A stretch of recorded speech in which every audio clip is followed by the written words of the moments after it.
ਵਾਹਿਗੁਰੂ ਜੀ ਕਾ ਖਾਲਸਾ ਵਾਹਿਗੁਰੂ ਜੀ ਕੀ ਫਤਿਹ। ਅਸਲਾਮ ਵਾਲੇਕਮ ਆਦਾਬ ਅਰਜ਼ ਮੈਂ ਤੁਹਾਡੀ ਹੋਸਟ ਅਨੀਲ ਮੁਕਰ ਤੇ ਮੈਂ ਟੀਵੀ 84 ਸਾਡੇ ਦਰਸ਼ਕਾਂ ਤੇ ਸਰੋਤਿਆਂ ਨੂੰ ਜੀ ਆਇਆਂ ਕਹਿੰਦੀ ਹਾਂ ਪ੍ਰੋਗਰਾਮ ਸੱਚੋ ਸੱਚ ਵਿੱਚ ਜਿਹੜੇ ਇਸ ਪ੍ਰੋਗਰਾਮ ਨਾਲ ਦੇਸ਼ਾਂ ਵਿਦੇਸ਼ਾਂ ਤੋਂ ਜੁੜ ਚੁੱਕੇ ਨੇ। ਖਾਲਸਾ ਅਫੇਅਰ ਸੈਂਟਰ ਦੇ ਸੰਚਾਲਕ ਡਾਕਟਰ ਅਮਰਿੰਦਰ ਸਿੰਘ ਜੀ ਸਟੂਡੀਓ 'ਚ ਮੇਰੇ ਨਾਲ ਸ਼ਾਮਿਲ ਨੇ। ਉਹਨਾਂ ਨਾਲ ਗੱਲਬਾਤ ਕਰਕੇ ਅੱਜ ਦਾ ਮਿਸ਼ਨ ਸੁਪਰ ਉਹਨਾਂ ਤੋਂ ਉਹਨਾਂ ਦਾ ਤਬਸਰਾ ਜਾਣਦੇ ਹਾਂ।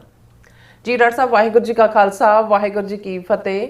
हाँ जी नीलम कौर जी ਤੁਹਾਨੂੰ ਵੀ ਤੇ ਦੁਨੀਆ ਭਰ ਚ ਬੈਠੇ ਸਾਡੇ ਬਹੁਤ ਹੀ ਪਿਆਰੇ ਸੋਹਣੇ ਸਿਆਣੇ ਟੀਵੀ 84 ਦੇ ਵਿਊਅਰਸ ਨੂੰ ਵੀ ਵਾਹਿਗੁਰੂ ਜੀ ਕਾ ਖਾਲਸਾ ਵਾਹਿਗੁਰੂ ਜੀ ਕੀ ਫਤਿਹ। ਸਾਡੇ ਬਹੁਤ ਹੀ ਪਿਆਰੇ ਮੁਸਲਮਾਨ ਭੈਣਾਂ ਭਰਾਵਾਂ ਨੂੰ ਅਸਲਾਮ ਅਲੈਕਮ। ਗੰਗਾ ਜਮਨੀ ਤਹਿਜ਼ੀਬ ਦੇ ਹਿੰਦੂ ਤਵੀਆਂ ਨੂੰ ਨਮੋ ਨਮः ਤੇ ਬਾਕੀ ਸਭ ਵੀਰਾਂ ਭੈਣਾਂ ਨੂੰ ਆਦਾਬ ਅਰਜ਼। ਜੀ ਡਾਕਟਰ ਸਾਹਿਬ ਜੀ ਆਇਆਂ ਨੂੰ ਪ੍ਰੋਗਰਾਮ ਸੱਚੋ ਸੱਚ ਵਿੱਚ ਬਹੁਤ ਧੰਨਵਾਦ ਜੀ ਡਾਕਟਰ ਸਾਹਿਬ। ਅੱਜ 25 ਜੂਨ 2025 11 ਹਾੜ ਨਾਨਕਸ਼ਾਹੀ ਸੰਮਤ 557 ਦਾ ਦਿਨ ਹੈ ਤੇ ਡਾਕਟਰ ਸਾਹਿਬ ਪ੍ਰੋਗਰਾਮ ਸ਼ੁਰੂ ਕਰਨ ਤੋਂ ਪਹਿਲਾਂ ਅਸੀਂ ਦਰਸ਼ਕਾਂ ਤੇ ਸਰੋਤਿਆਂ ਨੂੰ ਹਮੇਸ਼ਾ ਤਰ੍ਹਾਂ ਦੱਸੀ ਵਿਊਅਰਸ ਜੇ ਤੁਸੀਂ ਹੱਕ ਸੱਚ ਇਨਸਾਫ ਤੇ ਪਿਆਰਾ ਦਿਨ ਦਾ ਇੱਕੋ ਇੱਕ ਚੈਨਲ ਟੀਵੀ 84 ਨੂੰ ਦੇਖਣਾ ਚਾਹੁੰਦੇ ਹੋ ਤਾਂ ਤੁਸੀਂ ਦੇਖ ਸਕਦੇ ਹੋ spectrum cable, RCN cable, welcome Canada, roku, Jadoo box, ਸ਼ਾਵਾ, ਫੇਸਬੁੱਕ ਟੀਵੀ 84 ਦੀ ਐਪ ਰਾਹੀਂ online streaming and IP box ਤੇ ਤੁਸੀਂ ਟੀਵੀ 84 ਨੂੰ ਦੇਖ ਸਕਦੇ ਹੋ। ਵਿਊਅਰਸ ਜੇ ਤੁਸੀਂ ਟੀਵੀ 84 ਨਾਲ ਪ੍ਰੋਗਰਾਮ ਸੱਚੋ ਸੱਚ ਨਾਲ ਫੇਸਬੁੱਕ ਰਾਹੀਂ ਜੁੜੇ ਹੋ ਤਾਂ ਇਸ ਨੂੰ ਵੱਧ ਤੋਂ ਵੱਧ ਲਾਈਕ ਕਰੋ ਤੇ ਸ਼ੇਅਰ ਕਰੋ ਅਤੇ ਨਾਲ ਹੀ ਸ਼ੇਅਰ ਤੇ ਸਬਸਕ੍ਰਾਈਬ ਵੀ ਕਰੋ। ਇਹ ਵੀ ਦੱਸ ਦੇ ਕਿ ਤੁਸੀਂ ਟੀਵੀ 84 ਦੀ ਐਪ ਨੂੰ ਐਂਡਰੋਇਡ ਐਂਡ ਐਪ ਸਟੋਰ ਤੇ ਡਾਊਨਲੋਡ ਕਰਕੇ ਜੋ ਟੀਵੀ 84 ਦੀ ਲਾਈਵ ਸਟ੍ਰੀਮ ਹੈ ਇਸ ਨੂੰ ਤੁਸੀਂ 24 ਆਵਰਸ ਦੇਖ ਸਕਦੇ ਹੋ। ਸੋ ਵਿਊਅਰਸ ਪ੍ਰੋਗਰਾਮ ਦੀ ਸ਼ੁਰੂਆਤ ਕਰਨ ਜਾ ਰਹੇ ਹਾਂ ਦੀ ਸਪਾਂਸਰਸ਼ਿਪ ਦੇ ਵਾਲੇ ਨਾਲ ਕਿ ਅੱਜ ਦੇ ਪ੍ਰੋਗਰਾਮ ਸੱਚੋ ਸੱਚ ਨੂੰ ਸਪਾਂਸਰ ਕੀਤਾ ਗਿਆ ਹੈ ਡਾਲਸ ਟੈਕਸਸ ਤੋਂ ਸਰਦਾਰ ਸੁਖਵਿੰਦਰ ਸਿੰਘ ਜਰਾ ਵੱਲੋਂ। ਸੋ ਇਹਨਾਂ ਨੇ ਸਿੱਖ ਕੌਮ ਦੀ ਚੜ੍ਹਦੀ ਕਲਾ ਤੇ ਖਾਲਸਾ ਦੀ ਪ੍ਰਾਪਤੀ ਦੀ ਅਰਦਾਸ ਕੀਤੀ ਹੈ ਔਰ ਟੀਵੀ 84 ਦੀ ਸਪੋਰਟ ਕਰਨ ਲਈ ਕਿਹਾ। ਸੋ ਅੱਜ ਦੀ ਸਪਾਂਸਰਸ਼ਿਪ ਲਈ ਅਸੀਂ ਸਰਦਾਰ ਸੁਖਵਿੰਦਰ ਸਿੰਘ ਜੀ ਹੋਰਾਂ ਦਾ ਤਹਿ ਦਿਲ ਤੋਂ ਧੰਨਵਾਦ ਕਰਦੇ ਹਾਂ ਔਰ ਤੁਹਾਨੂੰ ਵੀ ਅਪੀਲ ਤੇ ਬੇਨਤੀ ਕਰਦੇ ਹਾਂ ਕਿ ਤੁਸੀਂ ਪ੍ਰੋਗਰਾਮ ਸੱਚੋ ਸੱਚ ਨੂੰ ਵੱਧ ਤੋਂ ਵੱਧ ਸਪਾਂਸਰ ਕਰੋ। ਸਪਾਂਸਰਸ਼ਿਪ ਲਈ ਤੁਸੀਂ ਸਾਨੂੰ ਕਾਲ ਕਰ ਸਕਦੇ ਹੋ ਸਾਡੇ ਫੋਨ ਨੰਬਰ ਤੇ 5166619184 ਸੇਮ ਨੰਬਰ ਤੇ WhatsApp ਕਰ ਸਕਦੇ ਹੋ। ਤੁਸੀਂ ਸਾਨੂੰ ਈਮੇਲ ਵੀ ਕਰ ਸਕਦੇ ਹੋ info@tv84.tv ਤੇ।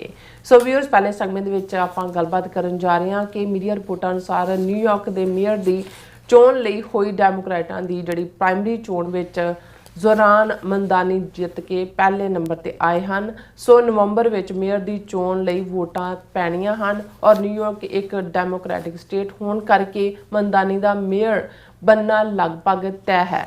ਸੋ ਇਸ ਜਿੱਤ ਦੀ ਖਬਰ ਨੂੰ ਦੁਨੀਆ ਭਰ ਦੇ ਮੀਡੀਆ ਨੇ ਮੁੱਖ ਸੁਰਖੀਆਂ ਵਿੱਚ ਰੱਖਿਆ ਹੈ ਔਰ ਕਵਰ ਵੀ ਕੀਤਾ ਔਰ ਮੰਦਾਨੀ ਸੋਸ਼ਲਿਸਟ ਵਿਚਾਰਧਾਰਾ ਵਿੱਚ ਯਕੀਨ ਰੱਖਦੇ ਹਨ ਔਰ ਮੁਸਲਮਾਨ ਪਰਿਵਾਰ ਵਿੱਚ ਜਿਹੜੇ ਉਹ ਜੁਗਾਂਡਾ ਵਿੱਚ ਪੈਦਾ ਹੋਏ ਨੇ ਔਰ ਪਿਤਾ ਦਾ ਸਬੰਧ ਗੁਜਰਾਤ ਨਾਲ ਹੈ ਔਰ ਮਾਤਾ ਦਾ ਸਬੰਧ ਜਿਹੜਾ ਪੰਜਾਬ ਨਾਲ ਹੈ ਔਰ ਮੰਦਾਨੀ ਨੇ ਆਪਣੀ ਚੋਣ ਮੁਹਿੰਮ ਦੀ ਜਿਹੜੀ ਸ਼ੁਰੂਆਤ ਹੈ ਉਹ ਗੁਰਦੁਆਰਾ ਸਾਹਿਬ ਵਿੱਚ ਹੀ ਕੀਤੀ ਔਰ ਜਿਹੜੀ ਹੈ ਸਮਾਪਤੀ ਵੀ ਗੁਰੂ ਘਰ ਵਿੱਚ ਹੀ ਕੀਤੀ ਹੈ।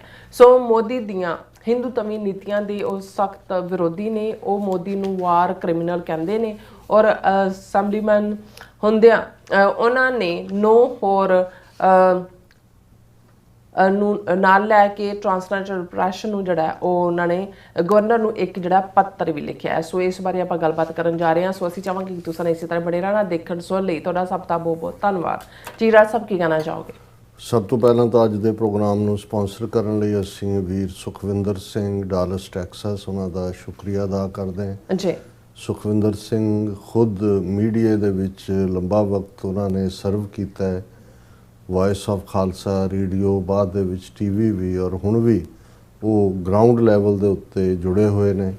ਬਹੁਤ ਸਾਰੀਆਂ ਥਾਵਾਂ 'ਤੇ ਜਦੋਂ ਉਹ ਪ੍ਰੈਜੈਂਟੇਸ਼ਨ ਦਿੰਦੇ ਨੇ ਜਿਵੇਂ ਆਸਟ੍ਰੇਲੀਆ ਵੇਲੇ ਜਾਂ ਪਿਛਲੇ ਦਿਨਾਂ 'ਚ ਡੈਲਸ ਦੇ ਵਿੱਚ ਵੀ ਜਦੋਂ ਘੱਲੂਘਾਰਾ ਹਫ਼ਤੇ ਦੀ ਯਾਦ ਬਣਾਈ ਗਈ ਘੱਲੂਘਾਰਾ 84 ਦੀ ਔਰ ਡਾਕਟਰ ਜੀਤ ਸਿੰਘ ਹੋਰਾਂ ਨੂੰ ਵੀ ਯਾਦ ਕੀਤਾ ਗਿਆ ਤੇ ਉਹ ਬੜੀ ਬਾਖੂਬੀ ਇਸ ਨੂੰ ਬਿਆਨਦੇ ਨੇ ਕਿ ਨੈਰੇਟਿਵ ਕਿਹਨੂੰ ਕਹਿੰਦੇ ਨੇ, ਬਿਰਤਾਂਤ ਕਿਹਨੂੰ ਕਹਿੰਦੇ ਨੇ ਔਰ ਉਹ ਖੁੱਲ੍ਹ ਕੇ ਹਰ ਥਾਂ ਉਹਨਾਂ ਨੇ ਟੀਵੀ 84 ਦੀ ਤਾਰੀਫ ਕੀਤੀ ਹੈ ਕਿ ਟੀਵੀ 84 ਨੇ ਇਹਨਾਂ 12-13 ਸਾਲਾਂ ਦੇ ਵਿੱਚ ਇਸ ਸਿੱਖ ਨੈਰੇਟਿਵ ਨੂੰ ਅੱਗੇ ਵਧਾਉਣ ਦੇ ਵਿੱਚ ਬਹੁਤ ਅਹਿਮ ਰੋਲ ਅਦਾ ਕੀਤਾ ਹੈ।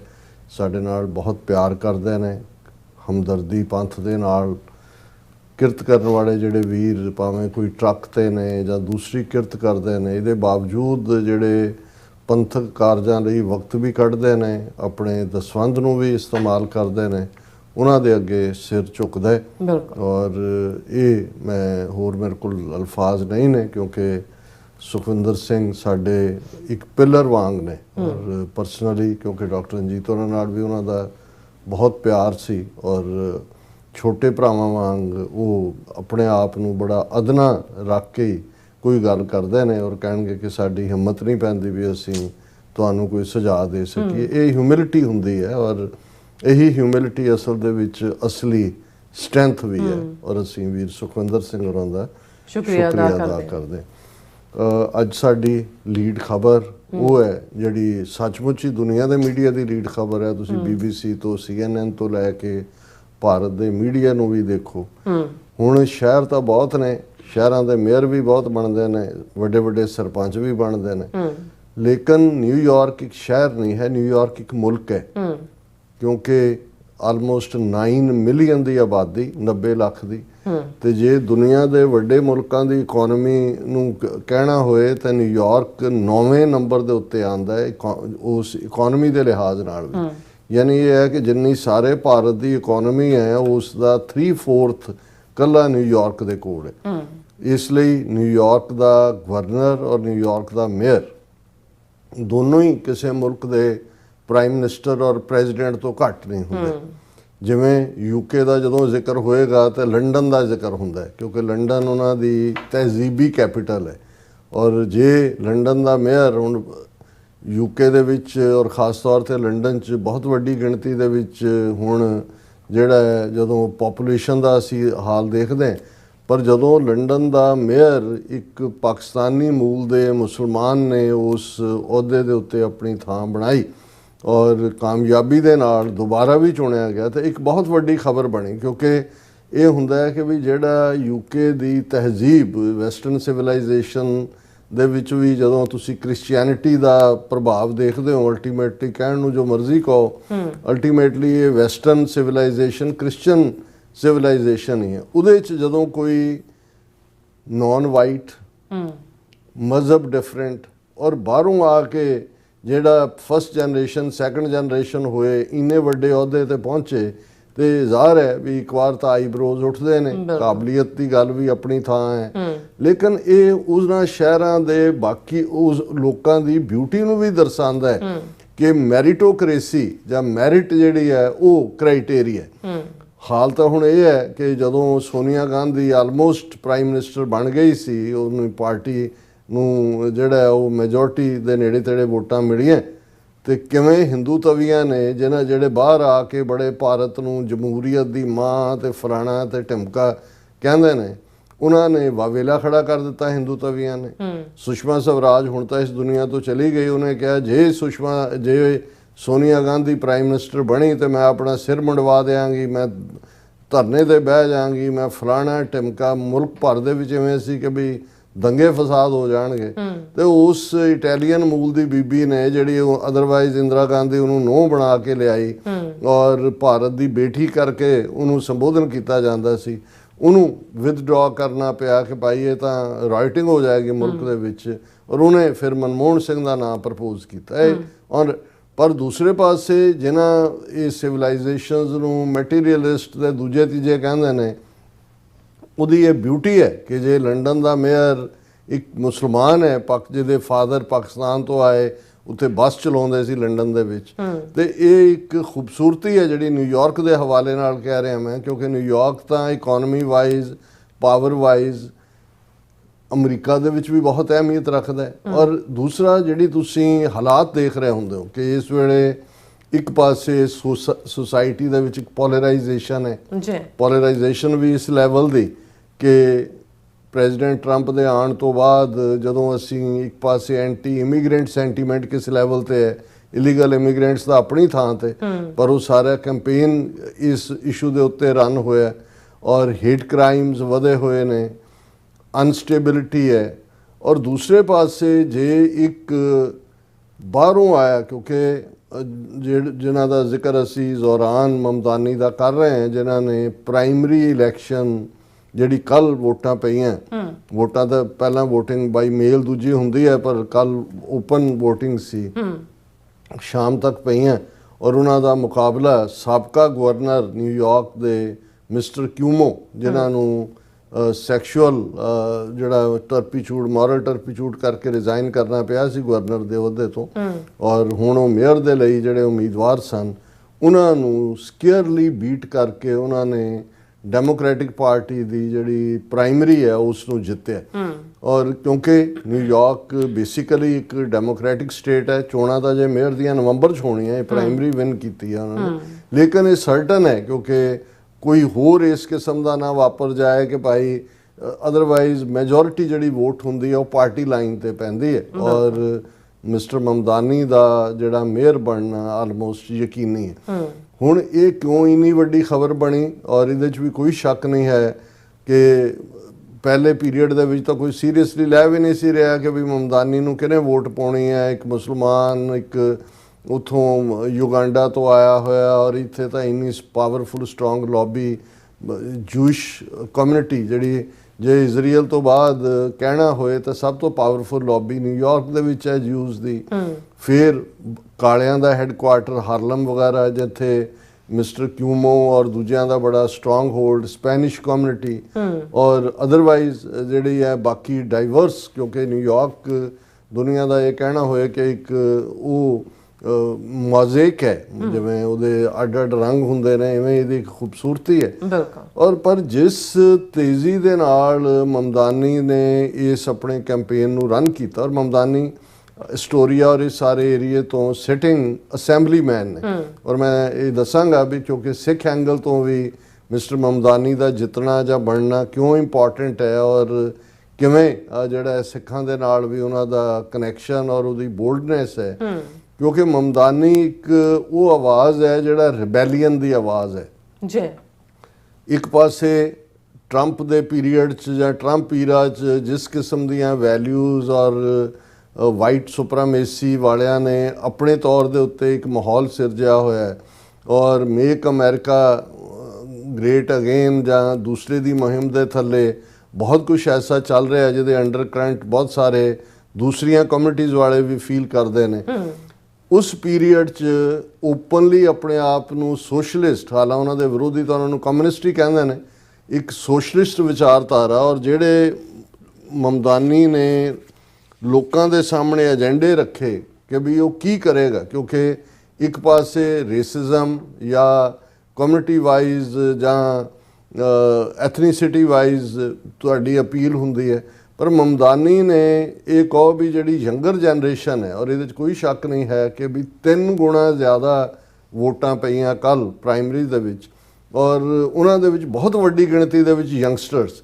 ਔਰ ਮਮਦਾਨੀ ਆਮ ਥਾਵਾਂ 'ਤੇ ਕਿਤੇ ਉਹ ਵਾਕ ਕਰ ਰਿਹਾ ਕਈਆਂ ਨਾਲ, ਕਿਤੇ ਕਾਫੀ ਸ਼ਾਪ 'ਤੇ ਬੈਠਾ ਹੈ, ਕਿਤੇ ਹਾਰਲਮ 'ਚ ਜਗਿਆ, ਕਿਤੇ ਬਰੁਕਲਿਨ 'ਚ ਹੈ, ਕਿਤੇ ਜਿਹੜਾ ਸਟੇਟਨ ਆਈਲੈਂਡ ਹੈ, ਆਮ ਲੋਕਾਂ 'ਚ ਬੈਠ ਕੇ ਉਹ ਗੱਲ ਕਰ ਰਿਹਾ ਵੀ ਮੈਂ ਤੁਹਾਡੇ ਲਈ ਕੀ ਕਰਾਂਗਾ। ਉਸਨੇ ਜਿੱਥੇ ਉਹ ਬੜੀ ਓਪਨ ਉਹਦੀ ਪੋਲਿਟਿਕਸ ਹੈ ਕਿ ਵੀ ਜਿਹਦੇ 'ਚ ਉਹ ਰਿਬੈਲੀਅਸ ਆਵਾਜ਼ ਹੈ, ਉਹ ਵੱਡਾ ਫਲਸਤੀਨੀਆਂ ਦਾ ਹਮਾਇਤੀ ਹੈ। ਉਸ ਦਾ ਕ੍ਰਿਟਿਸਿਜ਼ਮ ਜਿਹੜਾ ਨੈਤਨਯਾਹੂ ਬਾਰੇ ਹੈ ਕਿ ਜਦੋਂ ਮੈਂ ਮੇਅਰ ਬਣ ਗਿਆ, ਜੇ ਇਜ਼ਰਾਈਲ ਦਾ ਪ੍ਰਾਈਮ ਮਿਨਿਸਟਰ ਨਿਊਯਾਰਕ 'ਚ ਆਇਆ ਤਾਂ ਮੈਂ ਉਹਨੂੰ ਗ੍ਰਿਫਤਾਰ ਕਰਾਂਗਾ ਕਿਉਂਕਿ ਉਹ ਵਾਰ ਕ੍ਰਿਮੀਨਲ ਹੈ। ਇਵੇਂ ਹੀ ਅਸੀਂ ਗੱਲ ਕਰਾਂਗੇ ਕਿ ਵੀ ਮੋਦੀ ਬਾਰੇ ਵੀ ਉਹਨੂੰ ਵੀ ਵਾਰ ਕ੍ਰਿਮੀਨਲ ਗਿਣਦਾ ਹੈ, ਔਰ ਕਿਵੇਂ ਉਹਨੇ ਓਪਨਲੀ ਜਦੋਂ ਉਹਦੇ ਤੋਂ ਪੁੱਛਿਆ ਗਿਆ ਤਾਂ ਉਹਨੇ ਕਿਹਾ ਕਿ ਵੀ ਮੈਂ ਜਦੋਂ ਕਹਿੰਦਾ ਵੀ ਮੈਂ ਗੁਜਰਾਤੀ ਮੂਲ ਦਾ ਮੁਸਲਮਾਨ ਹੈ ਤੇ ਲੋਕ ਹੈਰਾਨ ਹੁੰਦੇ ਨੇ ਕਿ ਅਜੇ ਗੁਜਰਾਤ ਮੁਸਲਮਾਨ ਬਚੇ, ਕਿਉਂਕਿ ਉਹਨੇ ਕਿਹਾ ਕਿ ਵੀ ਮੋਦੀ ਨੇ ਜਿਵੇਂ ਮੁਸਲਮਾਨਾਂ ਦਾ ਕਤਲੇਆਮ ਉੱਥੇ ਕੀਤਾ, ਔਰ ਉਹਨੇ ਕਿਹਾ ਕਿ ਮੋਦੀ ਦਾ ਉਹੀ ਸਟੇਟਸ ਹੈ ਐਜ਼ ਏ ਵਾਰ ਕ੍ਰਿਮੀਨਲ ਜਿਹੜਾ ਨੈਤਨਯਾਹੂ ਦਾ ਹੈ। ਔਰ ਇਹ ਕਰੰਟ ਪ੍ਰੈਸ ਕਾਨਫਰੰਸ ਦੇ ਵਿੱਚ ਵੀ ਉਹਨੇ ਜਿਹੜਾ ਇਸ ਗੱਲ ਨੂੰ ਲਿਆ। ਤੇ ਹੁਣ ਤੁਸੀਂ ਅੰਦਾਜ਼ਾ ਲਾਓ ਵੀ ਇਸ ਲੈਵਲ ਦੀ ਓਪਨ ਲਾਈਨ ਦੇ ਉੱਤੇ ਜੇ ਹਿੰਦੂ ਕਮਿਊਨਿਟੀ ਵੀ ਨਿਊਯਾਰਕ ਦੇ ਵਿੱਚ ਸਟਰੋਂਗਰ ਹੈ, ਉਹ ਤਾਂ ਉਹਨਾਂ ਨੇ ਭਾਵੇਂ ਜਿਹੜਾ ਉਹ ਹਿੰਦੂ ਫਾਊਂਡੇਸ਼ਨ ਜਾਂ ਦੂਜਿਆਂ ਨੇ ਉਹਨਾਂ ਨੇ ਤਾਂ ਵਾਵੇਲਾ ਖੜਾ ਕਰਤਾ ਇਸ ਦੇ ਉੱਤੇ, ਐਂਡ ਜਿਵੇਂ ਉਹ ਹਿਟ ਮੌਂਗਰਿੰਗ ਔਰ ਪੂਰਾ ਉਹ ਕੈਂਪੇਨ ਹੁੰਦਾ ਕਿ ਜੀ ਇਹ ਕੀ, ਪਰ ਉਹ ਆਪਣੇ ਸਟੈਂਡ ਤੇ ਬਿਲਕੁਲ ਫਰਮ ਹੈ। ਇਸੇ ਤਰ੍ਹਾਂ ਉਹ ਪ੍ਰੈਜ਼ੀਡੈਂਟ ਟਰੰਪ ਦਾ ਵੀ ਖੁੱਲ੍ਹ ਕੇ ਕ੍ਰਿਟਿਕ ਹੈ ਰਿਪਬਲਿਕਨ ਇਹਨਾਂ ਵੈਲਿਊਜ਼ ਦਾ, ਔਰ ਆਮ ਲੋਕਾਂ ਤੱਕ ਪਹੁੰਚ ਕਰ ਨੌਜਵਾਨ ਉਹਨੇ ਇਵੇਂ ਐਂਥੂਜ਼ੀਆਸਟ ਕੀਤੇ ਨੇ, ਇਵੇਂ ਉਹਨੇ ਉਹਨਾਂ ਸਾਰਿਆਂ ਦੇ ਵਿੱਚ ਇੱਕ ਐਨਰਜੀ ਭਰੀ ਹੈ। ਹਾਲਾਂ ਜੋ ਉਹਨਾਂ ਨੇ ਚੁਣਾਵ ਦੇ ਆਪਣੇ ਚੋਣਾਂ ਦੇ ਵਿੱਚ ਜਿਹੜਾ ਮੁੱਦਿਆਂ ਨੂੰ ਉਭਾਰਿਆ, ਉਹਨਾਂ ਨੇ ਕਿਹਾ ਕਿ ਵੀ ਮੈਂ ਜਿਹੜਾ ਤੁਹਾਡਾ ਮੇਰਾ ਮੇਨ ਫੋਕਸ ਰੋਟੀ ਕੱਪੜਾ ਮਕਾਨ ਤੇ ਹਰ ਇੱਕ ਨੂੰ ਮੁਫਤ ਬੱਸ ਸੇਵਾ ਇਹ ਦੇਣੀ ਹੈ। ਉਹਨੇ ਕਿਹਾ ਵੀ ਇੱਥੇ ਨਿਊਯਾਰਕ 'ਚ ਰਹਿਣਾ ਹਰਾਮ ਕਰਤਾ, ਕਿਰਾਏ ਇੰਨੇ ਵੱਧਦੇ ਜਾਂਦੇ ਨੇ, ਮੈਂ ਕਿਰਾਏ ਜਿਹੜੇ ਨੇ ਉਹ ਬਿਲਕੁਲ ਫ੍ਰੀਜ਼ ਕਰ ਦਿਆਂਗਾ, ਅਮੀਰਾਂ ਦੇ ਉੱਤੇ ਜਿਹੜਾ ਉਹ ਟੈਕਸ ਲੱਗਣਗੇ, ਔਰ ਇਹ ਜਿਹੜਾ ਉਹਨਾਂ ਨੇ ਕਿਹਾ ਕਿ ਮੁਫਤ ਪਬਲਿਕ ਬੱਸ ਸੇਵਾ ਨਿਊਯਾਰਕ ਦੇ ਵਿੱਚ ਸਭ ਦੇ ਲਈ ਮੁਫਤ ਬੱਸਾਂ ਹੋਣਗੀਆਂ, ਜਿਹੜਾ ਮਰਜ਼ੀ ਜਿੱਧਰ ਮਰਜ਼ੀ ਆਏ ਜਾਏ, ਸਾਰਿਆਂ ਦੇ ਬੱਚਿਆਂ ਦੀ ਦੇਖਭਾਲ ਕਰਨਾ, ਚਾਈਲਡ ਕੇਅਰ ਦੇ ਲਈ ਜਿਹੜਾ ਮੇਨ ਫੰਡਿੰਗ ਹੋਏਗੀ। ਔਰ ਨਿਊਯਾਰਕ ਦੇ ਜਿਹੜਾ ਸਟੇਟ ਵੱਲੋਂ ਕਾਰਪੋਰੇਸ਼ਨ ਵੱਲੋਂ ਅੱਡ-ਅੱਡ ਸਟੋਰ ਖੋਲ੍ਹੇ ਜਾਣਗੇ। ਉਹਨਾਂ ਨੇ ਕਿਹਾ ਵੀ ਇਹ ਬਹੁਤ ਮਹਿੰਗਾਈ ਕਰ ਦਿੰਦੇ ਨੇ, ਜਦੋਂ ਮਰਜ਼ੀ ਜਿਹੜਾ ਉਹ ਭਾਅ ਜੋ ਮਰਜ਼ੀ ਰੱਖ ਦੇਣ, ਔਰ ਇੰਨੀ ਮਹਿੰਗਾਈ ਹੈ। ਔਰ ਉਹਨਾਂ ਨੇ ਕਿਹਾ ਵੀ ਸਟੇਟ ਸਾਡੀ ਜਿਹੜੀ ਹੈ ਆਪਣੇ ਸਟੋਰ ਖੋਲ੍ਹੇਗੀ ਤਾਂ ਕਿ ਲੋਕਾਂ ਨੂੰ ਘੱਟ ਕੀਮਤ ਦੇ ਉੱਤੇ ਜਿਹੜੀਆਂ ਨੇ ਉਹ ਚੀਜ਼ਾਂ ਮਿਲਣ, ਔਰ ਐਕੋਮੋਡੇਸ਼ਨ ਸਸਤੀ ਚੀਪ ਬਣਾਉਣ ਦੀ ਜਿਹੜੀ ਹੈ ਉਹ ਜਿਹੜਾ ਪਾਰਟ ਹੈ ਸਾਡਾ ਮੇਨ ਮੁੱਦਾ ਹੋਏਗਾ। ਸੋ ਜ਼ਾਹਰ ਹੈ ਕਿ ਵੀ ਇਹ ਲੋਕਾਂ ਦੇ ਲਈ ਲੁਭਾਵਣੇ ਵੀ ਨੇ। ਔਰ ਇਸ ਦੇ ਨਾਲ ਨਾਲ ਜਿਵੇਂ ਮੈਂ ਬੈਕਗਰਾਉਂਡ ਦਾ ਜ਼ਿਕਰ ਕੀਤਾ, ਉਹਨਾਂ ਦੇ ਫਾਦਰ ਬੜੇ ਪ੍ਰੋਮੀਨੈਂਟ ਪ੍ਰੋਫੈਸਰ ਮਹਿਮੂਦ ਮਮਦਾਨੀ ਇੱਥੇ ਕੋਲੰਬੀਆ ਯੂਨੀਵਰਸਿਟੀ 'ਚ ਵੀ ਪੜ੍ਹਾਉਂਦੇ ਰਹੇ, ਯੂਗਾਂਡਾ ਦੀ ਯੂਨੀਵਰਸਿਟੀ ਦੇ ਚਾਂਸਲਰ ਸੀ। ਔਰ ਬੇਸਿਕਲੀ ਮਹਿਮੂਦ ਮਮਦਾਨੀ ਉਹਨਾਂ ਦਾ ਸੰਬੰਧ ਗੁਜਰਾਤ ਸੂਬੇ ਨਾਲ ਹੈ। ਪੈਦਾ 1946 'ਚ ਹੋਏ ਬੰਬੇ 'ਚ, ਉਸ ਤੋਂ ਬਾਅਦ ਯੂਗਾਂਡਾ ਚਲੇ ਗਏ, ਔਰ ਯੂਗਾਂਡਾ ਉਦੋਂ ਬ੍ਰਿਟਿਸ਼ ਕਾਲੋਨੀ ਸੀ। 1962 ਦੇ ਵਿੱਚ ਯੂਗਾਂਡਾ ਆਜ਼ਾਦ ਮੁਲਕ ਬਣਿਆ, ਔਰ ਉਸ ਪੀਰੀਅਡ ਦੇ ਵਿੱਚ ਉਸ ਆਜ਼ਾਦੀ ਦੇ ਜਸ਼ਨ 'ਚ ਯੂਗਾਂਡਾ ਵਾਲਿਆਂ ਨੇ ਜਾਂ ਅਮਰੀਕਾ ਨੇ ਕਿਹਾ ਕਿ ਜੀ ਤੁਸੀਂ 9 ਸਟੂਡੈਂਟ ਜਿਹੜੇ ਨੇ ਵਜ਼ੀਫੇ ਦੇ ਉੱਤੇ ਉਹਨਾਂ ਨੂੰ ਅਮਰੀਕਾ ਆਉਣ ਦਾ ਸੱਦਾ ਦਿੱਤਾ ਕਿ ਵੀ ਤੁਸੀਂ ਅਮਰੀਕਾ ਜਿਹੜਾ 9 ਸਟੂਡੈਂਟ ਭੇਜੋ। ਉਹਦੇ 'ਚ ਪ੍ਰੋਫੈਸਰ ਮਹਿਮੂਦ ਮਮਦਾਨੀ ਇਹਨਾਂ ਦੇ ਫਾਦਰ ਵੀ ਆਏ। ਹੁਣ ਇਹ ਉਹ ਪੀਰੀਅਡ ਸੀ 1960ਵਿਆਂ ਦੇ ਵਿੱਚ ਆਏ, ਕਿਉਂਕਿ ਉਹੀ ਪੀਰੀਅਡ ਸੀ ਜਦੋਂ ਅਮਰੀਕਾ ਦੇ ਵਿੱਚ ਮਾਰਟਨ ਲੂਥਰ ਕਿੰਗ ਔਰ ਜਿਹੜੇ ਦੂਸਰਾ ਮੈਲਕਮ ਐਕਸ ਉਹਨਾਂ ਦੀਆਂ ਮੂਵਮੈਂਟਸ ਚੱਲ ਰਹੀਆਂ ਸੀ। ਸੋ ਉਹਨਾਂ ਦੇ ਫਾਦਰ ਨੂੰ ਲੱਗਾ ਕਿ ਵੀ ਇਹ ਵਾਕਈ ਮੈਂ ਇੱਥੇ ਆਇਆ ਭਾਵੇਂ ਪੜ੍ਹਨ ਲਈ ਆਇਆ, ਪਰ ਧੱਕਾ ਹੋ ਰਿਹਾ ਕਾਲਿਆਂ ਨਾਲ। ਉਹਨਾਂ ਨੇ ਬੱਸ ਫੜੀ, ਅਲਾਬਾਮਾ ਚਲੇ ਗਏ, ਜਿੱਥੇ ਪਾਰਕਾ ਰੋਜ਼ ਔਰ ਉਹ ਸਾਰੀ ਮੂਵਮੈਂਟ ਗ੍ਰਿਫਤਾਰੀ ਦਿੱਤੀ, ਜੇਲ੍ਹ 'ਚ ਤੁੰਨ ਦਿੱਤਾ ਉਹਨਾਂ ਨੇ।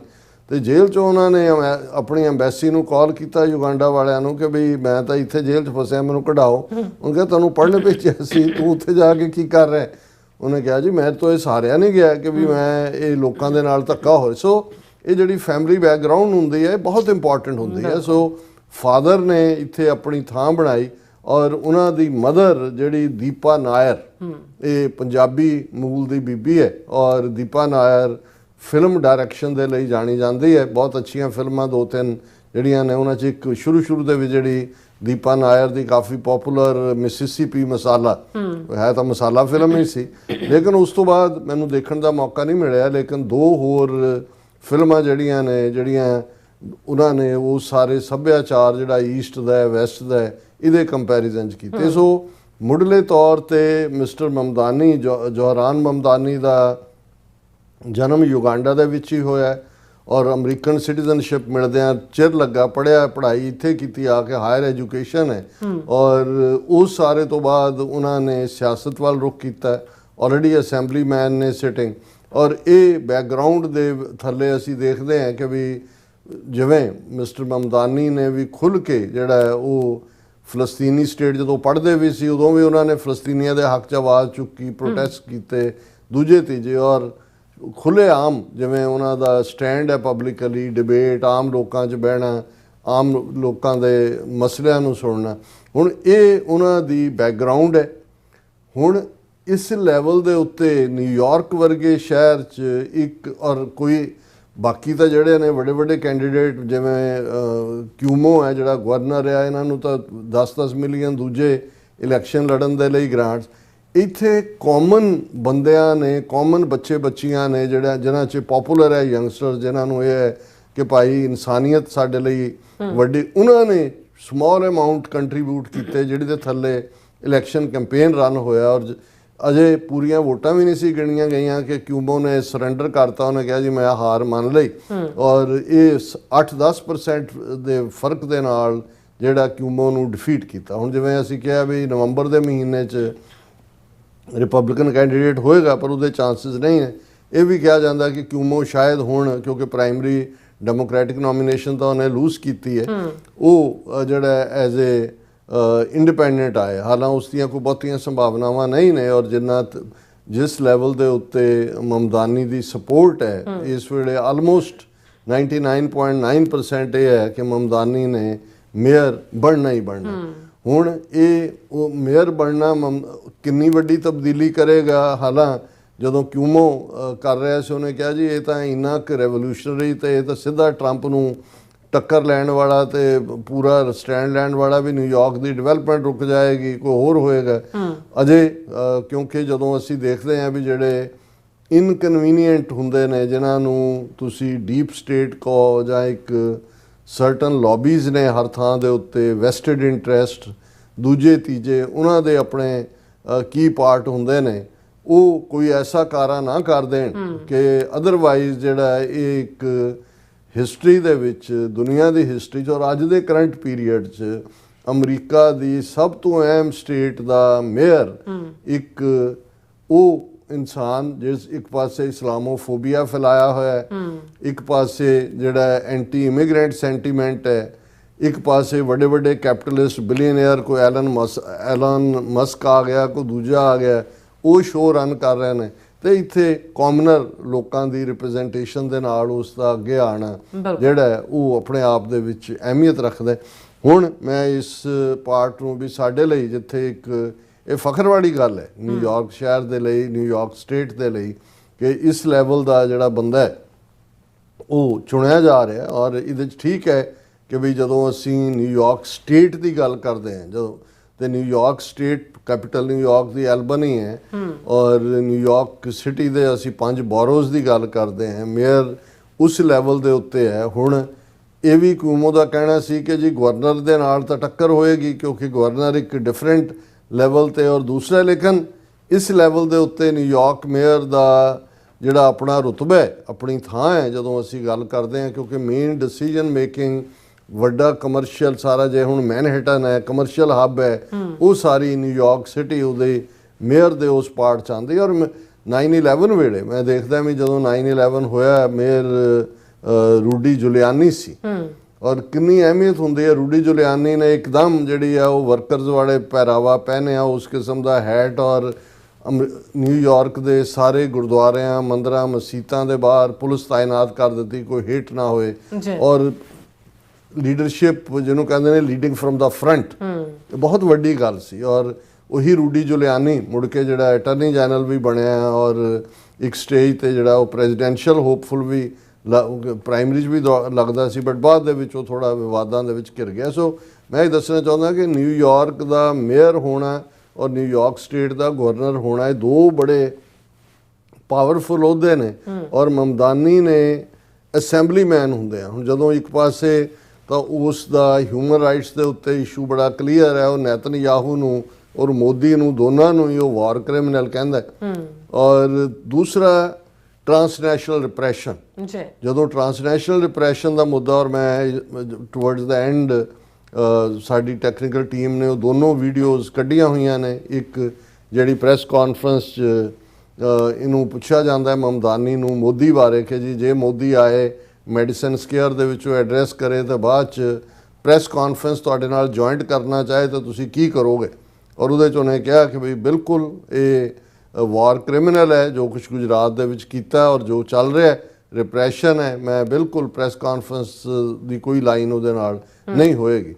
ਔਰ ਇਸ ਤੋਂ ਇਲਾਵਾ ਜਦੋਂ 15 ਜੂਨ 2023 ਨੂੰ ਹਰਦੀਪ ਸਿੰਘ ਨਿੱਜਰ ਦੀ ਸ਼ਹਾਦਤ ਹੁੰਦੀ ਹੈ, ਕੋਲਡ ਬਲੱਡਡ ਮਰਡਰ, ਔਰ ਇਹ ਟਰਾਂਸਨੈਸ਼ਨਲ ਰਿਪਰੈਸ਼ਨ ਔਰ ਅਮਰੀਕਾ ਦੇ ਵਿੱਚ ਉਸ ਥ੍ਰੈਟ ਦੀ ਗੱਲ ਸਾਹਮਣੇ ਆਉਂਦੀ ਹੈ, ਕਿਉਂਕਿ ਜਿੱਥੇ ਸਾਡਾ ਨਿਵਾਸ ਹੈ ਉਹ ਵੀ ਉਹਦੇ ਅਸੈਂਬਲੀ ਏਰੀਆ 'ਚ ਹੀ ਆਉਂਦਾ ਹੈ। ਇੱਕ ਸਟੇਜ ਦੇ ਉੱਤੇ ਸਾਡੇ ਤੱਕ ਵੀ ਪਹੁੰਚ ਹੋਈ, ਜਿਹੜੇ ਐਕਟਿਵਿਸਟ, ਸਿੱਖ ਐਕਟਿਵਿਸਟ ਮਮਦਾਨੀ ਦੇ ਨਾਲ ਕੰਮ ਕਰਦੇ ਨੇ, ਔਰ ਉਸ 'ਚੋਂ ਹੀ ਨਿਕਲਿਆ ਕਿ ਵੀ ਅਸੀਂ ਇਹ ਕਿਉਂਕਿ ਫੈਡਰਲ ਸਬਜੈਕਟ ਹੈ, ਜ਼ਿਆਦਾ ਕੁਛ ਤਾਂ ਅਸੀਂ ਨਹੀਂ ਕਰ ਸਕਦੇ, ਲੇਕਿਨ ਇਸ ਨੇ ਕੋਚੇਅਰ ਹੁੰਦਿਆਂ ਲੀਡ ਕੀਤਾ ਇਸ ਐਫਰਟ ਨੂੰ ਕਿ ਅਸੀਂ ਗਵਰਨਰ ਨੂੰ ਲੈਟਰ ਲਿਖਦੇ ਹਾਂ ਕਿ ਉਹ ਵਾਈਟ ਹਾਊਸ ਨੂੰ ਕਹੇ ਕਿ ਉਹ ਇਸ ਮੁੱਦੇ ਦੇ ਉੱਤੇ ਜਿਹੜਾ ਉਹ ਸਟੈਂਡ ਲਏ। ਔਰ ਇਹ ਜਿਹੜਾ ਮਿਸਟਰ ਮਮਦਾਨੀ, ਜ਼ੋਰਾਨ ਮਮਦਾਨੀ APA ਟਾਸਕ ਫੋਰਸ ਦਾ ਕੋਚੇਅਰ ਹੈ, ਉਹਨਾਂ ਨੇ ਦੂਸਰੀ ਕੋਚੇਅਰ ਅਸੈਂਬਲੀ ਮੈਂਬਰ ਗ੍ਰੇਸ ਲੀ ਦੇ ਨਾਲ ਮਿਲ ਕੇ ਜਿਹੜਾ ਹੈ ਉਹ ਗਵਰਨਰ ਨੂੰ ਔਰ ਦਰਸ਼ਕ ਸਕਰੀਨ ਦੇ ਉੱਤੇ ਉਸ ਨੂੰ ਦੇਖ ਵੀ ਸਕਦੇ ਨੇ। ਜੀ। ਔਰ ਉਹਦੇ ਥੱਲੇ ਫਿਰ 8 ਹੋਰ ਇਹਨਾਂ 2 ਕੋਚਰਸ ਦੇ ਨਾਲ 8 ਹੋਰ ਅਸੈਂਬਲੀਮੈਨ ਉਹਨਾਂ ਨੇ ਦਸਤਖਤ ਕੀਤੇ। ਔਰ ਮੈਂ ਸਮਝਦਾ ਕਿ ਇਹ ਸਮਝਣ ਦੇ ਲਈ ਕਿ ਮਮਦਾਨੀ ਦੇ ਆਉਣ ਨਾਲ ਸਿੱਖ ਫੈਕਟਰ ਕਿਵੇਂ, ਔਰ ਉਹ ਅਕਸਰ ਜਦੋਂ ਸਿੱਖ ਗੁਰਦੁਆਰਿਆਂ 'ਚ ਆਏ ਤੇ ਉਸੇ ਤਰ੍ਹਾਂ ਕੁੜਤਾ ਪਜਾਮਾ ਔਰ ਸਿਰ ਦੇ ਉੱਤੇ ਜਿਹੜਾ ਉਹ ਪਟਕਾ ਤਾਂ ਹੁੰਦਾ ਹੀ ਹੈ, ਔਰ ਉਹਨੇ ਚੇਸਟ ਪੰਜਾਬੀ ਵੀ ਬੋਲਦਾ ਹੈ ਮਮਦਾਨੀ, ਉਰਦੂ ਵੀ ਬੋਲਦਾ ਹੈ, ਅੰਗਰੇਜ਼ੀ ਔਰ ਦੂਸਰਾ ਤਾਂ ਹੈ ਹੀ ਹੈ, ਹੋਰ ਵੀ ਕਿਵੇਂ ਬੰਗਲਾ ਵੀ। ਸੋ ਪੂਰਾ ਟੈਲੈਂਟਡ ਜਿਵੇਂ ਲੱਗਦਾ ਕਿ ਵੀ ਇਸ ਰੋਲ ਲਈ। ਅਦਰਵਾਈਜ਼ ਤੁਸੀਂ ਨਿਊਯਾਰਕ ਦੀ ਇੰਨੀ ਡਾਈਵਰਸ ਕਮਿਊਨਿਟੀ ਦੇ ਵਿੱਚ ਆਪਣੀ ਥਾਂ ਬਣਾਉਣੀ ਜਾਂ ਉਹਨਾਂ ਨੂੰ ਟ੍ਰੈਡੀਸ਼ਨਲ ਐਸਟੈਬਲਿਸ਼ ਲੀਡਰਸ਼ਿਪ ਨੂੰ ਉਖਾੜ ਕੇ ਸੁੱਟਣਾ ਇਹ ਆਮ ਗੱਲ ਨਹੀਂ ਹੈ। ਪਰ ਇਹ 16 ਫਰਵਰੀ 2024 ਨੂੰ ਗਵਰਨਰ ਹੌਚਲ ਨੂੰ ਜਿਹੜਾ ਮਮਦਾਨੀ ਔਰ 9 ਹੋਰ ਅਸੈਂਬਲੀਮੈਨਾਂ ਨੇ ਚਿੱਠੀ ਲਿਖੀ। ਉਹਨਾਂ ਨੇ ਕਿਹਾ ਕਿ ਵੀ ਅਸੀਂ we the undersigned are writing to express our grave concerns over the Indian government's repression and targeting of Americans and to ask that you seek federal partnership to address this। ਕਿ ਵੀ ਜੋ ਅਮਰੀਕਨਾਂ ਦੇ ਨਾਲ ਭਾਰਤ ਕਰ ਰਿਹਾ ਹੈ ਅਸੀਂ ਉਸ ਬਾਰੇ ਚਿੰਤਤ ਹੈ ਔਰ ਗਵਰਨਰ ਨੂੰ ਕਿਹਾ ਵੀ ਤੁਸੀਂ ਫੈਡਰਲ ਲੈਵਲ ਦੇ ਉੱਤੇ ਇਸ ਨੂੰ ਦੀ ਪੈਰਵਾਈ ਕਰੋ। As elected officials representing diverse constituencies including the Sikh community, we were alarmed at the recent assassination plot against Sikh New Yorker in which an Indian national and government officer conspired to murder him for his public support of the creation of Khalistan and independent Sikh homeland। ਕਿ ਅਸੀਂ shocked ਹੈ ਕਿ ਇੱਕ ਨਿਊਯਾਰਕਰ ਜ਼ਾਹਰ ਹੈ ਗੁਰਪਤਵੰਤ ਸਿੰਘ ਪੰਨੂ ਦਾ ਜ਼ਿਕਰ ਹੈ ਜਿਹੜਾ ਕਿ ਆਜ਼ਾਦ ਖਾਲਿਸਤਾਨ ਦੇ ਲਈ ਸੰਘਰਸ਼ ਕਰ ਰਿਹਾ, ਉਹਨੂੰ ਮਾਰਨ ਦਾ ਪਲਾਟ ਇੰਡੀਅਨ ਗਵਰਨਮੈਂਟ ਦੇ ਆਫੀਸ਼ੀਅਲਸ ਨੇ ਜਿਹੜਾ ਉਹ ਪਲਾਨ ਕੀਤਾ। The recent unsealed indictment also indicates that the conspirators had in their own words so many targets for more assassinations of Sikhs across North America। ਕਿ ਜਿਹੜੀ ਇੰਡਾਈਟਮੈਂਟ ਹੋਈ ਆ ਉਹਦੇ 'ਚ ਆਇਆ ਕਿ ਵੀ ਉਹਨਾਂ ਨੇ ਤਾਂ ਅਜੇ ਬਹੁਤ ਸਾਰੇ ਹੋਰ ਸਿੱਖਾਂ ਨੂੰ ਨਿਸ਼ਾਨੇ ਤੇ ਲਿਆ ਹੋਇਆ ਸੀ ਜਿਨ੍ਹਾਂ ਨੂੰ ਉਹਨਾਂ ਨੇ ਮਾਰਨਾ ਸੀ। This comes after the FBI warned Sikh Americans of credible threats to their lives। ਕਿ ਵੀ ਡਿਊਟੀ ਟੂ ਵਾਰ ਨੋਟਿਸ ਜਿਵੇਂ ਮੈਨੂੰ ਵੀ ਦਿੱਤਾ ਗਿਆ, 1 ਦਰਜਨ ਦੇ ਕਰੀਬ ਹੋਰ ਅਮਰੀਕਨ ਸਿੱਖ ਐਕਟਿਵਿਸਟ ਨੇ ਜਿਨ੍ਹਾਂ ਨੂੰ ਦਿੱਤਾ ਗਿਆ। ਸੋ ਇਹੀ ਉਹਨਾਂ ਦਾ ਨਿਸ਼ਾਨਾ ਸਨ। ਫਿਰ ਉਹਨਾਂ ਨੇ ਕਿਹਾ ਕਿ prime minister Modi's government has been waging an explicit sophisticated crackdown scheme to repress Sikh activists abroad whom it labels extremists and even terrorists, including the successful assassination plot against Hardeep Singh Nijjar in Vancouver in June। ਉਹਨਾਂ ਨੇ ਕਿਹਾ ਵੀ Indian government ਬੜੇ ਸੋਫਿਸਟੀਕੇਟ ਤਰੀਕੇ ਦੇ ਨਾਲ ਇਹ crackdown ਕਰ ਰਹੀ ਹੈ ਸਿੱਖ ਐਕਟਿਵਿਸਟ ਦੇ ਉੱਤੇ, ਉਹਨਾਂ ਨੂੰ ਐਕਸਟ੍ਰੀਮਿਸਟ ਜਾਂ ਦਹਿਸ਼ਤਗਰਦ ਦਾ ਲੇਬਲ ਆਇਆ ਜਾ ਰਿਹਾ। ਔਰ ਉਹਨਾਂ ਨੇ ਕਿਹਾ ਨਿੱਜਰ ਵਾਜ਼ ਮਰਡਰਡ with 50 bullets by at least 6 men and had also advocated for the creation of Khalistan। ਕਿ 50 ਗੋਲੀਆਂ ਨਿੱਜਰ ਨੂੰ ਮਾਰੀਆਂ ਗਈਆਂ, ਉਹ ਵੀ ਖਾਲਿਸਤਾਨ ਦੀ ਜਿਹੜੀ ਹੈ ਉਹ ਐਡਵੋਕੇਸੀ ਕਰ ਰਿਹਾ ਸੀ। Prime minister Justin Trudeau publicly address this an unacceptable violation of Canadian sovereignty. ਕਿ ਜਸਟਿਨ ਟਰੂਡੋ ਨੇ ਵੀ ਕਿਹਾ ਕਿ ਭਾਈ ਇਹ ਕੈਨੇਡਾ ਦੀ ਸੋਵਰਨਿਟੀ ਨੂੰ ਵਾਇਓਲੇਟ ਕੀਤਾ। ਫਿਰ ਉਹਨਾਂ ਕਿਹਾ we condemn these increasing plots to repress Sikh activists abroad and ask that you seek support from president Biden to create federal protections for our Sikh neighbors and accountability from India। No person in the United States should have to fear that their political beliefs will lead them to be targeted by the foreign government। ਇਹ governor ਨੂੰ ਕਹਿ ਰਹੇ ਨੇ ਇਹ 10 ਅਸੈਂਬਲੀਮੈਨ ਕਿ ਭਾਈ ਇਸ ਦੇ ਉੱਤੇ ਡਾਇਰੈਕਟ ਫੈਡਰਲ ਗਵਰਨਮੈਂਟ ਦੇ ਨਾਲ ਰਾਬਤਾ ਕਰੋ ਤਾਂ ਕਿ ਸਿੱਖ ਸੁਰੱਖਿਅਤ ਹੋਣ, ਕਿਸੇ ਨੂੰ ਕੋਈ ਹੱਕ ਨਹੀਂ ਹੈ ਕਿ ਉਹ ਇੱਥੇ ਜਿਹੜਾ ਹੈ ਇਸ ਕਿਸਮ ਦੀ ਵਾਇਲੈਂਸ ਕਰੇ। Federal support should establish protections against the reach of foreign governments for anyone in the US soil and ensure such policy includes protections for those residing here with or without lawful status। ਕਿ ਜਿਹੜੇ ਵੀ ਇੱਥੇ ਨੇ ਭਾਵੇਂ illegal ਵੀ ਨੇ ਪਰ ਜੇ ਉਹਨਾਂ ਦਾ political activism ਹੈ ਉਹਨਾਂ ਨੂੰ ਸੁਰੱਖਿਅਤ ਕੀਤਾ ਜਾਏ। ਫਿਰ ਉਹਨਾਂ ਨੇ ਗਵਰਨਰ ਨੂੰ ਕਿਹਾ ਵੀ request that you ask the White House to release an official statement addressed to the Indian government that declares such action acceptable and detrimental to our country's relationship। ਕਿ ਭਾਈ ਇਹ ਜਿਹੜਾ ਵਾਈਟ ਹਾਊਸ ਨੂੰ ਲਿਖੋ ਔਰ Indian government ਦੇ ਨਾਲ ਇਸ ਇਸ਼ੂ ਨੂੰ ਚੁੱਕਿਆ ਜਾਏ ਕਿ ਇਹ ਜਿਹੜਾ ਪਾਰਟ ਹੈ ਤੁਹਾਡਾ ਅਨਐਕਸੈਪਟੇਬਲ ਹੈ। ਫਿਰ ਉਹਨਾਂ ਨੇ ਕਿਹਾ ਕਿ ਭਾਈ ਅਸੀਂ we also call on you to develop pathways to better ensure safety of Sikh New Yorkers who are pillars of their community and deserving of better protection against the anti-hate rhetoric that is on the rise in this given climate. ਵੀ ਸਿੱਖ ਜਿਹੜੇ ਨੇ ਨਿਊਯਾਰਕਰਸ ਉਹਨਾਂ ਦੀ ਤਾਰੀਫ ਕੀਤੀ ਹੈ ਔਰ ਨਾਲ ਦੀ ਨਾਲ ਜਿਹੜਾ ਐਂਟੀ ਜਿਹੜਾ ਸਿੱਖ ਰੈਟਰਿਕ ਔਰ ਦੂਸਰਾ ਹੈ ਉਸ ਦਾ ਜ਼ਿਕਰ ਕੀਤਾ ਔਰ ਅਖੀਰ 'ਚ ਕਿਹਾ ਹੈ we condemn India's actions to repress dissent and urge you to demand partnership from the Biden administration to ensure accountability from the Modi government and to protect all those residing here from such dangerous acts of transnational repression. ਕਿ government ਤੋਂ ਜਿਹੜਾ ਹੈ ਰਾਬਤਾ ਕਰੋ Biden ਦੇ ਨਾਲ ਔਰ accountable ਬਣਾਇਆ ਜਾਏ ਮੋਦੀ ਨੂੰ ਇਸ ਦੇ ਲਈ। ਔਰ ਇਹ ਮਿਸਟਰ ਮਮਦਾਨੀ ਵਰਲਡ ਸਿੱਖ ਪਾਰਲੀਮੈਂਟ ਦੇ ਫੰਕਸ਼ਨ 'ਚ ਵੀ ਆਏ ਜਦੋਂ ਅਸੀਂ ਵਰਲਡ ਸਿੱਖ ਪਾਰਲੀਮੈਂਟ ਦਾ ਐਨੂਅਲ ਸੈਸ਼ਨ ਕੀਤਾ ਉਹਦੇ 'ਚ ਵੀ ਆ ਕੇ ਉਹਨਾਂ ਨੇ ਐਡਰੈਸ ਕੀਤਾ। ਫਲਸ਼ਿੰਗ ਗੁਰਦੁਆਰਾ ਸਾਹਿਬ ਕਿਉਂਕਿ ਭਾਈ ਹਿੰਮਤ ਸਿੰਘ ਕੋਆਰਡੀਨੇਟਰ ਨੇ ਵਰਲਡ ਸਿੱਖ ਪਾਰਲੀਮੈਂਟ ਦੇ ਔਰ ਦਰਸ਼ਕ ਤਸਵੀਰਾਂ ਵੀ ਦੇਖ ਸਕਦੇ ਨੇ ਕਿ ਉਹਨਾਂ ਨੇ ਰਾਦਰ ਐਲਬਨੀ ਸੱਦ ਕੇ ਉਹਨਾਂ ਨੂੰ ਵਰਲਡ ਸਿੱਖ ਪਾਰਲੀਮੈਂਟ ਨੂੰ ਜਿਹੜਾ ਹੈ ਰੈਕਗਨਾਈਜ਼ ਕਰਦੇ ਆ ਕਿ ਭਾਈ ਤੁਸੀਂ ਕੋਵਿਡ-19 ਦੇ ਚੱਲਦੇ ਆ ਜਿਹੜਾ ਹੈ ਉਹ ਫ੍ਰੀ ਫੂਡ ਪ੍ਰੋਵਾਈਡ ਕੀਤਾ ਹੈ। ਔਰ ਇਸੇ ਤਰ੍ਹਾਂ ਸਿੱਖ ਫੰਕਸ਼ਨਸ ਪਿਛਲੇ ਹਫਤੇ ਹੀ ਅਜੇ ਉਹ Gurdwara Richmond Hill Cultural Society ਵੀ ਉਹਨਾਂ ਨੇ ਸਿੱਖਾਂ ਨੂੰ ਐਡਰੈਸ ਕੀਤਾ ਔਰ ਅਸੀਂ ਸਮਝਦੇ ਹਾਂ ਵੀ ਇਹ ਸਾਡੇ ਲਈ ਫਖਰ ਔਰ ਮਾਣ ਵਾਲੀ ਗੱਲ ਹੈ ਕਿ ਇੱਕ ਇਮਾਨਦਾਰ ਇਸ ਕਿਸਮ ਦਾ ਬੰਦਾ ਹੈ ਜਿਹੜਾ ਹੈਡ ਔਨ ਲੈਂਦਾ ਪਾਵਰਫੁਲ ਨੂੰ, ਕੈਪੀਟਲਿਸਟ ਨੂੰ, ਰੇਸਿਸਟ ਨੂੰ, ਇੰਡੀਅਨ ਨਿਜ਼ਾਮ ਨੂੰ, ਉਹ ਬਿਲਕੁਲ ਬੇਦਾਗ ਹੁੰਦਾ। ਅਦਰਵਾਈਜ਼ ਇੱਥੋਂ ਤੱਕ ਪਹੁੰਚਣ ਤੋਂ ਪਹਿਲਾਂ ਉਹਨਾਂ ਨੇ ਕਿਤੇ ਨਾ ਕਿਤੇ ਵੈਸੇ ਢਾਇਆ ਹੋਣਾ ਸੀ ਕੋਈ ਵੀ ਜੇ ਕੋਈ ਕਮਜ਼ੋਰੀ ਹੁੰਦੀ। ਸੋ ਅਸੀਂ ਜਿੱਥੇ ਇਹ ਵਿਸ਼ ਕਰਦੇ ਹਾਂ ਕਿ ਭਾਈ ਨਵੰਬਰ ਦੇ ਮਹੀਨੇ ਦੀਆਂ ਚੋਣਾਂ ਦੇ ਵਿੱਚ ਔਰ ਇਸ ਵਾਰ ਕੱਲ ਜਦੋਂ ਵੋਟਾਂ ਵੀ ਸੀ ਸਿੱਖਾਂ ਨੇ ਪੂਰੀ ਮਦਦ ਬਾਹਰ ਨਿਕਲੇ ਮਾਰਚ ਦੇ ਵਿੱਚ ਵੀ ਨਾਲ ਸੀ, ਪੋਲਿੰਗ ਬੂਥ ਦੇ ਉੱਤੇ ਵੀ ਸੀ ਔਰ ਸਿੱਖ ਕਮਿਊਨਿਟੀ ਜਿਹੜੀ ਹੈ ਲਾਈਕ ਏ ਸੋਲਿਡ ਰੌਕ ਨਾਲ ਖਲੋਤੀ ਕਿਉਂਕਿ ਉਹਨਾਂ ਨੂੰ ਇਹ ਹੈ ਕਿ ਬਈ ਮਮਦਾਨੀ ਸਾਡੇ ਨਾਲ ਖਲੋਤਾ ਟਰਾਂਸਨੈਸ਼ਨਲ ਰਿਪਰੈਸ਼ਨ ਵੇਲੇ ਸਾਡੇ ਹੱਕਾਂ ਦੇ ਲਈ। ਔਰ ਮੈਂ ਇਸ ਸੈਗਮੈਂਟ ਦੀ ਕਲੋਜ਼ਿੰਗ 'ਚ ਆਪਣੀ ਟੈਕਨੀਕਲ ਟੀਮ ਨੂੰ ਕਹਾਂਗਾ ਕਿ ਦੋਨੋਂ ਹੀ ਵੀਡੀਓ ਚਲਾ ਦੇਣ। ਇੱਕ 1.5 ਮਿੰਟ ਦੀ ਹੈ ਜਿਹੜੀ ਪ੍ਰੈਸ ਕਾਨਫਰੰਸ ਜਦੋਂ ਮੋਦੀ ਬਾਰੇ ਪੁੱਛਿਆ ਗਿਆ ਤਾਂ ਉਹਨੇ ਕਿਹਾ ਵੀ ਵਾਰ ਕ੍ਰਿਮੀਨਲ ਹੈ ਔਰ ਦੂਸਰੀ ਜਿਹੜੀ ਉਹਨਾਂ ਦੀ ਜਦੋਂ ਉਹਨਾਂ ਨੇ ਰੈਕਗਨਾਈਜ਼ ਕੀਤਾ ਵਰਲਡ ਸਿੱਖ ਪਾਰਲੀਮੈਂਟ ਨੂੰ ਅਸੈਂਬਲੀ ਦੇ ਵਿੱਚ ਔਰ ਉਸ ਸਾਰੇ ਦੇ ਦੌਰਾਨ ਜਿਹੜੀ ਉਹਨਾਂ ਨੇ ਸਿੱਖਾਂ ਦੀ ਤਾਰੀਫ ਕੀਤੀ ਔਰ ਉਸ ਨੂੰ ਵੀ ਵੀਡੀਓ ਨੂੰ ਚਲਾ ਦੇਣ। ਬਿਲਕੁਲ। President Narendra Modi, and this will go to you first. Come on, Lander of India.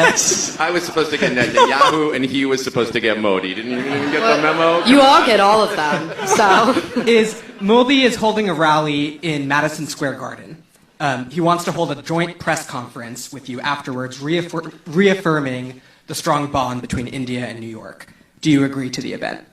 No. All right, Mr. Stringer. No. And Mr. Ramdani. No, and I just want to say something here, which is that my father, his family comes from Gujarat in India, and his family is Muslim, I'm Muslim, and Narendra Modi helped to orchestrate what was a mass slaughter of Muslims in Gujarat to the extent that we don't even believe there are Gujarati Muslims anymore. And when I tell someone that I am, it's a shock to them that is even the case. And this is someone who we should view in the same manner that we do Benjamin Netanyahu. This is a war criminal. And speaking, I wouldn't go to the press conference. It is such a pleasure to have you here in Albany. It is something that we've been looking forward to for so long. And I'm so excited first to say that we have a number of other elected officials who are here joining us. Co-chair of the Asian Pacific American Task Force, Grace Lee, is with us. And Jessica Gonzalez Rojas is with us as well, who shares parts of Astoria and also Jackson Heights. And my name is Zahran Mamdani. I represent parts of Astoria, Long Island City, and I'm also the co-chair of the Asian Pacific American Task Force and the first South Asian man elected to the New York State Assembly. And what is so special about today for me is the chance to acknowledge the work of so many of you, the work that you do not only for the Sikh community, but for all of New York. And I think that's one of the most beautiful things that so many of us cherish about Sikhism is the commitment to the well-being of all people. The commitment to feeding all who are hungry, no matter who they are or where they come from. And too often, the work that you do in fulfilling that commitment is not acknowledged. It's not acknowledged by the city, it's not acknowledged by the state, it's not acknowledged by our political landscape. And the intent of today is to formally recognize the work that you have done as World Sikh Parliament, not only in feeding thousands of New Yorkers, both at the height of COVID and also in a regular basis, and also the work that you have done to create a pathway for young Sikh New Yorkers to better understand themselves, their identity, and their place. And this is a moment in time where there is a lot of pressure on the Sikh community to conform to a certain set of behavior and political beliefs. And we see that most explicitly through the government of India's targeted campaign of harassment and assassinations across the world. And it is more important now than ever before to have an organization that makes room and makes space for Sikh New Yorkers to understand that they can be whomever they would like to be, they can fight for whatever cause they would like to fight, they can believe in whatever it is that they would like to believe in, because that is the right of any American. And that is something that we should extend to every single one of the communities across our country, and it's being denied to the Sikh community. It should be granted to the Sikh community. And the first step we can take towards that is an acknowledgement of the presence, the place, and the power of this community and the work that you all have done. So I'm so honored to be here alongside our co-chair, alongside Assemblywoman Gonzalez Rojas, to present you with this proclamation that formally recognizes the work of the World Sikh Parliament in feeding thousands of New Yorkers, in providing pathways for young Sikh New Yorkers, and in making New York the place that we all want it to be, which is a place for every single one of us. So thank you so much for coming. Sat Sri Akal, and it's such a pleasure to have all of you here.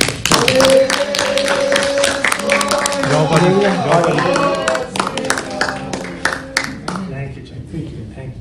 Thank you so much. Please, Grace. ਭਾਜੀ ਇਧਰੋਂ ਮੜ ਜਾ ਅੱਛਾ ਬਲੇ ਸੋਨਿਹਾ ਸਤਿ ਸ੍ਰੀ ਅਕਾਲ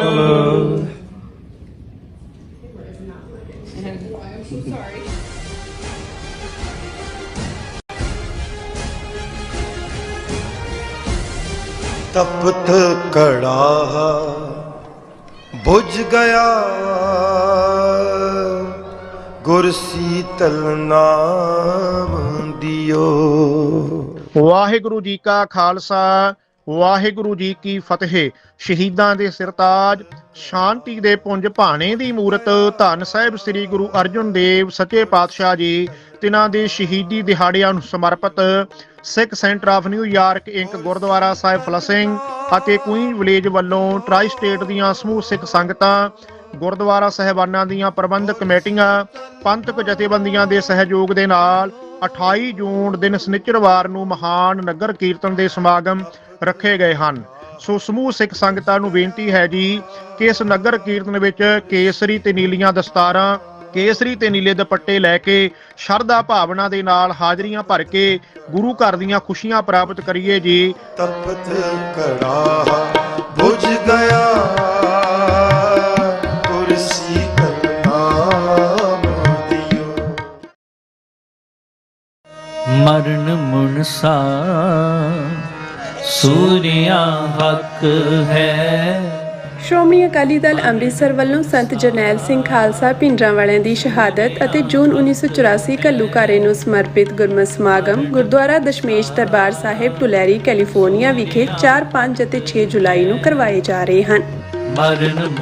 ਸ਼ੁੱਕਰਵਾਰ ਅਤੇ ਸ਼ਨੀਚਰਵਾਰ ਨੂੰ ਰਾਤ ਦੇ ਦੀਵਾਨ ਸਜਾਏ ਜਾਣਗੇ, ਜਿਨ੍ਹਾਂ ਵਿੱਚ ਕਵੀਸ਼ਰੀ ਜਥਾ ਭਾਈ ਮਹਿਲ ਸਿੰਘ ਜੀ ਚੰਡੀਗੜ੍ਹ ਅਤੇ ਭਾਈ ਗੁਰਲਾਲ ਸਿੰਘ ਦਮਦਮੀ ਟਕਸਾਲ ਵਾਲੇ ਹਾਜ਼ਰੀ ਭਰਨਗੇ। ਉਪਰੰਤ ਪੰਥਕ ਆਗੂ ਸਹਿਬਾਨ ਅਤੇ ਬੁਲਾਰੇ ਸੰਗਤਾਂ ਨੂੰ ਸੰਬੋਧਨ ਕਰਨਗੇ। ਸਮੂਹ ਸਿੱਖ ਸੰਗਤਾਂ ਅਤੇ ਪਾਰਟੀ ਆਗੂਆਂ ਨੂੰ ਸਮੇਂ ਸਿਰ ਪਹੁੰਚਣ ਦੀ ਅਪੀਲ ਕੀਤੀ ਜਾਂਦੀ ਹੈ। ਮਰਨ ਮੁਨਸਾ ਸੂਰਿਆ ਹੱਕ ਹੈ, ਮਰਨ ਮੁਨਸਾ ਸੂਰਿਆ ਹੱਕ ਹੈ।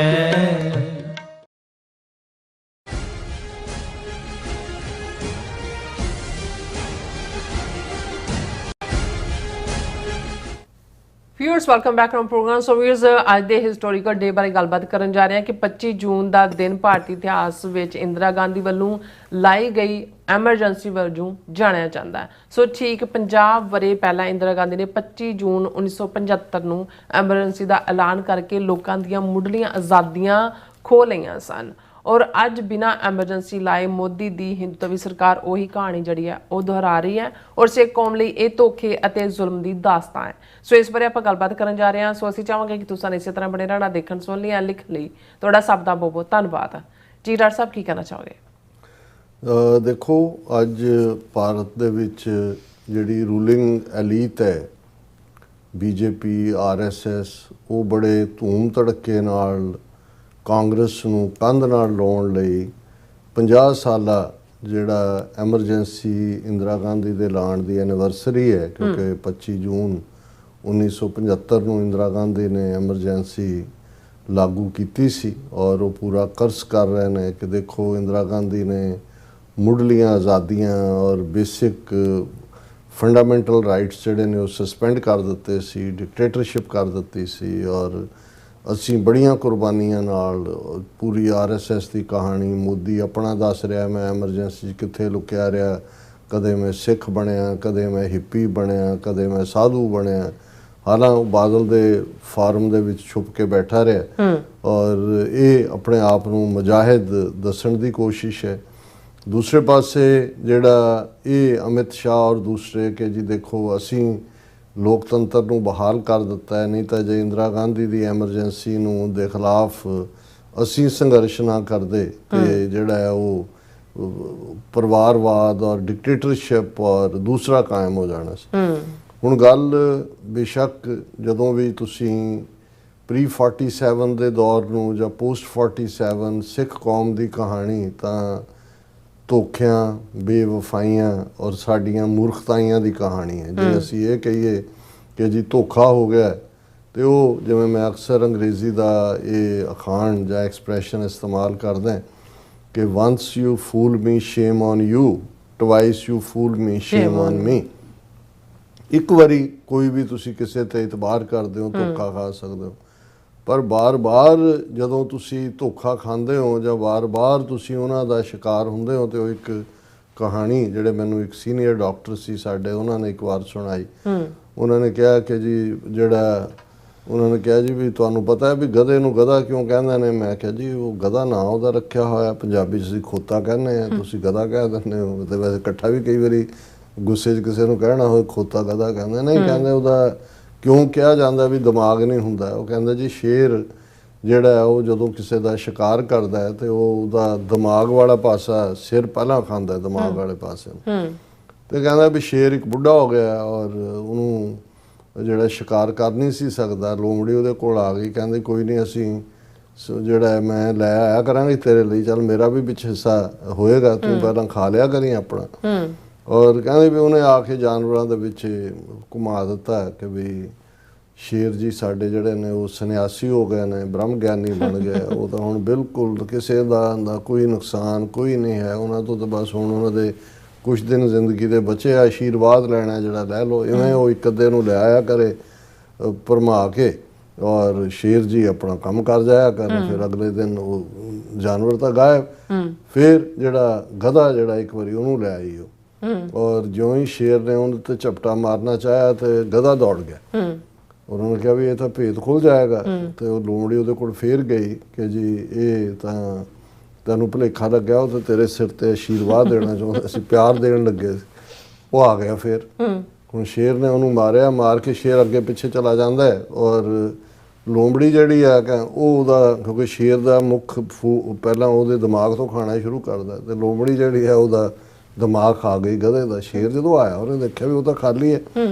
ਉਹਨੇ ਕਿਹਾ ਕਿ ਵੀ ਇਹਨੂੰ ਕੌਣ ਖਾ ਗਿਆ? ਕਹਿੰਦੇ ਨਹੀਂ ਜਨਾਬ ਇਹਦੇ 'ਚ ਹੁੰਦਾ ਹੀ ਨਹੀਂ। ਉਹ ਕਹਿੰਦਾ ਇੱਕਦਮ ਹੋ ਸਕਦਾ ਨਹੀਂ ਹੁੰਦਾ। ਕਹਿੰਦਾ ਜੇ ਇਹਦੇ 'ਚ ਦਿਮਾਗ ਹੁੰਦਾ ਤਾਂ ਦੁਬਾਰਾ ਤੁਹਾਡੇ ਕੋਲ ਹੁੰਦਾ ਵੀ ਇੱਕ ਵਾਰ ਤਾਂ ਹੋਇਆ ਖਾ ਗਿਆ, ਫਿਰ ਤੁਸੀਂ ਦੁਬਾਰਾ ਕਰ ਰਹੇ। ਤੇ ਉਹ ਉਹਨਾਂ ਨੇ ਕਹਾਣੀ ਸੁਣਾ ਕੇ ਮੈਨੂੰ ਕਿਹਾ ਵੀ ਕਈ ਵਾਰ ਸਾਡੀ ਕੌਮ ਦੀ ਹਾਲਤ ਇਹ ਹੈ ਵੀ ਜਿਹਦੇ ਹੱਥੋਂ ਅਸੀਂ ਧੋਖਾ ਖਾਂਦੇ ਹਾਂ, ਬਾਰ-ਬਾਰ ਖਾਂਦੇ ਹਾਂ। ਔਰ ਉਹਨਾਂ ਨੇ ਜ਼ਾਹਰ ਹੈ ਕਿ ਅਸੀਂ ਜਦੋਂ 5 ਸਦੀਆਂ ਦੇ ਵੈਰ ਦੀ ਗੱਲ ਕਰਦੇ ਹਾਂ, 47 ਵੀ ਦੇਖ ਲਿਆ, ਦੂਜਾ ਵੀ ਹੋ ਗਿਆ। ਹੁਣ ਇਹਨੂੰ ਮੈਂ ਐਮਰਜੈਂਸੀ ਨਾਲ ਜੋੜ ਕੇ ਕਿਉਂ ਕਹਿ ਰਿਹਾ, ਜਦੋਂ ਇੰਦਰਾ ਗਾਂਧੀ ਨੇ ਐਮਰਜੈਂਸੀ ਲਾਈ, ਜ਼ਾਹਰ ਹੈ ਉਸ ਤੋਂ ਪਹਿਲਾਂ ਇੱਕ ਹਾਲਾਤ ਬਣੇ ਹੋਏ ਸੀ। ਹਾਲਾਂ ਇੰਦਰਾ ਗਾਂਧੀ ਨੇ 2 ਐਕਟ ਐਸੇ ਕੀਤੇ ਸੀ ਜਿਹਦੇ ਥੱਲੇ ਇਹ ਲੱਗਦਾ ਸੀ ਕਿ ਬਈ ਹੁਣ ਇੰਦਰਾ ਗਾਂਧੀ ਇੰਨੀ ਪਪੂਲਰ ਹੋ ਗਈ ਹੈ ਲੋਕਾਂ 'ਚ ਵੀ ਇਹਨੂੰ ਕੋਈ ਡਿਫੀਟ ਹੀ ਨਹੀਂ ਕਰ ਸਕਦਾ। 1971 'ਚ ਪਾਕਿਸਤਾਨ ਨੂੰ 2 ਹਿੱਸਿਆਂ 'ਚ ਤੋੜਿਆ, ਬੰਗਲਾਦੇਸ਼ ਬਣਾ ਦਿੱਤਾ ਜੀ। 1974 ਦੇ ਵਿੱਚ ਪੋਖਰਾਨ ਦੇ ਵਿੱਚ ਐਟੋਮਿਕ ਧਮਾਕੇ ਕਰਕੇ ਭਾਰਤ ਨੂੰ ਐਟੋਮਿਕ ਪਾਵਰ ਬਣਾ ਦਿੱਤਾ।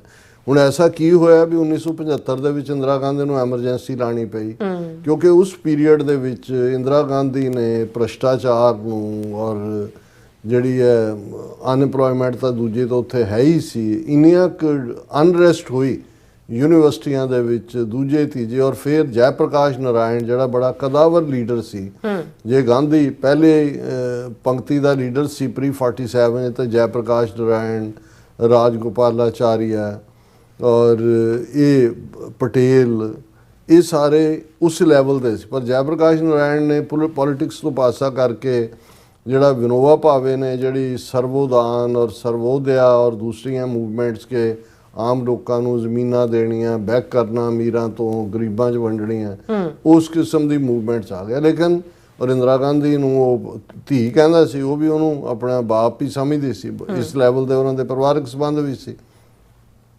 ਉਹ ਵੀ ਬਾਹਰ ਨਿਕਲਿਆ, ਉਹਨੇ ਕਿਹਾ ਵੀ ਇਹ ਤਾਂ ਬਿਲਕੁਲ ਫਾਸ਼ਿਸਟ ਰੁਚੀਆਂ ਦੀ ਮਾਲਕ, ਇਹ ਤਾਂ ਡਿਕਟੇਟਰਸ਼ਿਪ ਵੱਲ ਜਾ ਰਹੀ। ਉਦੋਂ ਅਜੇ ਐਮਰਜੈਂਸੀ ਨਹੀਂ ਸੀ ਲਾਈ ਔਰ ਕਰਪਸ਼ਨ ਵੀ ਸੀ, ਭਾਈ ਭਤੀਜਾਵਾਦ ਵੀ ਸੀ। ਜੈ ਪ੍ਰਕਾਸ਼ ਨਾਰਾਇਣ ਨੇ ਇੱਕ ਮੂਵਮੈਂਟ ਸ਼ੁਰੂ ਕੀਤੀ, ਉਹਦਾ ਨਾਮ ਰੱਖਿਆ ਪੂਰਨ ਕ੍ਰਾਂਤੀ, ਟੋਟਲ ਰੈਵੋਲੂਸ਼ਨ। ਬਿਹਾਰ ਤੋਂ ਉਸ ਦੀ ਸ਼ੁਰੂਆਤ ਹੋਈ, ਸਪਰੈਡ ਹੁੰਦੀ ਚਲੀ ਗਈ। ਲੁਧਿਆਣੇ 'ਚ ਬਹੁਤ ਵੱਡੀ ਰੈਲੀ ਹੋਈ ਉਸ ਜ਼ਮਾਨੇ 'ਚ। ਅਕਾਲੀ, ਕਿਉਂਕਿ ਉਦੋਂ ਅਜੇ ਬੀਜੇਪੀ ਤਾਂ ਹੈ ਨਹੀਂ ਸੀ, ਭਾਰਤੀ ਜਨਸੰਘ ਸੀ, ਆਪੋਜੀਸ਼ਨ ਪਾਰਟੀਆਂ ਨੂੰ ਵੀ ਕੋਈ ਨਾ ਕੋਈ ਸਹਾਰਾ ਚਾਹੀਦਾ ਸੀ। ਲੱਖਾਂ ਲੋਕ ਲੁਧਿਆਣਾ ਰੈਲੀ 'ਚ ਵੀ ਆਏ। ਮੁੱਕਦੀ ਗੱਲ ਕਿ ਇਹ ਸਾਰੇ ਨਾਰਥ ਇੰਡੀਆ ਦੇ ਵਿੱਚ ਇੱਕ ਮਾਹੌਲ ਬਣ ਗਿਆ ਇੰਦਰਾ ਗਾਂਧੀ ਦੇ ਖਿਲਾਫ। ਉਸੇ ਪੀਰੀਅਡ 'ਚ ਇਲਾਹਾਬਾਦ ਹਾਈ ਕੋਰਟ ਨੇ ਇੰਦਰਾ ਗਾਂਧੀ ਦੀ ਇਲੈਕਸ਼ਨ ਰੱਦ ਕਰ ਦਿੱਤੀ, ਉਹਨਾਂ ਨੇ MP ਦੀ, ਕਿ ਬਈ ਇਹ ਉੱਥੋਂ ਸ਼ਾਇਦ ਰਾਏ ਬਰੇਲੀ ਤੋਂ ਹੀ ਜਿੱਤਦੀ ਸੀ, ਕਿ ਇਹਨੇ ਅਨਫੇਅਰ ਮੀਨਸ ਯੂਜ਼ ਕੀਤੇ ਨੇ, ਕਰਪਟ ਮੀਨਸ ਯੂਜ਼। ਔਰ ਮੰਗ ਉੱਠੀ ਕਿ ਵੀ ਅਸਤੀਫਾ ਦੇ। ਇੰਦਰਾ ਗਾਂਧੀ ਫੌਰਨ ਉਹਨੂੰ ਲੈ ਗਈ ਕੇਸ ਨੂੰ ਸੁਪਰੀਮ ਕੋਰਟ 'ਚ, ਉੱਥੇ ਪਹਿਲਾਂ ਸਟੇ ਮਿਲ ਗਿਆ, ਫਿਰ ਉਹ ਜਿਹੜੀ ਹਾਈ ਕੋਰਟ ਦਾ ਫੈਸਲਾ ਬਦਲ ਦਿੱਤਾ। ਪਰ ਇਸ ਸਾਰੇ ਨੇ ਜਿਹੜਾ ਇੱਕ ਇਸ ਕਿਸਮ ਦਾ ਮਾਹੌਲ ਪੈਦਾ ਕਰ ਦਿੱਤਾ ਕਿ ਲੋਕ ਸੜਕਾਂ ਦੇ ਉੱਤੇ ਉਤਰ ਆਏ। ਔਰ ਇੰਦਰਾ ਗਾਂਧੀ ਨੇ ਅੱਜ ਦੇ ਦਿਨ ਐਮਰਜੈਂਸੀ ਲਾ ਕੇ ਸਭ ਅੰਦਰੋਂ ਅੰਦਰ ਤਾੜ ਦਿੱਤੇ, ਆਪੋਜੀਸ਼ਨ ਦੇ ਲੀਡਰ ਵੀ ਚੁੱਕ ਲਏ ਔਰ ਐਨ ਸਾਰੇ ਸੁਸਰੀ ਵਾਂਗ ਸੌਂ ਗਏ। ਹੁਣ ਜਦੋਂ ਮੈਂ ਉਹ ਗਧੇ ਵਾਲੀ ਕਹਾਣੀ ਸੁਣਾਈ ਹੈ, ਉਹ ਇਸ ਦਾ ਪਿਛੋਕੜ ਇਹ ਹੈ ਕਿ ਵੀ ਅਕਾਲੀਆਂ ਨੇ ਮਤਾ ਕੀਤਾ ਕਿ ਪੰਜਾਬ 'ਚ ਗਿਆਨੀ ਜ਼ੈਲ ਸਿੰਘ ਚੀਫ ਮਿਨਿਸਟਰ ਸੀ, ਅਕਾਲੀਆਂ ਨੇ ਕੀਤਾ ਕਿ ਵੀ ਅਸੀਂ ਮੋਰਚਾ ਲਾਣਾ ਇਹਦੇ ਖਿਲਾਫ। ਹੁਣ ਇੰਦਰਾ ਗਾਂਧੀ ਨੇ ਆਪਣੇ ਪਿਓ ਦੇ ਜ਼ਮਾਨੇ ਤੋਂ ਪੰਜਾਬੀ ਸੂਬਾ ਮੋਰਚਾ ਵੀ ਦੇਖਿਆ ਹੋਇਆ ਸੀ ਔਰ ਅਕਾਲੀਆਂ ਦਾ ਜਾਂ ਸਿੱਖਾਂ ਦੀ ਰੈਜ਼ਿਸਟੈਂਸ ਵੀ ਦੇਖੀ ਹੋਈ ਸੀ। ਉਹਨੂੰ ਪਤਾ ਸੀ ਕਿ ਵੀ ਇਹੀ ਨੇ, RSS ਵਾਲੇ ਵੀ ਸਾਰੇ ਲੋਕ ਗਏ, ਸੁਬਰਾਮਨਿਅਮ ਸਵਾਮੀ, ਨਰਿੰਦਰ ਮੋਦੀ। ਇਹ ਨਰਿੰਦਰ ਮੋਦੀ ਤਾਂ ਕੋਈ ਔਕਾਤ ਵੀ ਨਹੀਂ ਸੀ, ਇਹ ਲੁੱਕ ਲੱਗ ਗਏ, RSS ਦੇ ਲੀਡਰ ਫੜੇ ਗਏ, ਅਟਲ ਬਿਹਾਰੀ ਵਾਜਪਾਈ, ਅਡਵਾਨੀ, ਇਹ ਉਹ ਚੁੱਕੇ ਅੰਦਰ ਦੇ, ਤੇ ਕੋਈ ਰੈਜ਼ਿਸਟੈਂਸ ਨਹੀਂ। ਅਕਾਲੀਆਂ ਨੇ ਕਿਹਾ ਜੀ ਅਸੀਂ ਮੋਰਚਾ ਲਾਉਣਾ ਐਮਰਜੈਂਸੀ ਦੇ ਖਿਲਾਫ, ਮਤਾ ਕੀਤਾ। ਇੰਦਰਾ ਗਾਂਧੀ ਨੇ ਸਪੈਸ਼ਲ ਆਪਣੇ ਐਨੀਵਰਸਰੀ ਜਿਹੜੇ ਆਪਣੇ ਐਮਿਸਰੀ, ਆਪਣੇ ਦੂਤ ਭੇਜੇ ਅਕਾਲੀਆਂ ਦੇ ਕੋਲ, ਅਕਾਲੀ ਲੀਡਰਸ਼ਿਪ ਕੋਲ, ਕਿ ਵੀ ਤੁਸੀਂ ਜੋ ਚਾਹੁੰਦੇ ਹੋ ਪੰਜਾਬ 'ਚ, ਚੰਡੀਗੜ੍ਹ ਵੀ, ਪਾਣੀਆਂ ਦੇ ਉੱਤੇ ਵੀ ਹੱਕ, ਜਿਹੜੇ ਪੰਜਾਬੀ ਬੋਲਦੇ ਇਲਾਕੇ ਵੀ ਨੇ, ਆਟੋਨਮਸ ਸਟੇਟਸ ਵੀ, ਸਿਰਫ ਦਿੱਲੀ ਦੇ ਵਿੱਚ ਮੇਰੀ ਸਪੋਰਟ ਕਰੋ। ਪੰਜਾਬ ਨੂੰ ਮੈਂ ਖੁਦ ਮੁਖਤਿਆਰ, ਜਿਵੇਂ ਜੰਮੂ ਕਸ਼ਮੀਰ ਦਾ ਉਦੋਂ ਆਰਟੀਕਲ 370 ਸੀ, ਵੀ ਜੋ ਤੁਹਾਡੀਆਂ ਮੰਗਾਂ ਨੇ ਸਾਰੀਆਂ ਮੰਨੀਆਂ ਔਰ ਜੋ ਤੁਸੀਂ ਚਾਹੁੰਦੇ ਹੋ ਕਰੋ, ਸਿਰਫ ਭਾਰਤ ਦੇ ਨਾਲ ਉਹਨਾਂ ਕੁ ਅਲਾਇੰਸ ਰੱਖੋ ਕਿ ਵੀ ਇਹ 2-3 ਮਹਿਕਮੇ, ਜਿਹੜਾ ਅਨੰਦਪੁਰ ਦਾ ਮਤਾ ਬਾਅਦ ਜਿਹਦੇ ਲਈ 2 ਲੱਖ ਬੰਦਾ ਜੇਲ੍ਹਾਂ 'ਚ ਗਿਆ। ਹੁਣ ਉਸ ਪੀਰੀਅਡ ਦੇ ਮੌਕੇ ਹੁੰਦੇ ਨੇ ਜਦੋਂ ਕੋਈ ਵੀ ਤੁਹਾਨੂੰ ਆਫਰ ਉਦੋਂ ਹੀ ਕਰਦਾ ਜਦੋਂ ਕਿਸੇ ਪਾਸੇ ਕੋਈ ਜਿਹੜਾ ਉਹ ਕਮਜ਼ੋਰ ਹੋ ਰਿਹਾ ਹੁੰਦਾ। ਟੋਡੇ ਦੀ ਅਜੇ ਲੀਨਿੰਗ ਸੀ ਕਿ ਵੀ ਇਸ ਆਫਰ ਨੂੰ ਲੈ ਲਈਏ, ਲੇਕਿਨ ਬਾਦਲ ਜਿਹੜਾ ਕਿ ਜਿਹਦੇ ਤਾਂ DNA 'ਚ ਹੀ ਪਤਾ ਨਹੀਂ RSS ਵਾਲਿਆਂ ਦਾ ਹੀ DNA ਹੈ, ਇਹਦੇ ਟੱਬਰ 'ਚ ਕਿੱਥੋਂ ਆਇਆ ਕੀ ਨਹੀਂ ਹੈ, ਲੇਕਿਨ ਉਹਨੇ ਕਿਹਾ ਕਿ ਜੀ ਨਹੀਂ, ਅਸੀਂ ਤਾਂ ਜਿਹੜਾ ਉਹ ਆਪੋਜੀਸ਼ਨ ਦੇ ਨਾਲ ਜਾਵਾਂਗੇ, ਜਿੱਧਰ ਭਾਰਤੀ ਜਨਸੰਘ ਜਾ ਰਿਹਾ ਉਧਰ ਜਾ ਰਿਹਾ।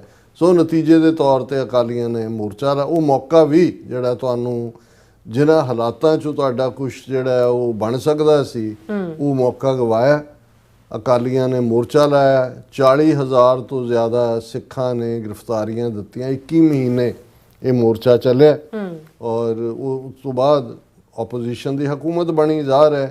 ਔਰ ਮੈਨੂੰ ਯਾਦ ਹੈ ਕਿ ਇਹ 1975 ਚ ਲਾਇਆ ਔਰ ਆਲਮੋਸਟ 1977 ਦੇ ਵਿੱਚ ਚੋਣਾਂ ਹੋਈਆਂ ਔਰ ਇਹ 1977 ਦਾ ਵਰ੍ਹਾ ਹੀ ਸੀ ਜਦੋਂ ਗੁਰੂ ਰਾਮਦਾਸ ਜੀ ਦੀ ਯਾਦ 'ਚ ਜਾਂ ਅੰਮ੍ਰਿਤਸਰ ਸ਼ਹਿਰ ਦਾ 400 ਸਾਲਾ ਸਥਾਪਨਾ ਦਾ ਸਾਲ ਵੀ ਸੀ। ਬੜੇ ਸਮਾਗਮ, ਇੱਕ ਤੋਂ ਬਾਅਦ ਇੱਕ ਮਿਨਿਸਟਰ, ਪ੍ਰਾਈਮ ਮਿਨਿਸਟਰ, ਦੂਜੇ ਤੀਜੇ ਉਹ ਜਿਹੜੇ ਨੇ ਉਹ ਤੁਰੇ ਆ ਰਹੇ ਨੇ ਦਰਬਾਰ ਸਾਹਿਬ ਸਿੱਖਾਂ ਦਾ ਥੈਂਕ ਯੂ ਕਰਨ ਕਿ ਜੀ ਤੁਸੀਂ ਸਾਡੀਆਂ ਸਿਵਲ ਲਿਬਰਟੀਜ਼ ਉਹ ਬਚਾ ਦਿੱਤੀਆਂ।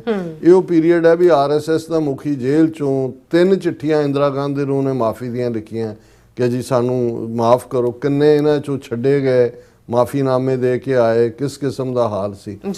ਲੇਕਿਨ ਅਜੇ ਕੁਝ ਮਹੀਨੇ ਨਹੀਂ ਸੀ ਬੀਤੇ, ਮੁਰਾਰਜੀ ਦੇਸਾਈ ਦੀ ਸਰਕਾਰ ਬਣੀ ਪੰਜਾਬ ਦੇ ਵਿੱਚ, ਜਿਹੜਾ ਉਹ ਵੀ ਜਿਹੜਾ ਉਹ ਸਰਕਾਰਾਂ ਬਣੀਆਂ ਆਪੋਜੀਸ਼ਨ ਦੀਆਂ।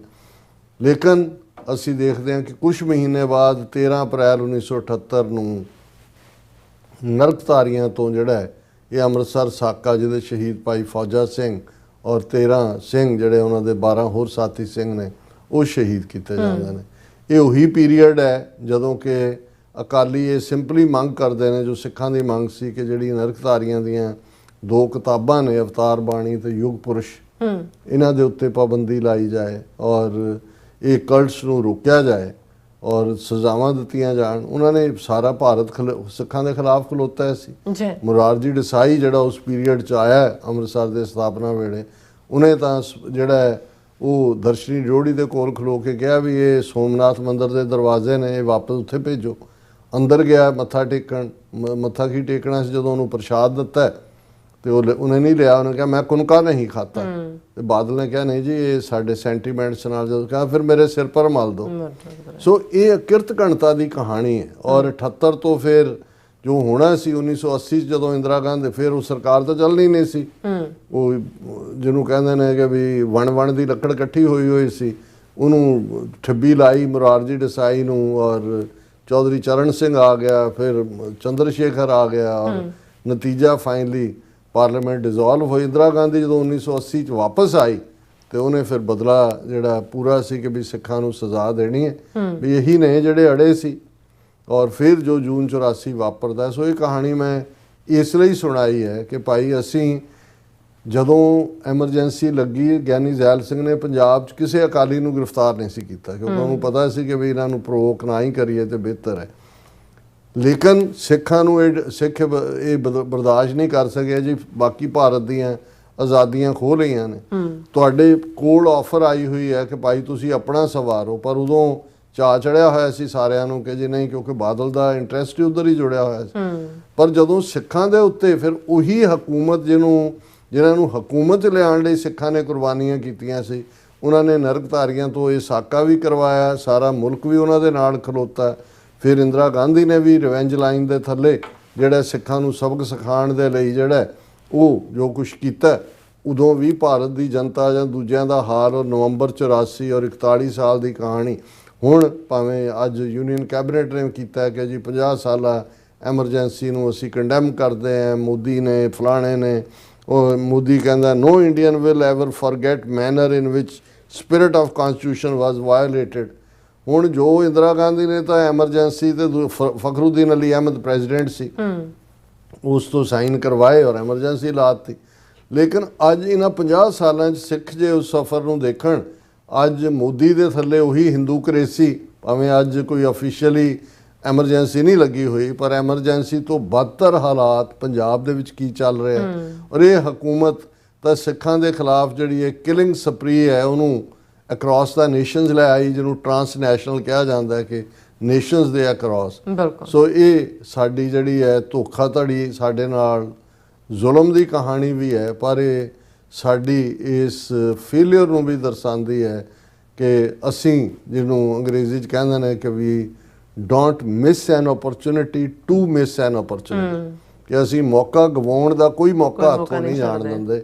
ਐਮਰਜੈਂਸੀ ਦੀ ਦਾਸਤਾਨ ਚੋਂ ਤਾਂ ਮੈਨੂੰ ਇਹੀ ਨਿਕਲਦਾ ਨਜ਼ਰ ਆਉਂਦਾ ਹੈ। ਜੀ ਡਾਕਟਰ ਸਾਹਿਬ ਤੁਹਾਡਾ ਬਹੁਤ ਬਹੁਤ ਧੰਨਵਾਦ। ਸੋ ਇੱਥੇ ਲੈਣ ਬ੍ਰੇਕ। ਵਿਊਅਰਸ ਤੁਸੀਂ ਇਸੇ ਤਰ੍ਹਾਂ ਬਣੇ ਰਹਿਣਾ। ਮਿਲਦੇ ਹਾਂ ਛੋਟੇ ਜਿਹੇ ਵਕਫੇ ਤੋਂ ਬਾਅਦ।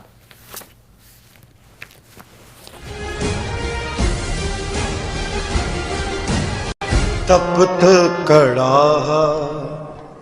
ਬੁਝ ਗਿਆ ਗੁਰ ਸੀਤਲ ਨਾਮ ਦਿਓ। ਵਾਹਿਗੁਰੂ ਜੀ ਕਾ ਖਾਲਸਾ ਵਾਹਿਗੁਰੂ ਜੀ ਕੀ ਫਤਿਹ। ਸ਼ਹੀਦਾਂ ਦੇ ਸਿਰਤਾਜ ਸ਼ਾਂਤੀ ਦੇ ਪੁੰਜ ਭਾਣੇ ਦੀ ਮੂਰਤ ਧੰਨ ਸਾਹਿਬ ਸ੍ਰੀ ਗੁਰੂ ਅਰਜਨ ਦੇਵ ਸੱਚੇ ਪਾਤਸ਼ਾਹ ਜੀ ਤਿਨਾਂ ਦੇ ਸ਼ਹੀਦੀ ਦਿਹਾੜਿਆਂ ਨੂੰ ਸਮਰਪਿਤ Sikh Center of New York Inc Gurdwara Sahib Flushing ਅਤੇ ਕੁਈਨ ਵਿਲੇਜ ਵੱਲੋਂ ਟਰਾਈ ਸਟੇਟ ਦੀਆਂ ਸਮੂਹ ਸਿੱਖ ਸੰਗਤਾਂ, ਗੁਰਦੁਆਰਾ ਸਾਹਿਬਾਨਾਂ ਦੀਆਂ ਪ੍ਰਬੰਧਕ ਕਮੇਟੀਆਂ, ਪੰਥਕ ਜਥੇਬੰਦੀਆਂ ਦੇ ਸਹਿਯੋਗ ਦੇ ਨਾਲ 28 ਜੂਨ ਦਿਨ ਸ਼ਨਿਚਰਵਾਰ ਨੂੰ ਮਹਾਨ ਨਗਰ ਕੀਰਤਨ ਦੇ ਸਮਾਗਮ ਰੱਖੇ ਗਏ ਹਨ। ਸੋ ਸਮੂਹ ਸਿੱਖ ਸੰਗਤਾਂ ਨੂੰ ਬੇਨਤੀ ਹੈ ਜੀ ਕਿ ਇਸ ਨਗਰ ਕੀਰਤਨ ਵਿੱਚ ਕੇਸਰੀ ਤੇ ਨੀਲੀਆਂ ਦਸਤਾਰਾਂ, ਕੇਸਰੀ ਤੇ ਨੀਲੇ ਦੁਪੱਟੇ ਲੈ ਕੇ ਸ਼ਰਧਾ ਭਾਵਨਾ ਦੇ ਨਾਲ ਹਾਜ਼ਰੀਆਂ ਭਰ ਕੇ ਗੁਰੂ ਘਰ ਦੀਆਂ ਖੁਸ਼ੀਆਂ ਪ੍ਰਾਪਤ ਕਰੀਏ ਜੀ। ਤਪਤ ਕੜਾ ਬੁਝ ਗਿਆ ਗੁਰ ਸੀਤਲ ਨਾਮ ਦਿਓ। ਮਰਨ ਮੁਨਸਾ ਸੂਰਿਆ ਹੱਕ ਹੈ। ਸ਼੍ਰੋਮਣੀ ਅਕਾਲੀ ਦਲ ਅੰਮ੍ਰਿਤਸਰ ਵੱਲੋਂ ਸੰਤ ਜਰਨੈਲ ਸਿੰਘ ਖਾਲਸਾ ਭਿੰਡਰਾਂਵਾਲਿਆਂ ਦੀ ਸ਼ਹਾਦਤ ਅਤੇ ਜੂਨ 1984 ਘੱਲੂਘਾਰੇ ਨੂੰ ਸਮਰਪਿਤ ਗੁਰਮਤਿ ਸਮਾਗਮ ਗੁਰਦੁਆਰਾ ਦਸ਼ਮੇਸ਼ ਦਰਬਾਰ ਸਾਹਿਬ ਟੁਲੈਰੀ ਕੈਲੀਫੋਰਨੀਆ ਵਿਖੇ 4, 5 ਅਤੇ 6 ਜੁਲਾਈ ਨੂੰ ਕਰਵਾਏ ਜਾ ਰਹੇ ਹਨ। ਸ਼ੁੱਕਰਵਾਰ ਅਤੇ ਸ਼ਨੀਚਰਵਾਰ ਨੂੰ ਰਾਤ ਦੇ ਦੀਵਾਨ ਸਜਾਏ ਜਾਣਗੇ, ਜਿਨ੍ਹਾਂ ਵਿੱਚ ਕਵੀਸ਼ਰੀ ਜਥਾ ਭਾਈ ਮਹਿਲ ਸਿੰਘ ਜੀ ਚੰਡੀਗੜ੍ਹ ਅਤੇ ਭਾਈ ਗੁਰਲਾਲ ਸਿੰਘ ਦਮਦਮੀ ਟਕਸਾਲ ਵਾਲੇ ਹਾਜ਼ਰੀ ਭਰਨਗੇ। ਉਪਰੰਤ ਪੰਥਕ ਆਗੂ ਸਹਿਬਾਨ ਅਤੇ ਬੁਲਾਰੇ ਸੰਗਤਾਂ ਨੂੰ ਸੰਬੋਧਨ ਕਰਨਗੇ। ਸਮੂਹ ਸਿੱਖ ਸੰਗਤਾਂ ਅਤੇ ਪਾਰਟੀ ਆਗੂਆਂ ਨੂੰ ਸਮੇਂ ਸਿਰ ਪਹੁੰਚਣ ਦੀ ਅਪੀਲ ਕੀਤੀ ਜਾਂਦੀ ਹੈ। ਮਰਨ ਮੁਨਸਾ ਸੂਰਿਆ ਹੱਕ ਹੈ। ਮਰਨ ਮੁਨਸਾ ਸੂਰਿਆ ਹੱਕ ਹੈ।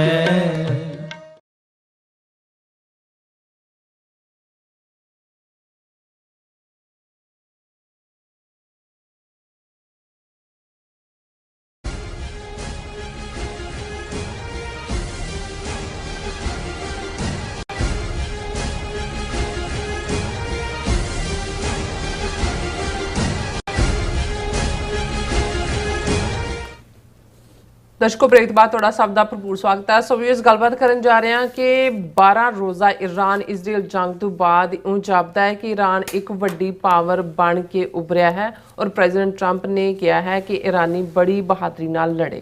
ਸੋ ਇਸ ਬਾਰੇ ਆਪਾਂ ਗੱਲਬਾਤ ਕਰਨ ਜਾ ਰਹੇ ਹਾਂ। ਸੋ ਅਸੀਂ ਚਾਹਾਂਗੇ ਕਿ ਤੁਸੀਂ ਇਸੇ ਤਰ੍ਹਾਂ ਬਣੇ ਰਹਿਣਾ। ਦੇਖਣ ਸੁਣ ਲਈ ਜਾਂ ਲਿਖਣ ਲਈ ਤੁਹਾਡਾ ਸਭ ਦਾ ਬਹੁਤ ਬਹੁਤ ਸ਼ੁਕਰੀਆ ਜੀ। ਡਾਕਟਰ ਸਾਹਿਬ ਕੀ ਕਹਿਣਾ ਚਾਹੋਗੇ? ਦੇਖੋ, ਈਰਾਨ ਇਜ਼ਰਾਈਲ ਦੇ ਵਿੱਚ 12 ਰੋਜ਼ਾ ਕਨਫਲਿਕਟ ਜਿਸ ਨੇ ਦੋਨੋਂ ਪਾਸੇ ਨੁਕਸਾਨ ਪਹੁੰਚਾਇਆ, ਜਾਨੀ ਨੁਕਸਾਨ ਵੀ ਹੋਇਆ।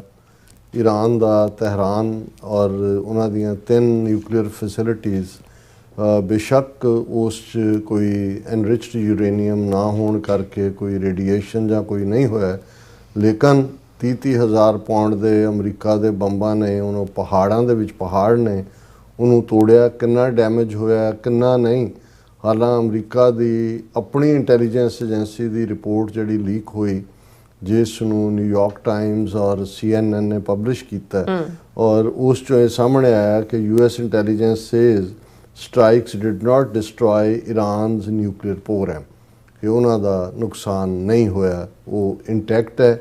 ਥੋੜਾ ਬਹੁਤ ਬਾਹਰੀ ਜਿਹੜਾ ਸਟਰਕਚਰ ਹੈ ਜਾਂ ਦੂਸਰਾ ਉਹ ਡਿੱਗਿਆ। ਇਹਦਾ ਮਤਲਬ ਇਹ ਹੈ ਵੀ ਉਹ ਜ਼ਿਆਦਾ ਇੰਨੇ ਕੁ ਡੀਪ ਉਹਨਾਂ ਨੇ ਉਸ ਨੂੰ ਕੀਤਾ ਜਿਹੜੇ ਕਿ ਈਵਨ 30,000 ਪਾਉਂਡ ਵਾਲੇ ਬੰਬ ਦੀ ਵੀ ਮਾਰ ਤੋਂ ਪਰੇ ਰਿਹਾ। ਔਰ ਦੂਸਰਾ, ਜਿਵੇਂ ਅਸੀਂ ਕੱਲ ਵੀ ਜ਼ਿਕਰ ਕੀਤਾ ਸੀ ਕਿ ਵੀ ਅਮਰੀਕਾ ਮਜਬੂਰੀ ਵਸ ਇਸ ਦੇ ਵਿੱਚ ਜਿਹੜੀ ਇੱਕ ਦਿਨ ਦੀ ਬੰਬਾਰਡਮੈਂਟ ਸ਼ਾਮਲ ਹੋਇਆ ਔਰ ਇਸ ਗੱਲ ਦੀ ਵੀ ਪੋਸੀਬਿਲਿਟੀ ਤੋਂ ਇਨਕਾਰ ਨਹੀਂ ਕੀਤਾ ਜਾ ਸਕਦਾ, ਕਿਉਂਕਿ ਈਰਾਨ ਜਿਸ ਦੇ ਉੱਤੇ ਲਗਭਗ 50 ਸਾਲ ਤੋਂ ਹੀ ਸੈਂਕਸ਼ਨਸ ਲੱਗੀਆਂ ਹੋਈਆਂ 1979 ਤੋਂ ਬਾਅਦ ਹੀ, ਕਿ ਉਹਨਾਂ ਨੂੰ ਵੀ ਪਤਾ ਸੀ ਕਿ ਵੀ ਉਹਨਾਂ ਦੀਆਂ ਇੰਸਟਾਲਮੈਂਟਸ ਉਹਨਾਂ ਨੇ ਬਹੁਤ ਸਾਰਾ ਸਟੱਫ ਪਹਿਲਾਂ ਹੀ ਮੂਵ ਕਰ ਲਿਆ ਸੀ, ਲੰਬੇ ਵਕਤ ਤੋਂ ਲੜਾਈ ਦੀ ਤਿਆਰੀ ਵੀ ਕਰ ਰਹੇ ਹੋਣਗੇ।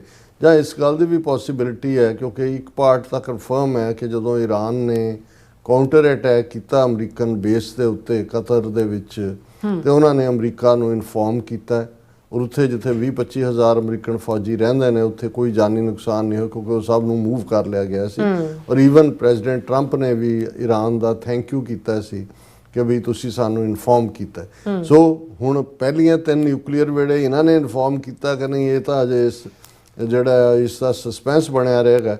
ਪਰ ਇੱਕ ਗੱਲ ਇਸ ਸਾਰੇ ਚੋਂ ਜਿਹੜੀ ਬੜੀ ਸਪਸ਼ਟ ਹੋਈ ਔਰ ਪ੍ਰੈਜ਼ੀਡੈਂਟ ਟਰੰਪ ਜਿਹੜੇ ਕਿ 33 ਮੈਂਬਰੀ ਨੈਟੋ ਦੀ ਕਾਨਫਰੰਸ ਸ਼ਾਮਲ ਹੋਣ ਲਈ ਹੇਗ ਗਏ ਨੇ, ਉੱਥੇ ਉਹਨਾਂ ਦਾ ਚੰਗਾ ਸਵਾਗਤ ਜਿਹੜਾ ਸੈਕਟਰੀ ਜਨਰਲ ਹੈ ਉਹਨੇ ਜਦੋਂ ਈਵਨ ਟਰੰਪ ਦੇ ਉੱਤੇ ਚੱਲ ਰਿਹਾ ਕਿ ਜੀ ਉਹਨਾਂ ਨੇ ਐਫ ਵਰਡ ਯੂਜ਼ ਕਰਕੇ ਜਿਹੜੀ ਐਟੀਕੇਟ ਹੈ ਜਾਂ ਦੂਜਾ ਤਾਂ ਉਹਨੂੰ ਵੀ ਉਹ ਡਿਫੈਂਡ ਕਰ ਰਿਹਾ, ਕਹਿ ਰਿਹਾ ਨਹੀਂ ਡੈਡੀ ਬੱਚਿਆਂ ਨੂੰ ਝਾੜਦੇ ਹੁੰਦੇ ਨੇ, ਉਹ ਡੈਡੀ ਬਣਾ ਰਿਹਾ ਉਹਨਾਂ ਨੂੰ। ਔਰ ਜਿਹੜਾ ਟਰੰਪ ਦਾ ਇੱਕ ਮਿਸ਼ਨ ਸੀ ਜਦੋਂ ਪ੍ਰੈਜ਼ੀਡੈਂਟ ਟਰੰਪ ਨੇ ਨੈਟੋ ਵਾਲਿਆਂ ਨੂੰ ਕਿਹਾ ਵੀ ਅਸੀਂ ਬਿਲਕੁਲ ਤੁਹਾਨੂੰ ਡਿਫੈਂਡ ਨਹੀਂ ਕਰਨਾ, ਹੁਣ ਜੇ ਪੈਸੇ ਸੁੱਟੋ। ਸੋ ਆਲਮੋਸਟ ਉਹਨਾਂ ਦੀ ਕੰਸੈਂਸਸ ਬਣ ਗਈ ਹੈ ਕਿ 5% ਹਰ ਮੁਲਕ ਜਿਹੜੇ 32-33 ਨੇ ਉਹਨਾਂ ਦਾ ਬਜਟ ਟੂਵਰਡਸ ਨੈਟੋ ਜਾਏਗਾ। ਔਰ ਉਹਨਾਂ ਨੂੰ ਇਹ ਡਰ ਵੀ ਸੀ ਨੈਟੋ ਵਾਲੇ ਮੁਲਕਾਂ ਨੂੰ ਵੀ ਪਤਾ ਨਹੀਂ ਇਸ ਨਾਲ ਵੀ ਟਰੰਪ ਮੰਨੇਗਾ ਕਿ ਨਹੀਂ, ਉੱਥੇ ਆ ਕੇ ਟਰੰਪ ਨੇ ਕੀ ਕਹਿਣਾ, ਪਰ ਟਰੰਪ ਨੇ ਗ੍ਰੇਟ ਕਹਿ ਕੇ ਕਿਹਾ ਵੀ ਬਹੁਤ ਚੰਗੀ ਗੱਲ ਹੈ ਤੁਸੀਂ। ਸੋ ਜਿਹੜਾ ਇੱਕ ਮਨਸ਼ਾ ਸੀ ਕਿ ਵੀ ਐਵੇਂ ਮੁਫਤ ਦੇ ਵਿੱਚ ਨੈਟੋ ਵਾਲੇ ਜਿਹੜੇ ਨੇ ਆਪਣੀ ਸੁਰੱਖਿਆ ਭਾਲਦੇ ਨੇ ਤੇ ਜੇਬ 'ਚ ਹੱਥ ਮਾਰਦੇ ਨਹੀਂ, ਸੋ ਉਹ ਜੇਬ 'ਚੋਂ ਪੈਸੇ ਤਾਂ ਕਢਾ ਲਏ। ਹੁਣ 5% ਦੇ ਨੇੜੇ ਤੇੜੇ ਬਜਟ। ਔਰ ਉਸ ਪੀਰੀਅਡ 'ਚ ਹੀ ਟਰੰਪ ਨੇ ਜਦੋਂ ਪੱਤਰਕਾਰ ਜਿਹੜਾ ਪ੍ਰੈਸ ਦੇ ਵਿੱਚ ਉਹਨਾਂ ਤੋਂ ਸਵਾਲ ਪੁੱਛਿਆ ਗਿਆ ਕਿ ਜੀ ਕੀ ਈਰਾਨ ਨਾਲ ਗੱਲਬਾਤ ਹੋਏਗੀ ਜਾਂ, ਇੱਕ ਤਾਂ ਉਹਨਾਂ ਨੇ ਕਿਹਾ ਕਿ ਵੀ ਈਰਾਨ ਬੜਾ ਬਹਾਦਰੀ ਨਾਲ ਲੜਿਆ। ਸੋ ਦੇਖੋ ਇਹ ਵੀ ਮੈਂ ਸਮਝਦਾ ਵੀ ਇਹ ਗੁਣ ਹੁੰਦਾ ਹੈ ਜਦੋਂ ਅਸੀਂ 18th ਸੈਂਚੁਰੀ ਦੇ ਵਿੱਚ ਅਫਗਾਨਾਂ ਦੇ ਨਾਲ ਆਪਣੀਆਂ ਜੰਗਾਂ ਦੀ ਗੱਲ ਦੇਖਦੇ ਹਾਂ ਤੇ ਜਿਹੜਾ ਹਿਸਟੋਰੀਅਨ ਨੂਰ ਮੁਹੰਮਦ, ਭਾਵੇਂ ਉਹ ਬਲੋਚੀ ਓਰੀਜਨ ਦਾ ਸੀ, ਅਬਦਾਲੀ ਦੇ ਨਾਲ ਆਇਆ ਸੀ, ਉਹ ਸਿੱਖਾਂ ਨੂੰ ਭਾਵੇਂ ਸੱਗ ਕਹਿੰਦਾ ਹੈ, ਸੱਗ ਦਾ ਮਤਲਬ ਕੁੱਤੇ ਹੁੰਦਾ, ਪਰ ਉਹ ਤਾਰੀਫ ਵੀ ਕਰਦਾ ਕਿ ਵੀ ਸਿੱਖਾਂ ਦੇ ਨਾਲ ਜੇ ਦੇਖਣਾ ਵੀ ਇਹ ਸਿੱਖ ਕੀ ਨੇ ਕਦੇ ਜੰਗ ਦੇ ਮੈਦਾਨ 'ਚ ਆਓ, ਇਹਨਾਂ ਦੇ ਨਾਲ ਦੀ ਤਲਵਾਰਬਾਜ਼ੀ ਕੋਈ ਨਹੀਂ ਕਰ ਸਕਦਾ, ਇਹਨਾਂ ਦਾ ਕਰੈਕਟਰ ਬੜਾ ਉੱਚਾ ਹੈ, ਇਹ ਦੁਸ਼ਮਣ ਦੀਆਂ ਔਰਤਾਂ ਨੂੰ ਵੀ ਜਿਹੜਾ ਸਤਿਕਾਰ ਦੇ ਨਾਲ ਜੇ ਉਹਨਾਂ ਦੀ ਹਿਰਾਸਤ 'ਚ ਆ ਜਾਣ ਘਰੀਂ ਉਹਨਾਂ ਦੇ ਪਹੁੰਚਾਉਂਦੇ ਨੇ। ਔਰ ਇਹ ਦੁਸ਼ਮਣ ਜਿਹਨੂੰ ਅਸੀਂ ਕਹਿੰਦੇ ਹਾਂ ਕਿ ਇੱਕ ਸ਼ਿਵਲਰੀ ਹੁੰਦੀ ਹੈ, ਬਹਾਦਰੀ, ਜਿਹੜਾ ਇੱਕ ਬਹਾਦਰ ਬੰਦਾ ਬਹਾਦਰ ਦੀ ਕਦਰ ਕਰਦਾ ਜਾਂ ਉਸ ਨੂੰ ਜਿਹੜਾ ਉਹ ਰੈਕਗਨਾਈਜ਼ ਕਰਦਾ। ਜਿਵੇਂ ਉਹ ਸਿਕੰਦਰ ਪੋਰਸ ਦੀ ਕਹਾਣੀ ਹੈ ਕਿ ਨਹੀਂ, ਪਰ ਇਹ ਹੈ ਕਿ ਜੀ ਪੋਰਸ ਕੈਦੀ ਬਣਾ ਲਿਆ ਜਾਂਦਾ, ਸਿਕੰਦਰ ਦੇ ਸਾਹਮਣੇ ਪੇਸ਼ ਕੀਤਾ ਜਾਂਦਾ ਹੈ ਤਾਂ ਉਹਨੂੰ ਕਹਿੰਦਾ ਦੱਸ ਤੇਰੇ ਨਾਲ ਕੀ ਸਲੂਕ ਕੀਤਾ ਜਾਏ, ਤਾਂ ਉਹਨੇ ਕਿਹਾ ਵੀ ਜਿਵੇਂ ਇੱਕ ਬਹਾਦਰ ਬੰਦਾ ਬਹਾਦਰ ਬੰਦੇ ਨਾਲ ਇੱਕ ਬਾਦਸ਼ਾਹ ਨਾਲ ਕਰਦਾ, ਤਾਂ ਉਹਨੇ ਉਹਨੂੰ ਜਾਣ ਦਿੱਤਾ, ਰਿਲੀਜ਼ ਕਰਤਾ ਉਹਦੀ ਟੈਰੀਟਰੀ। ਹਾਲਾਂ ਪੋਰਸ ਜਿਹੜਾ ਮੁੜ ਕੇ ਉਹਦਾ ਸਿਕੰਦਰ ਦਾ ਹੀ ਜਿਹੜਾ ਅਲਾਈ ਬਣ ਗਿਆ ਜਾਂ ਉਹਦਾ ਸੂਬੇਦਾਰ ਬਣ ਗਿਆ, ਹਕੀਕਤ ਇਹ। ਪਰ ਚਲੋ ਇਹ ਡਾਇਲੌਗ ਕਿਉਂਕਿ ਜਿੰਨੀਆਂ ਸਿਕੰਦਰ ਪੋਰਸ ਤੇ ਫਿਲਮਾਂ ਬਣੀਆਂ ਉਹਨਾਂ 'ਚ ਦੁਹਰਾਇਆ ਜਾਂਦਾ ਔਰ ਅਸੀਂ ਵੀ ਦੁਹਰਾ ਦਿੱਤਾ। ਔਰ ਇਹ ਪ੍ਰੈਜ਼ੀਡੈਂਟ ਟਰੰਪ ਦਾ ਜਦੋਂ ਕਿ ਇੰਨੀ ਹੌਸਟਿਲਿਟੀ ਔਰ ਦੂਜਾ, ਕਿਉਂਕਿ ਮੈਨੂੰ ਇਹ ਲੱਗਦਾ ਵੀ ਟਰੰਪ ਨੂੰ ਇਸ ਗੱਲ ਦਾ ਵੀ ਕਿਤੇ ਨਾ ਕਿਤੇ ਮਲਾਲ ਹੈ ਕਿ ਇਹ ਜਿਹੜਾ ਬੰਬ ਸੁੱਟਣ ਤੱਕ ਪਹੁੰਚਾਉਣ ਲਈ ਵੀ ਇਹ ਨੈਤਨਯਾਹੂ ਨੇ ਸ਼ੈਤਾਨੀ ਕਰਕੇ ਮੈਨੂੰ ਫਸਾ ਲਿਆ, ਕਿਉਂਕਿ ਵਿਦਨ ਉਹਨਾਂ ਦੇ ਆਪਣੇ ਖੈਮੇ ਦੇ ਵੀ ਰਿਬੈਲੀਅਨ ਹੋਇਆ। ਔਰ ਟਰੰਪ ਜਿਹੜਾ ਕਿ ਉੱਥੇ ਵੀ ਉਹਨਾਂ ਨੇ ਕਿਹਾ ਕਿ ਜੀ ਮੈਨੂੰ ਕਿਸੇ ਨੇ ਨਹੀਂ ਦੇਣਾ ਨੋਬਲ ਪ੍ਰਾਈਜ਼ ਪੀਸ ਲਈ। ਦੇਖੋ ਮੈਂ ਇੰਡੀਆ ਪਾਕਿਸਤਾਨ 'ਚ ਵੀ ਇਹ ਉਹਨਾਂ ਨੂੰ ਕਹਿ ਕੇ ਕਿ ਤੁਹਾਡੇ ਨਾਲ ਮੈਂ ਟ੍ਰੇਡ ਨਹੀਂ ਕਰੂੰਗਾ, ਮੈਂ ਸਮਝੌਤਾ ਕਰਾ ਦਿੱਤਾ, ਸੀਜ਼ਫਾਇਰ ਕਰਾ ਦਿੱਤਾ, ਇਹ 15ਵੀਂ-16ਵੀਂ ਵਾਰੀ ਕਹਿ ਦਿੱਤਾ, ਬਾਰ-ਬਾਰ ਇੰਡੀਆ ਦੇ ਮੂੰਹ 'ਤੇ ਚਪੇੜ ਮਾਰ ਉੱਥੇ। ਔਰ ਈਵਨ ਉਹਨਾਂ ਨੇ ਜਦੋਂ ਪੁੱਛਿਆ ਗਿਆ ਕਿ ਕੀ ਈਰਾਨ ਨਾਲ ਹੁਣ ਗੱਲਬਾਤ ਹੋਏਗੀ, ਉਹਨੇ ਕਿਹਾ ਉਹ ਬੜੀ ਬਹਾਦਰੀ ਨਾਲ ਲੜੇ, ਉਹਨਾਂ ਦਾ ਬਹੁਤ ਨੁਕਸਾਨ ਹੋਇਆ, ਅਜੇ ਉਹ ਆਪਣਾ ਆਇਲ ਵਗੈਰਾ ਵੇਚ ਲੈਣ। ਚੀਨ ਨੂੰ ਵੀ ਉਹਨਾਂ ਨੇ ਕਿਹਾ ਵੀ ਤੂੰ ਖਰੀਦ ਸਕਦਾ ਔਰ ਫਿਰ ਅਸੀਂ ਦੇਖਦੇ ਹਾਂ ਵੀ ਕਿਵੇਂ। ਹਾਲਾਂ ਇਸ ਸਾਰੇ ਨੂੰ ਮੈਂ ਅੱਡ ਐਨਾਲਿਸਟ ਨੂੰ ਦੇਖ ਰਿਹਾ ਸੀ ਸਾਰੇ ਪਾਸੇ ਆਇਲ ਦੇ, ਈਰਾਨ ਦਾ ਕੱਦ ਬਹੁਤ ਵੱਡਾ ਹੋਇਆ ਕਿਉਂਕਿ ਇੱਕ ਤਾਂ ਜਿਹੜਾ ਇਜ਼ਰਾਈਲ ਬਾਰੇ ਇਹ ਭਰਮ ਭੁਲੇਖਾ ਬਣਿਆ ਹੋਇਆ ਸੀ ਕਿ ਇਨਵਿੰਸੀਬਲ ਹੈ, ਉਹਦੇ ਸਾਹਮਣੇ ਕੋਈ ਖਲੋ ਨਹੀਂ ਸਕਦਾ, ਉਸ ਦਾ ਆਇਰਨ ਡੋਮ ਸਿਸਟਮ, ਉਹਦੀ ਪ੍ਰੋਟੈਕਸ਼ਨ, ਉਹ ਸਾਰਾ ਹੀ ਜਾਂਦਾ ਲੱਗਾ। ਔਰ ਦੂਸਰਾ ਈਰਾਨ ਤਾਂ ਆਪਣੇ ਆਪ ਨੂੰ ਕਿਉਂਕਿ ਆਲਰੇਡੀ ਪਿਛਲੇ ਆਲਮੋਸਟ 45 ਸਾਲਾਂ ਤੋਂ ਸੈਂਕਸ਼ਨ ਦੇ ਵਿੱਚ ਫਸਿਆ ਹੋਇਆ, ਉਹਦੇ ਲੋਕ ਵੀ ਆਦੀ ਨੇ ਹਾਰਡਸ਼ਿਪ ਦੇ ਜਾਂ ਦੂਸਰੇ, ਪਰ ਇੱਥੇ ਤਾਂ ਅਜੇ 3-4 ਦਿਨ ਹੀ ਜਿਹੜਾ ਤੈਲ ਅਵੀਵ ਔਰ ਦੂਸਰੇ ਦੇ ਉੱਤੇ ਮਿਜ਼ਾਈਲਾਂ ਪਈਆਂ ਤੇ ਚੀਕ ਝਾੜਾ ਪਾਤਾ। ਨੈਤਨਯਾਹੂ ਨੇ ਹੀ ਪਹੁੰਚ ਕੀਤਾ ਅਮਰੀਕਾ ਨੂੰ ਕਿ ਜੀ ਮੇਰੀ ਬੱਸ ਹੋ ਗਈ ਜਾਂ ਮੈਨੂੰ ਅਸਲਾ ਦਿਓ, ਅਸਲਾ ਵੀ ਮੁੱਕ ਗਿਆ। ਤੇ ਈਰਾਨ ਜਿਹੜਾ ਹੈ ਉਹ ਇੱਕ ਪਾਸੇ ਇੰਟਰਨੈਸ਼ਨਲੀ ਉਹਨੇ ਬੜਾ ਮੈਚੁਰਿਟੀ ਨਾਲ ਬਿਹੇਵ ਕੀਤਾ, ਅਮਰੀਕਾ ਨਾਲ ਡਾਇਰੈਕਟ 10 ਪੰਜੇ ਤੋਂ ਜਿਹੜਾ ਹੈ ਉਹ ਅਵੋਇਡ ਕੀਤਾ। ਫੋਰਨ ਮਿਨਿਸਟਰ ਉਹਨਾਂ ਦਾ ਰਸ਼ੀਆ ਪਹੁੰਚ ਗਿਆ। ਔਰ ਇਸ ਸਾਰੇ ਚੋਂ ਜਿਹੜਾ ਖਾਸ ਤੌਰ ਤੇ ਜਿਹੜਾ ਵੱਡਾ ਧੱਚਕਾ ਮੈਂ ਸਮਝਦਾ ਲੱਗਾ ਹੈ ਕਿ ਵੀ ਈਰਾਨ ਨੇ ਆਪਣੇ ਆਪ ਨੂੰ ਇੰਟਰਨੈਸ਼ਨਲ ਐਟੋਮਿਕ ਐਨਰਜੀ ਏਜੰਸੀ ਤੋਂ ਜਿਹੜਾ ਉਹ ਜਿਹੜੀ ਉਹਨੇ ਨਾਨ ਪ੍ਰੋਲੀਫਰੇਸ਼ਨ ਤੇ ਦਸਤਖਤ ਉਹਨੇ ਕਿਹਾ ਜੀ ਮੈਂ ਸਸਪੈਂਡ ਕਰ ਰਿਹਾ। ਰਸ਼ੀਆ ਨੇ ਵੀ ਕਹਿ ਦਿੱਤਾ ਕਿ ਜੀ ਅਸੀਂ ਇੰਟਰਨੈਸ਼ਨਲ ਐਟੋਮਿਕ ਐਨਰਜੀ ਏਜੰਸੀ ਤੋਂ ਪਾਸੇ ਹਟ ਰਹੇ ਹਾਂ ਕਿਉਂਕਿ ਈਰਾਨ ਦੀ ਸੋਵਰਨਿਟੀ ਔਰ ਦੂਜੀ ਵਾਇਲੇਟ ਹੋਈ। ਹੁਣ ਸਾਰੇ ਐਕਸਪਰਟ ਕਹਿ ਰਹੇ ਨੇ ਕਿ NPTC ਜਿਹੜੀ ਨਾਨ ਪ੍ਰੋਲੀਫਰੇਸ਼ਨ ਟ੍ਰੀਟੀ ਜਿਹੜੀ ਈਰਾਨ ਨੂੰ ਨਿਊਕਲੀਅਰ ਬਣਨ ਤੋਂ ਰੋਕਦੀ ਸੀ ਔਰ ਇਸ ਵੇਲੇ ਈਰਾਨ ਦਾ ਸਾਰਾ ਐਨਰਿਚਡ ਯੂਰੇਨੀਅਮ ਜਿਹੜਾ 60% ਐਨਰਿਚ ਹੋ ਚੁੱਕਾ ਹੈ। ਉਹਨਾਂ ਨੂੰ ਸਿਰਫ 25-30% ਉਹਨੂੰ ਹੋਰ ਐਨਰਿਚ ਕਰਨ ਦੀ ਲੋੜ ਹੈ ਜੇ ਨਿਊਕਲੀਅਰ ਹਥਿਆਰ ਬਣਾਉਣੇ ਨੇ। ਵੀ ਹੁਣ ਈਰਾਨ ਡਟ ਕੇ ਬਣਾਏਗਾ ਔਰ ਰਸ਼ੀਆ ਵੀ ਉਹਦੀ ਮਦਦ ਕਰੇਗਾ। ਔਰ ਇਸ ਸਾਰੇ ਦੇ ਚੱਲਦਿਆਂ ਈਵਨ ਇਸਲਾਮਿਕ ਮੁਲਕਾਂ ਦੇ ਵਿੱਚ ਭਾਵੇਂ ਉਹਨਾਂ ਦੇ ਸ਼ੇਖ ਔਰ ਦੂਜੇ ਪਾਸੇ ਖੜੇ ਨਜ਼ਰ ਆਏ ਇਜ਼ਰਾਈਲ ਦੇ ਸਾਹਮਣੇ ਜਿਹੜੇ ਨੇ ਭਿੱਜੀ ਬਿੱਲੀ ਬਣੇ ਹੋਏ ਸੀ, ਪਰ ਉਹਨਾਂ ਦੇ ਆਵਾਮ ਦੇ ਵਿੱਚ ਜਿਹੜਾ ਈਰਾਨ ਦੇ ਲਈ ਕਿ ਵੀ ਇਹ ਹੈ ਮਰਦ ਦਾ ਬੱਚਾ। ਔਰ ਜਿਵੇਂ ਖਮੀਨੀ ਨੇ ਦਾ ਇਹ ਕਹਿਣਾ ਹੈ ਕਿ ਵੀ ਤੁਸੀਂ ਤਾਂ ਜ਼ਿੰਦਗੀ ਲਈ ਲੱਭਦੇ ਹੋ, ਜ਼ਿੰਦਗੀ ਜਿਉਂਦੇ ਹੋ, ਅਸੀਂ ਤਾਂ ਮੌਤ ਲੱਭਦੇ ਹਾਂ। ਮਤਲਬ ਸ਼ਹੀਦੀ ਮੈਨੂੰ ਮਾਰ ਦਿਓਗੇ 85 ਸਾਲ ਦੇ ਬੁੱਢੇ ਨੂੰ, ਮੈਂ ਤਾਂ ਲੱਭਦਾ ਸ਼ਹੀਦੀ। ਹੁਣ ਇਹ ਜਿਹੜੀ ਕਈ ਵਾਰ ਜਿਹੜੀ ਡਿਫਾਈਂਸ ਹੁੰਦੀ ਹੈ ਕਿਸੇ ਮੌਕੇ ਤੇ ਵੀ ਖੜ ਕੇ ਕੋਈ ਗੱਲ ਕਹੀ ਜਾਂਦੀ ਹੈ। ਸੋ ਅਸੀਂ ਇਹ ਸਮਝਦੇ ਹਾਂ ਵੀ ਹੁਣ ਇਸ ਸਾਰੇ ਪੀਰੀਅਡ 'ਚ ਇਜ਼ਰਾਈਲ ਦਾ ਕੱਦ ਬਹੁਤ ਥੱਲੇ ਨੂੰ ਗਿਆ। ਅਮਰੀਕਾ ਵੀ ਈਰਾਨ ਨੂੰ, ਔਰ ਮੈਨੂੰ ਇਹ ਲੱਗਦਾ ਵੀ ਜਿਸ ਕਿਸਮ ਦੀ ਮੈਚੁਰਿਟੀ ਵਾਲਾ ਈਰਾਨ ਦਾ ਸਾਰਾ ਸਿਸਟਮ ਹੈ, ਰਾਦਰ ਜਿਹੜੀ ਈਰਾਨ ਦੇ ਲੋਕਾਂ ਦੇ ਵਿੱਚ ਅਨਪੋਪੂਲੈਰਿਟੀ ਸੀ ਗਵਰਨਮੈਂਟ ਦੀ, ਕਿਉਂਕਿ ਖਮੀਨੀ ਆਲਮੋਸਟ ਪਿਛਲੇ 30 ਸਾਲ ਤੋਂ ਲਗਾਤਾਰਤਾ ਨਾਲ ਸਭ ਤੋਂ ਪਾਵਰਫੁਲ ਬੰਦਾ ਜਿਹੜਾ ਪ੍ਰੈਜ਼ੀਡੈਂਟ ਹੈ। ਕਿੰਨੇ 6 ਪ੍ਰੈਜ਼ੀਡੈਂਟ ਖਮੀਨੀ ਨੇ ਜਿਹੜੇ ਨੇ ਉਹ ਆਪਣੇ ਪੀਰੀਅਡ ਦੇ ਵਿੱਚ ਦੇਖੇ ਨੇ। ਉਹਦੀ ਮਰਜ਼ੀ ਬਿਨਾਂ ਪੱਤਾ ਨਹੀਂ ਹਿਲ ਸਕਦਾ। ਲੇਕਿਨ ਕੁਛ ਇਨਰ ਚੱਲ ਰਿਹਾ ਸੀ, ਡਾਇਸੈਂਸ਼ਨ ਵੀ, ਕੁਛ ਬਾਹਰਲੀਆਂ ਤਾਕਤਾਂ ਵੀ ਕਰ ਰਹੀਆਂ, ਲੋਕਾਂ ਨੂੰ ਵੀ ਯੂਨਾਈਟ ਕਰਤਾ। ਈਰਾਨ ਨੇ ਵੀ ਇਹ ਦੱਸਤਾ ਕਿ ਭਾਈ ਉਹ ਹਾਰ ਮੰਨਣ ਵਾਲਾ ਨਹੀਂ ਹੈ। ਉਹਨਾਂ ਨੇ ਕਿਹਾ ਕਿ ਵੀ ਅਸੀਂ ਹਾਰ ਨਹੀਂ ਮੰਨਣੀ ਹੈ, ਅਸੀਂ ਤਾਂ ਲੜਾਂਗੇ ਅਖੀਰ ਤੱਕ। ਔਰ ਇਸ ਸਾਰੇ ਚੋਂ ਜਿਹੜਾ ਖਾਸ ਤੌਰ ਤੇ ਜਿਵੇਂ ਮੈਂ ਸਮਝਦਾ ਵੀ ਪ੍ਰੈਜ਼ੀਡੈਂਟ ਟਰੰਪ ਨੇ ਇੱਕਦਮ ਸੌਫਟ ਰਵੱਈਆ ਈਰਾਨ ਪ੍ਰਤੀ ਰੱਖਿਆ। ਇਹ ਚੰਗਾ ਹੋਏਗਾ ਕਿ ਈਰਾਨ ਪਤਾ ਲੱਗ ਜਾਏਗਾ ਹਫਤੇ 2 ਹਫਤੇ 'ਚ ਵਾਪਸ ਨੈਗੋਸ਼ੀਏਸ਼ਨ ਟੇਬਲ ਤੇ ਆਉਣਾ। ਪਰ ਇਸ ਸਾਰੇ ਦੇ ਨਾਲ ਜਿਹੜਾ ਮੇਨ ਮੁੱਦਾ ਉਹ ਅਜੇ ਕਾਇਮ ਹੈ। ਹੁਣ ਈਰਾਨ ਦਾ ਕੋਈ ਇਜ਼ਰਾਈਲ ਨਾਲ ਬਾਰਡਰ ਨਹੀਂ ਲੱਗਦਾ, ਕੋਈ ਜ਼ਮੀਨ ਦਾ ਝਗੜਾ ਨਹੀਂ, ਕੋਈ ਸਮੁੰਦਰ ਦਾ ਝਗੜਾ ਨਹੀਂ, ਕੋਈ 에ਅਰ ਸਪੇਸ ਦਾ ਝਗੜਾ ਨਹੀਂ। ਗੱਲ ਤਾਂ ਫਲਸਤੀਨੀਆਂ ਦੇ ਹੱਕਾਂ ਦੀ ਹੈ। ਹਿਜ਼ਬੁੱਲਾ ਹੋਏ, ਹਮਾਸ ਹੋਏ, ਉਹ ਹੁਤੀ ਵਾਲੇ ਜਿਹੜੇ ਨੇ ਉੱਥੇ ਯਮਨ ਵਾਲੇ ਹੋਣ, ਜਿਹੜੇ ਈਰਾਨ ਦੇ ਪ੍ਰੋਕਸੀ ਨੇ, ਉਹ ਸਿਰਫ ਤੇ ਸਿਰਫ ਇਜ਼ਰਾਈਲ ਦੇ ਨਾਲ ਇਸ ਲਈ ਟੱਕਰ ਲੈਂਦੇ ਨੇ ਕਿ ਫਲਸਤੀਨੀਆਂ ਨੂੰ ਹੱਕ ਮਿਲੇ। ਸੋ ਹੁਣ ਇਹ ਮੌਕਾ ਹੈ ਜੇ ਅਰਬ ਜਿਹਨੂੰ ਕਹਿੰਦੇ ਨੇ ਵੀ hoping against hope is the folly of human nature. ਔਰ ਮੈਨੂੰ ਉਹਦੇ ਤੇ ਜਦੋਂ ਹੁਣ ਮੈਂ ਕਹਿਣ ਲੱਗਾ ਤੇ ਉਹ ਪੰਜਾਬੀ ਦੀ ਗੱਲ ਯਾਦ ਆਉਂਦੀ ਹੈ ਵੀ ਜਿਹੜੇ ਤਰਨਤਾਰਨ ਕੋੜੇ, ਅੰਮ੍ਰਿਤਸਰ ਵੀ ਕੋੜੇ, ਵੀ ਜਿਹਦਾ ਕੋੜ ਤਰਨਤਾਰਨ ਦੇ ਸਰੋਵਰ 'ਚ ਇਸ਼ਨਾਨ ਨਾਲ ਨਹੀਂ ਠੀਕ ਹੋਇਆ, ਦਾ ਮਤਲਬ ਉਹਦਾ ਈਮਾਨ ਨਹੀਂ ਹੈ। ਅੰਮ੍ਰਿਤਸਰ ਨਾਲ ਕੀ ਹੋਣਾ? ਜਿਹੜੇ ਹੁਣ ਭਿੱਜੀ ਬਿੱਲੀ ਬਣ ਕੇ ਬੈਠੇ ਸੀ, ਹੁਣ ਉਹਨਾਂ ਨੂੰ ਲੱਗੇਗਾ ਕਿ ਵੀ ਉਹ ਖਲੋਣਗੇ। ਪਰ ਇਹ ਪੀਰੀਅਡ ਹੈ ਕਿ ਇਸ ਵੇਲੇ ਫਲਸਤੀਨੀਆਂ ਦਾ ਇਸ਼ੂ ਜਿਹੜਾ ਉਹ ਅਗੇਨ ਫਰੰਟ ਬਰਨਰ ਤੇ ਈਰਾਨ ਮਜ਼ਬੂਤੀ ਨਾਲ ਜਿਸ ਤਰੀਕੇ ਨਾਲ ਖਲੋਤਾ ਹੈ। ਜੇ ਇਸਲਾਮਿਕ ਮੁਲਕ ਜਿਨ੍ਹਾਂ ਦੇ ਵਿੱਚ ਵੱਡੇ ਮੁਲਕ ਨੇ ਪਾਕਿਸਤਾਨ, ਟਰਕੀ, ਇੰਡੋਨੇਸ਼ੀਆ ਔਰ ਸਾਊਦੀ ਅਰੇਬੀਆ, ਇਹ ਸਾਰੇ ਨਾਲ ਆ ਕੇ ਪ੍ਰੈਜ਼ੀਡੈਂਟ ਟਰੰਪ ਦੇ ਨਾਲ ਇਹ ਜਿਹੜਾ ਡੀਲ ਮੇਕਰ ਤਾਂ ਹੈ ਹੀ ਹੈ ਪ੍ਰੈਜ਼ੀਡੈਂਟ, ਉਹ ਕਹਿਣਗੇ ਜੀ ਦੇਖੋ ਅਸੀਂ ਜਿਹੜਾ ਉਹ ਪੀਸ ਚਾਹੁੰਦੇ ਹਾਂ, ਤੁਹਾਡੀ ਛਤਰ ਛਾਇਆ ਸਹੀ, ਤੁਸੀਂ ਜਿਹੜਾ UN ਦਾ ਰੈਜ਼ੋਲੂਸ਼ਨ ਹੈ 1948 ਦਾ ਓਸਲੋ ਅਕੋਰਡ ਹੈ ਕਿ ਇਜ਼ਰਾਈਲ ਔਰ ਫਲਸਤੀਨ 2 ਸਟੇਟਾਂ ਸਾਈਡ ਬਾਈ ਸਾਈਡ ਐਗਜ਼ਿਸਟ ਕਰਨਗੀਆਂ।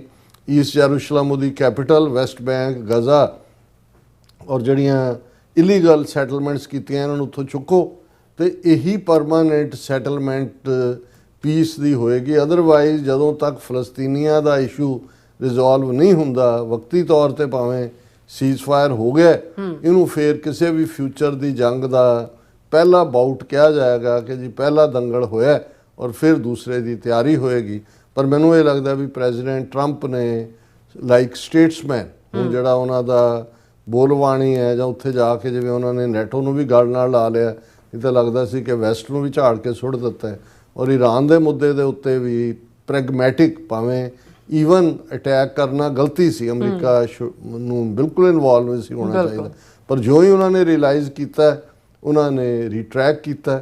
ਔਰ ਇਸ ਵੇਲੇ ਇਸ ਸਾਰੇ ਦੇ ਨਾਲ ਈਰਾਨ ਮਜ਼ਬੂਤ ਹੋ ਕੇ ਨਿਕਲਿਆ। ਔਰ ਅੱਜ ਈਰਾਨ ਦੀ ਦਿੱਲੀ ਦੀ ਐਮਬੈਸੀ ਨੇ ਭਾਰਤ ਦੇ ਲੋਕਾਂ ਦਾ, ਮੀਡੀਆ ਦਾ, ਐਮਪੀਜ਼ ਦਾ, NGOs ਦਾ, ਦੂਜਿਆਂ ਦਾ ਸ਼ੁਕਰੀਆ ਅਦਾ ਕੀਤਾ ਕਿ ਵੀ ਤੁਸੀਂ ਸਾਡੇ ਨਾਲ ਖੜੇ ਹੋ, ਪਰ ਭਾਰਤ ਸਰਕਾਰ ਮੈਂਸ਼ਨ ਨਹੀਂ ਕੀਤਾ।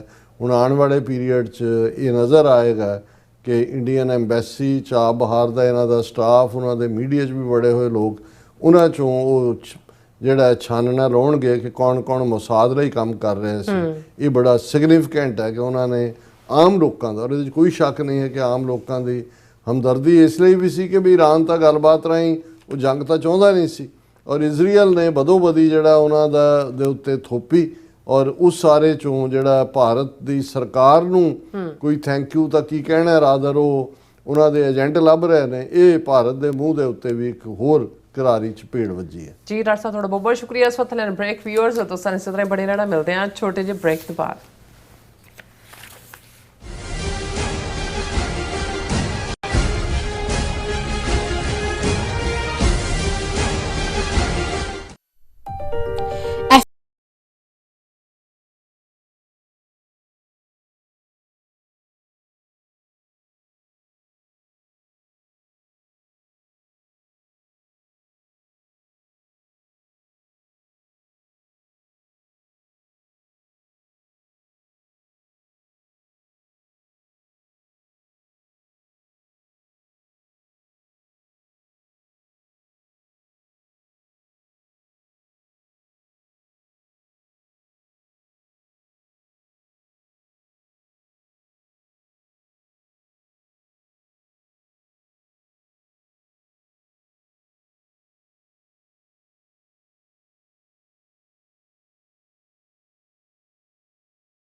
ਦਰਸ਼ਕੋ, ਬ੍ਰੇਕ ਤੋਂ ਬਾਅਦ ਤੁਹਾਡਾ ਸਭ ਦਾ ਭਰਪੂਰ ਸਵਾਗਤ ਹੈ। ਸੋ ਵਿਊਅਰਸ, ਗੱਲਬਾਤ ਕਰਨ ਜਾ ਰਹੇ ਹਾਂ ਔਰ ਵਿਊਅਰਸ ਇਉਂ ਜਾਪਦਾ ਹੈ ਕਿ ਭਾਰਤ ਪਾਕਿਸਤਾਨ ਵਿੱਚ ਅੰਦਰੂਨੀ ਗੜਬੜ ਕਰਵਾਉਣ ਦੇ ਲਈ MQM ਅਤੇ ਬਲੋਚੀ ਦਹਿਸ਼ਤਗਰਦ ਜਿਹੜੇ ਜਥੇਬੰਦੀਆਂ ਨੂੰ ਹਵਾ ਦੇ ਰਿਹਾ ਹੈ। ਔਰ ਦੂਸਰੇ ਪਾਸੇ ਪਾਕਿਸਤਾਨ ਦੇ ਪ੍ਰਧਾਨ ਮੰਤਰੀ ਸ਼ਾਹਬਾਜ਼ ਸ਼ਰੀਫ ਦਾ ਕਹਿਣਾ ਹੈ ਕਿ ਉਹ ਭਾਰਤ ਨਾਲ ਗੱਲਬਾਤ ਕਰਨ ਲਈ ਤਿਆਰ ਹਨ।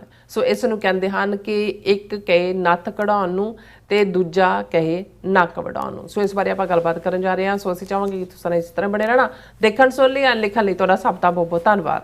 ਜੀ ਡਾਕਟਰ ਸਾਹਿਬ, ਕੀ ਕਹਿਣਾ ਚਾਹੋਗੇ? ਦੇਖੋ, ਮੈਂ ਖੁਦ ਵੀ ਔਰ ਜਿਹੜੇ ਪਾਕਿਸਤਾਨ ਦੇ ਥੋੜ੍ਹੇ ਬਹੁਤ ਸੋਚਵਾਨ ਪੱਤਰਕਾਰ ਨੇ ਜਾਂ ਉਹਨਾਂ ਦੇ ਸਾਬਕਾ ਬਿਊਰੋਕਰੈਟ ਨੇ, ਉਹ ਅਸੀਂ ਇਸ ਲਾਈਨ ਦੇ ਉੱਤੇ ਸੋਚ ਹੀ ਰਹੇ ਹਾਂ ਕਿ ਜਾਂ ਸੋਚ ਰਹੇ ਸੀ ਕਿ ਭਾਰਤ ਨੂੰ ਜਿਹੜੀ 4 ਰੋਜ਼ਾ ਭਾਰਤ ਪਾਕਿਸਤਾਨ ਮਿਸਲ ਡਰੋਨ ਜੰਗ ਦੇ ਵਿੱਚ ਕੁੱਟ ਪਈ ਹੈ, ਭਾਰਤ ਕੀ ਕਰੇਗਾ, ਕਿਵੇਂ, ਕਿਉਂਕਿ ਉਹਨਾਂ ਨੇ ਪਾਕਿਸਤਾਨ ਨੂੰ ਇੰਟਰਨੈਸ਼ਨਲੀ ਟਾਰਗੇਟ ਕਰਨ ਦੇ ਲਈ ਆਪਣਾ 59 ਮੈਂਬਰੀ ਡੈਲੀਗੇਸ਼ਨ ਸ਼ਸ਼ੀ ਥਰੂਰ ਦੇ ਥੱਲੇ 39 ਮੁਲਕਾਂ ਦੀਆਂ ਕੈਪੀਟਲਸ ਦੇ ਵਿੱਚ ਭੇਜਿਆ। ਲੇਕਿਨ ਉਹ ਸਾਰਾ ਜਿਹੜਾ ਹੈ ਉਹ ਬਿਲਕੁਲ ਫਲॉप ਸ਼ੋ ਸੀ, ਕੋਈ ਉਹਨਾਂ ਦੇ ਨਾਲ ਨਹੀਂ ਆਇਆ। ਇੱਕ ਵੀ ਮੁਲਕ ਨੇ ਪਾਕਿਸਤਾਨ ਨੂੰ ਕੰਡੈਮ ਨਹੀਂ ਕੀਤਾ। FATF ਫਾਈਨੈਂਸ਼ੀਅਲ ਟਾਸਕ ਫੋਰਸ ਦੇ ਜਿਹੜਾ ਉਹਨਾਂ ਦੀ ਗ੍ਰਾਂਟ ਰੁਕਵਾਉਣ ਦੀ ਕੋਸ਼ਿਸ਼ ਕੀਤੀ, IMF, ਵਰਲਡ ਬੈਂਕ। ਇਸ ਦੇ ਉਲਟ ਪਾਕਿਸਤਾਨ ਦੇ ਫੌਜੀ ਚੀਫ ਜਿਹੜੇ ਫੀਲਡ ਮਾਰਸ਼ਲ ਦੇ ਅਹੁਦੇ ਤੇ ਵੀ ਹੁਣ ਨੇ, ਜਿਹੜਾ ਆਨਰਰੀ ਅਹੁਦਾ ਹੈ, ਉਹਨਾਂ ਨੂੰ ਪ੍ਰੈਜ਼ੀਡੈਂਟ ਟਰੰਪ ਨੇ ਜਿਹੜਾ ਉਹ ਲੰਚ ਦੇ ਉੱਤੇ ਦਾਵਤ ਦਿੱਤੀ ਔਰ 2 ਘੰਟੇ ਗੱਲਬਾਤ ਕੀਤੀ।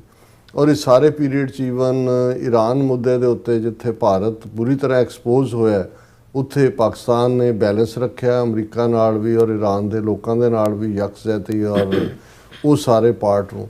ਸੋ ਹੁਣ ਇਹ ਹੈ ਵੀ ਇਹ ਜਿਹੜਾ ਇਸ ਵੇਲੇ ਜਿਹੜੇ ਭਾਰਤ ਦੇ ਜ਼ਖਮ ਲੱਗੇ ਨੇ, ਜਿਹਨੂੰ ਉਹ ਲਿਕਿੰਗ ਦਾ ਵੂੰਡਸ ਕਹਿੰਦੇ ਨੇ, ਉਹਨੂੰ ਚੱਟ ਰਿਹਾ ਜ਼ਬਾਨ ਨਾਲ, ਉਹ ਕੀ ਕਰੇਗਾ? ਹਾਲਾਂਕਿ ਕੁਛ ਦਾ ਇਹ ਕਹਿਣਾ ਵੀ ਜਿੰਨੀ ਜ਼ਿਆਦਾ ਹਥਿਆਰਾਂ ਦੀ ਖਰੀਦਦਾਰੀ ਇੰਡੀਆ ਕਰ ਰਿਹਾ, ਹੋ ਸਕਦਾ ਹੈ ਪਾਕਿਸਤਾਨ ਦੇ ਉੱਤੇ ਦੁਬਾਰਾ ਕੋਈ ਨਾ ਕੋਈ ਇਸ ਕਿਸਮ ਦਾ ਫਾਲਸ ਫਲੈਗ ਆਪਰੇਸ਼ਨ ਕਰਕੇ ਹਮਲਾ ਕਰੇ। ਪਰ ਇਹ ਲੱਗਦਾ ਹੈ ਕਿ ਵੀ ਉਹ ਤਾਂ ਜੁਰਤ ਹੁਣ ਨਹੀਂ ਕਰੇਗਾ, ਕਿਉਂਕਿ ਉਸ ਦੇ ਵਿੱਚ ਪਹਿਲਾਂ ਨਾਲੋਂ ਵੀ ਉਹਨਾਂ ਦੀ ਵਰਸਟ ਹਾਲਤ ਹੋ ਸਕਦੀ ਹੈ। ਲੇਕਿਨ ਅੰਦਰੂਨ ਤੌਰ ਦੇ ਉੱਤੇ ਪਾਕਿਸਤਾਨ ਦੇ ਵਿੱਚ ਦਹਿਸ਼ਤਗਰਦ ਤਨਜ਼ੀਮਾਂ ਜਿਹੜੀਆਂ ਇਹਨਾਂ ਦੀਆਂ ਹੀ ਖੜੀਆਂ ਕੀਤੀਆਂ ਫਾਈਨੈਂਸਡ ਐਂਡ ਜਿਹੜਾ ਹੈ ਪੁਸ਼ਤਪਨਾਹੀ ਵਾਲੀਆਂ ਨੇ, ਉਹਨਾਂ ਰਾਹੀਂ ਅੰਦਰੂਨੀ ਪਾਕਿਸਤਾਨ ਦੇ ਵਿੱਚ ਦਹਿਸ਼ਤਗਰਦੀ ਦੀਆਂ ਵਾਰਦਾਤਾਂ ਕਰਵਾਈਆਂ ਜਾਣ। ਔਰ ਮੇਰੀ ਨਜ਼ਰ 'ਚੋਂ ਅੱਜ 2 ਖਬਰਾਂ ਇਸ ਕਿਸਮ ਦੀਆਂ ਗੁਜ਼ਰੀਆਂ ਜਿਹਦੇ 'ਚ ਮੈਨੂੰ ਲੱਗਾ ਵੀ ਇਹ ਬਿਲਕੁਲ ਠੀਕ ਹੈ ਵੀ ਆਲਰੇਡੀ ਉਹਨਾਂ ਨੇ ਚਾਬੀ ਦੇ ਦਿੱਤੀ ਹੈ। ਪਹਿਲੀ ਖਬਰ ਹੈ MQM leader Altaf Hussain urges India to speak up against genocide of Muhajirs in Pakistan. ਹੁਣ ਇਹ ਅਲਤਾਫ ਹੁਸੈਨ ਜਿਹਨੇ ਮੁਤਾਹਿਦਾ ਕੌਮੀ ਮੂਵਮੈਂਟ ਜਿਹਨੂੰ MQM ਕਹਿੰਦੇ ਨੇ ਫਾਊਂਡ ਕੀਤੀ, ਕਰਾਚੀ ਸਿੰਧ ਦੇ ਨਾਲ ਤਾਲੁਕ ਹੈ, ਵਾਇਲੈਂਟ ਗੁੰਡਾ ਜਿਵੇਂ ਉਹ ਦਾਦਾ ਫਰੋਤੀਆਂ ਲੈਣਾ, ਇੱਥੋਂ ਬਹਿ ਕੇ UK 'ਚ ਬੈਠਾ ਹੋਇਆ, ਇੱਥੋਂ ਉਹ ਆਪਣਾ ਤਖਤ ਬਣਾ ਕੇ ਜੋ ਬਦਮਾਸ਼ੀਆਂ ਮਰਡਰਸ ਦੂਜੇ ਤੀਜੇ ਇੱਕ ਸਟੇਜ ਦੇ ਉੱਤੇ ਕਰਾਚੀ ਔਰ ਦੂਜਾ ਟੋਟਲੀ ਅਨਸਟੇਬਲ ਕੀਤਾ ਹੋਇਆ ਸੀ। ਔਰ ਇਹ ਉੱਥੇ ਹੁਣ ਇਹਦਾ ਪ੍ਰਭਾਵ ਖਤਮ ਹੋਇਆ, ਪਰ ਐਨ ਜਦੋਂ ਖਤਮ ਹੋਣ ਤੋਂ ਪਹਿਲਾਂ ਹੀ ਇਹਨੇ ਇੰਡੀਆ ਦੇ ਗੁਣ ਗਾਣੇ ਸ਼ੁਰੂ ਕਰ ਦਿੱਤੇ ਸੀ, ਕਹਿਣਾ ਸ਼ੁਰੂ ਕਰਤਾ ਸੀ ਪਾਕਿਸਤਾਨ ਦਾ ਕਨਸੈਪਟ ਹੀ ਗਲਤ ਹੈ। ਔਰ ਹੁਣ ਇਹ ਜਿਹੜਾ ਅਲਤਾਫ ਹੁਸੈਨ ਭਾਵੇਂ ਮੂੰਹ 'ਚੋਂ ਝਾਗੀ ਸੁੱਟਦਾ, ਹੁਣ ਕੋਈ ਉਹਦਾ ਉੱਥੇ ਫੋਲੋਇੰਗ ਜਾਂ ਦੂਜੀ ਨਹੀਂ ਹੈ, ਲੇਕਿਨ ਉਹਨੇ ਇੰਡੀਆ ਨੂੰ ਇਹ ਕਿਹਾ ਕਿ ਜੀ ਮੋਦੀ ਨੂੰ ਕਿ ਜੀ ਅਸੀਂ ਵੀ ਗੰਗਾ ਜਮਨੀ ਤਹਿਜ਼ੀਬ ਦੇ ਹਾਂ, ਤੁਹਾਡੇ ਹੀ ਕਲਚਰ ਦੇ ਹਾਂ, ਸਾਡੇ ਦੇ ਉੱਤੇ ਬਹੁਤ ਜ਼ੁਲਮ ਹੋ ਰਿਹਾ ਪਾਕਿਸਤਾਨ, ਸਾਡਾ ਜੈਨੋਸਾਈਡ ਹੋ ਰਿਹਾ ਮੁਹਾਜਰ ਕਮਿਊਨਿਟੀ ਦਾ। ਔਰ ਇਹ ਟਿਕਟੌਕ ਰਾਹੀਂ ਉਹਨੇ ਐਡਰੈਸ ਕੀਤਾ ਔਰ ਉਹਨੇ ਕਿਹਾ ਕਿ ਜੀ ਸਾਨੂੰ ਤੁਸੀਂ ਬਚਾਓ, ਸਾਡੇ ਲਈ ਆਵਾਜ਼ ਚੁੱਕੋ, ਇਮੀਡੀਏਟ ਨੋਟਿਸ ਲਓ ਹਿਊਮਨ ਰਾਈਟਸ ਅਬਿਊਜ਼ਸ ਜੋ ਪਾਕਿਸਤਾਨ ਆਰਮੀ ਸਾਡੇ ਤੇ ਕਰ ਰਹੀ ਹੈ। ਇਹ ਤਾਂ 1992 ਜੂਨ 19 ਤੋਂ ਚੱਲ ਰਿਹਾ ਔਰ ਇਹ ਸਟੇਟ ਸਪਾਂਸਰਡ ਵਾਇਲੈਂਸ ਹੈ। ਇਸ ਨੂੰ ਰੁਕਵਾਉਣ ਦੇ ਲਈ ਉਹਨਾਂ ਨੇ ਮੋਦੀ ਨੂੰ ਖਾਸ ਤੌਰ ਤੇ ਅਪੀਲ ਕੀਤੀ ਹੈ ਕਿ ਭਾਈ ਸਾਡਾ ਹਿਸਟੋਰੀਕਲ ਔਰ ਕਲਚਰਲ ਕਨੈਕਸ਼ਨ ਹੈ that exist between Muhajirs and India. ਅਸੀਂ ਸਾਡਾ ਤਾਂ ਇੰਨਾ ਫਰਕ ਹੈ ਕਿ ਉੱਥੇ ਵਾਲੇ ਉੱਥੇ ਰਹਿ ਗਏ, ਅਸੀਂ ਪਾਕਿਸਤਾਨ ਆ ਗਏ, ਉਹਦੀ ਅਸੀਂ ਖਮਿਆਜ਼ਾ ਭੁਗਤ ਰਹੇ ਔਰ ਤੁਸੀਂ ਜਿਹੜਾ ਸਾਡੀ ਬਾਂਹ ਫੜੋ ਔਰ ਤੁਹਾਨੂੰ ਕਰੋ। ਹੁਣ ਮਤਲਬ ਇਹ ਹੈ ਕਿ ਇਹ ਜਿਹੜਾ ਭਈਆ ਜਿਹੜਾ ਅਲਤਾਫ ਹੁਸੈਨ ਗੰਗਾ ਜਮਨੀ ਤਹਿਜ਼ੀਬ, ਇਹ ਹੁਣ ਕੁਛ ਨਾ ਕੁਛ ਸਿੰਧ ਦੇ ਵਿੱਚ ਕਰਾਚੀ ਜਾਂ ਦੂਜੇ 'ਚ ਇਹਨਾਂ ਰਾਹੀਂ ਕੋਈ ਨਾ ਕੋਈ ਵਾਇਲੈਂਸ ਦਾ ਜਾਂ ਦੂਜਾ ਕੋਈ ਚੱਲ ਰਿਹਾ ਹੈ ਔਰ ਇਹ ਇੱਕ ਕਵਰ ਅਪ ਸਟੇਟਮੈਂਟ ਹੈ ਆਪਣੇ ਆਪ ਨੂੰ ਵਿਕਟਮ ਸਾਬਤ ਕਰਨ ਦੀ। ਬਿਲਕੁਲ। ਦੂਸਰੀ statement Baloch leader warns of ISIS threat accuses Pakistan of supporting militant group. ਹੁਣ ਅਸੀਂ ਦੇਖਦੇ ਹਾਂ ਵੀ ਕਿਉਂਕਿ ਜਿਹੜਾ ਆਈਸਿਸ ਹੈ ਉਹ ਅਮਰੀਕਾ ਦਾ ਵੀ ਦੁਸ਼ਮਣ ਹੈ, ਪਾਕਿਸਤਾਨ ਤਾਂ ਉਸ ਨੂੰ ਕਿਉਂ ਪੁਸ਼ਤਪਨਾਹੀ ਕਰੇਗਾ। ਇਸਲਾਮਿਕ ਸਟੇਟ ਉਹ ਤਾਂ ਆਪਣੇ ਢੰਗ ਦੀ ਹਕੂਮਤ, ਈਵਨ ਤਾਲਿਬਾਨ ਹਕੂਮਤ ਨਾਲ ਵੀ ਅਫਗਾਨਿਸਤਾਨ ਦੇ ਉਹਨਾਂ ਦਾ ਟਕਰਾਇਆ। ਹੁਣ ਇਹ ਜਿਹੜਾ ਬਲੋਚ ਨੈਸ਼ਨਲਿਸਟ ਫਿਗਰ ਜਿਹਨੂੰ ਅਬਦੁਲ ਨਬੀ ਬਨਗੁਲਜ਼ਾਈ ਹੈ, ਉਹਨੇ ਆਡੀਓ ਸਟੇਟਮੈਂਟ ਭੇਜੀ ਹੈ ਆਪਣੀ 4 ਚੁਫੇਰੇ। ਉਹਨੇ ਕਿਹਾ ਜੀ ਬਲੋਚਿਸਤਾਨ ਦੇ ਵਿੱਚ ਇਸਲਾਮਿਕ ਸਟੇਟ ਨੂੰ ਦੇ ਜਿਹੜੇ ਗੁਰਿਲੇ ਨੇ ਉਹ ਆਏ ਨੇ, ਉਹਨਾਂ ਦੀ ਟ੍ਰੇਨਿੰਗ ਕੈਂਪ ਪਾਕਿਸਤਾਨ ਆਰਮੀ ਨੇ ਕੀਤੇ ਹੋਏ ਨੇ ਔਰ ਇਹ ਬਲੋਚਿਸਤਾਨ ਪੋਸਟ ਦੇ ਵਿੱਚ ਛਪੀ ਖਬਰ ਹੈ ਔਰ ਉਹਦੇ 'ਚ ਉਹਨਾਂ ਨੇ ਕਿਹਾ ਕਿ ਵੀ ਇਹ ਜਿਹੜੇ ਕੈਂਪ ਨੇ ਇਹਨਾਂ ਦੇ ਰਾਹੀਂ ਜਿਹੜਾ ਬਲੋਚੀ ਨੈਸ਼ਨਲਿਸਟ ਨੇ ਜਿਹੜੇ ਬਲੋਚਿਸਤਾਨ ਦੀ ਆਜ਼ਾਦੀ ਮੰਗਦੇ ਨੇ ਉਹਨਾਂ ਨੂੰ ਟਾਰਗੇਟ ਕੀਤਾ ਜਾਏਗਾ ਔਰ ਇਸ ਦੇ ਪਿੱਛੇ ਪਾਕਿਸਤਾਨੀ ਫੌਜ ਹੈ।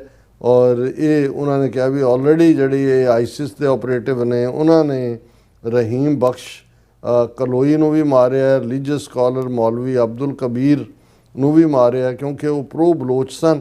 ਔਰ ਉਹਨਾਂ ਨੇ ਕਿਹਾ ਕਿ ਵੀ ਇਹ ਜਿਹੜੀ ਹੈ ਬਲੋਚ ਨੈਸ਼ਨਲਿਸਟ ਦੇ ਉਹ ਖੁੱਲ੍ਹ ਕੇ ਅਗੇਂਸਟ ਨੇ। ਇਹ ਬੜਾ ਖਤਰਨਾਕ ਰੁਝਾਨ ਚੱਲ ਰਿਹਾ ਔਰ ਅਸੀਂ ਸਮਝਦੇ ਹਾਂ ਕਿ ਵੀ ਉਹ ਬਲੋਚ ਆਈਡੈਂਟੀਟੀ, ਕਲਚਰ ਤੇ ਰੈਜ਼ਿਸਟੈਂਸ ਉਹ ਸਾਰੇ ਨੂੰ ਹੀ ਜਿਹੜਾ ਹੈ ਉਹ ਐਲੀਮੀਨੇਟ ਕਰਨਾ ਚਾਹੁੰਦੇ ਨੇ। ਔਰ ਉਹਨਾਂ ਨੇ ਲੋਕਾਂ ਨੂੰ ਵੀ ਇਹ ਕਿਹਾ ਕਿ ਕੋਈ ਵੀ ਕਨੈਕਸ਼ਨ ਆਈਸਿਸ ਦੇ ਨਾਲ ਅਵੋਇਡ ਕਰੋ, ਇਹ ਗੁਨਾਹਗਾਰ ਨੇ, ਸਟੇਟ ਕੋਲੈਬੋਰੇਟਰ ਨੇ। ਫਿਰ ਉਹਨਾਂ ਨੇ ਹਿਸਟੋਰੀਕਲ ਇਵੈਂਟਸ ਇਹ ਕਿਹਾ ਕਿ ਭਾਈ ਜਿਹੜਾ ਬ੍ਰਿਟਿਸ਼ ਕਲੋਨੀਅਲਸ ਤੋਂ ਪਹਿਲਾਂ ਕੋਈ ਪਾਕਿਸਤਾਨ ਨਾਂ ਦੀ ਚੀਜ਼ ਨਹੀਂ ਸੀ, ਬਲੋਚਿਸਤਾਨ ਸਾਡਾ ਮੁਲਕ ਹੈ, ਸਾਡੀ ਆਈਡੈਂਟੀਟੀ ਕਲਚਰ ਦਾ ਜਾਮਨ ਹੈ ਔਰ ਅਸੀਂ ਇਸ ਨੂੰ ਆਜ਼ਾਦ ਕਰਵਾਉਣਾ ਹੈ। ਔਰ ਇਹ ਵੀ ਤੁਸੀਂ ਜੇ ਇਸ ਨੂੰ ਦੇਖੋਗੇ ਕਿ ਵੀ ਸਾਈਮਲਟੇਨੀਅਸਲੀ ਅਲਤਾਫ ਹੁਸੈਨ ਦੀ ਸਟੇਟਮੈਂਟ ਔਰ ਇਸ ਬਲੋਚੀ ਲੀਡਰ ਦੀ ਸਟੇਟਮੈਂਟ ਇਸ ਲੈਵਲ ਦੇ ਉੱਤੇ ਕਿ ਜੀ ਪਾਕਿਸਤਾਨ ਆਈਸਿਸ ਨੂੰ ਕਰ ਰਿਹਾ। ਸੋ ਇਹ ਦੋ ਖਬਰਾਂ ਦੇਖਣ ਤੋਂ ਬਾਅਦ ਤੀਜੀ ਦੇ ਉੱਤੇ ਮੇਰੀ ਨਜ਼ਰ ਪਈ ਕਿ Pakistan prime minister Shehbaz Sharif expresses readiness for meaningful dialogue with India कि जी वो जड़े शहबाज शरीफ ने उन्होंने Saudi crown prince Mohammed bin Salman नाल कल यानी 24 जून को गलबात की और ये आलमोस्ट 2 महीने बाद गलबात की जदों कि भारत और पाकिस्तान टकरा होया और उहदे च जिहड़ा ये रेडियो पाकिस्तान ने खबर दी है कि भी इस गलबात दे विच प्राइम मिनिस्टर शहबाज शरीफ ने कहा कि Pakistan is ready to engage in a meaningful dialogue with India on all outstanding issues including Jammu and Kashmir, water, trade and terrorism। कि जी ਅਸੀਂ ਬਿਲਕੁਲ ਤਿਆਰ ਹਾਂ ਭਾਰਤ ਦੇ ਨਾਲ ਜਿਹੜੇ ਇਸ਼ੂ ਨੇ ਉਹ ਭਾਵੇਂ ਜੰਮੂ ਕਸ਼ਮੀਰ ਦਾ ਹੈ, ਉਹ ਪਾਣੀਆਂ ਦਾ ਹੈ, ਟ੍ਰੇਡ ਦਾ ਜਾਂ ਟੈਰਰਿਜ਼ਮ ਦਾ। ਵੀ ਪਹਿਲਾਂ ਤਾਂ ਗੱਲ ਕਸ਼ਮੀਰ ਦਾ ਤਾਂ ਹੈ, ਪਾਣੀਆਂ ਦਾ ਕਿੱਥੋਂ ਹੋ ਗਿਆ? ਜਦੋਂ ਇੰਡਸ ਵਾਟਰ ਟ੍ਰੀਟੀ ਹੋਈ ਹੈ, ਜਦੋਂ ਤੁਸੀਂ ਕਹਿੰਦੇ ਹੋ ਜੀ ਕਿ ਪਾਣੀਆਂ ਦਾ ਇਸ਼ੂ ਹੈ, ਇਹ ਤਾਂ ਤੁਸੀਂ ਉਹਨਾਂ ਦੀ ਉਸ ਗੱਲ ਨੂੰ ਕ੍ਰੈਡੀਬਿਲਿਟੀ ਦੇ ਰਹੇ ਹੋ ਕਿ ਉਹ ਤਾਂ ਆਲਰੇਡੀ ਇੰਡਸ ਵਾਟਰ ਟ੍ਰੀਟੀ ਨੂੰ ਜਿਹੜਾ ਉਹ ਸਸਪੈਂਡ ਕਰਨ ਨੂੰ ਕਹਿੰਦੇ ਨੇ। ਫਿਰ ਕਿਹੜੀ ਟ੍ਰੇਡ? ਜੇ ਤੁਸੀਂ 5 ਅਗਸਤ 2019 ਨੂੰ ਕਸ਼ਮੀਰ ਦਾ ਸਟੇਟਸ ਬਦਲਿਆ ਤਾਂ ਟ੍ਰੇਡ ਬੰਦ ਹੋਈ। ਹੁਣ ਉਹ ਉਹਨਾਂ ਨੇ ਰੀਸਟੋਰ ਕਰਤਾ ਕਸ਼ਮੀਰ ਦਾ ਸਟੇਟਸ, ਰੈਫਰੈਂਡਮ ਮੰਨ ਲਿਆ। ਤੇ ਟੈਰਰਿਜ਼ਮ ਤੁਸੀਂ ਉਹਨਾਂ ਨੂੰ ਕਹਿ ਕੇ ਕਿ ਟੈਰਰਿਜ਼ਮ ਤੁਸੀਂ ਉਹਨਾਂ ਦੇ ਉਸ ਐਕੂਜ਼ੇਸ਼ਨ ਨੂੰ ਜਿਹੜਾ ਉਹ ਕ੍ਰੈਡੀਬਿਲਿਟੀ ਦੇ ਰਹੇ ਹੋ, ਇਹ ਐਜ਼ ਇਫ ਤੁਸੀਂ ਟੈਰਰਿਜ਼ਮ ਕਰ ਰਹੇ ਹੋ। ਸੋ ਮੈਨੂੰ ਇਹ ਸਮਝ ਨਹੀਂ ਆਉਂਦੀ ਵੀ ਇੱਕ ਪਾਸੇ ਉਹ ਠੁੱਡ ਮਾਰਦੇ ਨੇ ਜਦੋਂ ਉਹਨਾਂ ਦੇ ਉਹ ਕਹਿੰਦੇ ਨੇ ਜੀ terrorism and talks can't go together, ਤੇ ਤੁਸੀਂ ਬਾਰ-ਬਾਰ ਜੇਤੂ ਹੋ ਕੇ ਵੀ ਤੁਸੀਂ ਜਿਹੜਾ ਉਹ ਉਸ ਡਰ ਦੇ ਵਿੱਚ ਪਏ ਹੋਵੋਗੇ ਤੇ ਇਹ ਫਿਰ ਉਹ ਕਹਾਣੀ ਹੈ ਜਿਹੜੀ ਇੱਕ ਕਿਸਾਨ ਦੀ ਔਰ ਬਾਣੀਆਂ ਦੀ ਲੜਾਈ ਹੋਈ ਔਰ ਜਿਹੜਾ ਉਹ ਬਾਣੀਆਂ ਥੋੜਾ ਤਗੜਾ ਸੀ, ਉਹਨੇ ਕਿਸਾਨ ਨੂੰ ਥੱਲੇ ਸੁੱਟ ਲਿਆ ਔਰ ਜਦੋਂ ਉੱਪਰ ਪਿਆ ਉਹਦੇ ਤੋਂ ਉੱਤੋਂ ਚੀਕਾਂ ਮਾਰੀ ਜਾਏ, ਉਹ ਕੋਲੋਂ ਕੋਈ ਲੰਘ ਰਿਹਾ ਸੀ, ਉਹਨੇ ਕਿਹਾ ਯਾਰ ਤੂੰ ਉਹਨੂੰ ਢਾਇਆ ਹੋਇਆ ਫਿਰ ਵੀ ਰੋਈ ਜਾਂਦਾ ਤੂੰ। ਉਹ ਕਹਿੰਦਾ ਨਹੀਂ ਜਦੋਂ ਉੱਠੇਗਾ ਉਦੋਂ ਮੈਨੂੰ ਮਾਰੇਗਾ। ਹੁਣ ਜਾਂ ਤਾਂ ਇਹਨਾਂ ਦੇ ਸ਼ਹਬਾਜ਼ ਸ਼ਰੀਫ ਐਂਡ ਕੰਪਨੀ ਵਰਗੇ ਪਾਕਿਸਤਾਨ ਆਰਮੀ ਜਾਂ ਲੋਕਾਂ ਨੇ ਤਾਂ ਰਿਮਾਰਕੇਬਲ ਕਰੇਜ ਦਿਖਾਇਆ ਔਰ ਆਪਣੀ ਬਹਾਦਰੀ ਵੀ ਦਿਖਾਈ ਹੈ, ਤੇ ਇਹ ਕਿਉਂ ਚੀਕਾਂ ਮਾਰਦੇ ਨੇ ਜਾਂ ਕਿਹਨੂੰ ਖੁਸ਼ ਕਰ ਰਹੇ ਨੇ ਕਹਿ ਕੇ ਵੀ ਉਹ ਤਾਂ ਤੁਹਾਡੇ ਅਲਤਾਫ ਹੁਸੈਨ MQM ਨੂੰ ਬਲੋਚ ਜਿਹੜੀ ਸੋ ਕਾਲਡ ਲੀਡਰਸ਼ਿਪ ਨੂੰ ਖੜਾ ਕੀਤਾ ਹੋਇਆ ਉਹਨਾਂ ਨੇ ਆਪਣੇ ਮੀਡੀਆ ਤੇ ਲਿਆ ਰਹੇ ਨੇ, ਬਲੋਚਾਂ ਨੂੰ ਬਿਠਾਉਂਦੇ ਨੇ, ਦੂਜੇ ਤੀਜੇ ਕਰਦੇ ਨੇ ਵੀ ਕੁਛ ਤਾਂ ਇਹ ਕਰੋ, ਅਦਰਵਾਈਜ਼ ਤਾਂ ਫਿਰ ਉਹੀ ਤੁਸੀਂ ਠੀਕ ਹੈ ਕਿ ਵੀ ਉਹ ਕਹਿੰਦੀ ਹੈ ਬੀਬੀ ਕਿ ਵੀ ਮੈਨੂੰ ਨੱਥ ਕਢਾ ਕੇ ਦੇਗਾ ਤੇ ਉਹ ਕਹਿੰਦਾ ਵੀ ਮੈਂ ਤਾਂ ਤੇਰਾ ਨੱਕ ਵੱਢਣ ਨੂੰ ਫਿਰਦਾ, ਤੂੰ ਨੱਥ ਕਢਾਉਣ ਨੂੰ ਕਹਿੰਦੀ ਹੈ। ਫਿਰ ਹਾਲਾਤ ਇਵੇਂ ਹੀ ਲੱਗਦੇ ਨੇ। ਜਿਹੜੀ ਇਹ ਇੱਕ ਕਮਜ਼ੋਰ ਪੈਂਤੜਾ ਹੈ। ਜੇ ਤੁਸੀਂ ਗੱਲਬਾਤ ਕਿਹੜੀ ਗੱਲਬਾਤ? ਜੀ ਡਾਕਟਰ ਸਾਹਿਬ ਤੁਹਾਡਾ ਬਹੁਤ ਬਹੁਤ ਸ਼ੁਕਰੀਆ। ਸੋ ਅਥਨ ਬ੍ਰੇਕ ਵਿਊਅਰਸ, ਤੁਸੀਂ ਕਿਤੇ ਨਹੀਂ ਜਾਣਾ, ਮਿਲਦੇ ਹਾਂ after this short break.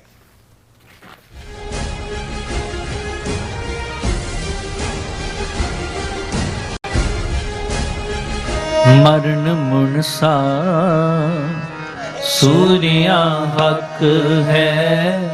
Shiromani Akali Dal Amritsar ਵੱਲੋਂ ਸੰਤ ਜਰਨੈਲ ਸਿੰਘ ਖਾਲਸਾ ਭਿੰਡਰਾਂਵਾਲਿਆਂ ਦੀ ਸ਼ਹਾਦਤ ਅਤੇ ਜੂਨ 1984 ਘੱਲੂਘਾਰੇ ਨੂੰ ਸਮਰਪਿਤ ਗੁਰਮਤਿ ਸਮਾਗਮ ਗੁਰਦੁਆਰਾ ਦਸ਼ਮੇਸ਼ ਦਰਬਾਰ ਸਾਹਿਬ ਟੁਲੈਰੀ ਕੈਲੀਫੋਰਨੀਆ ਵਿਖੇ 4, 5 ਅਤੇ 6 ਜੁਲਾਈ ਨੂੰ ਕਰਵਾਏ ਜਾ ਰਹੇ ਹਨ।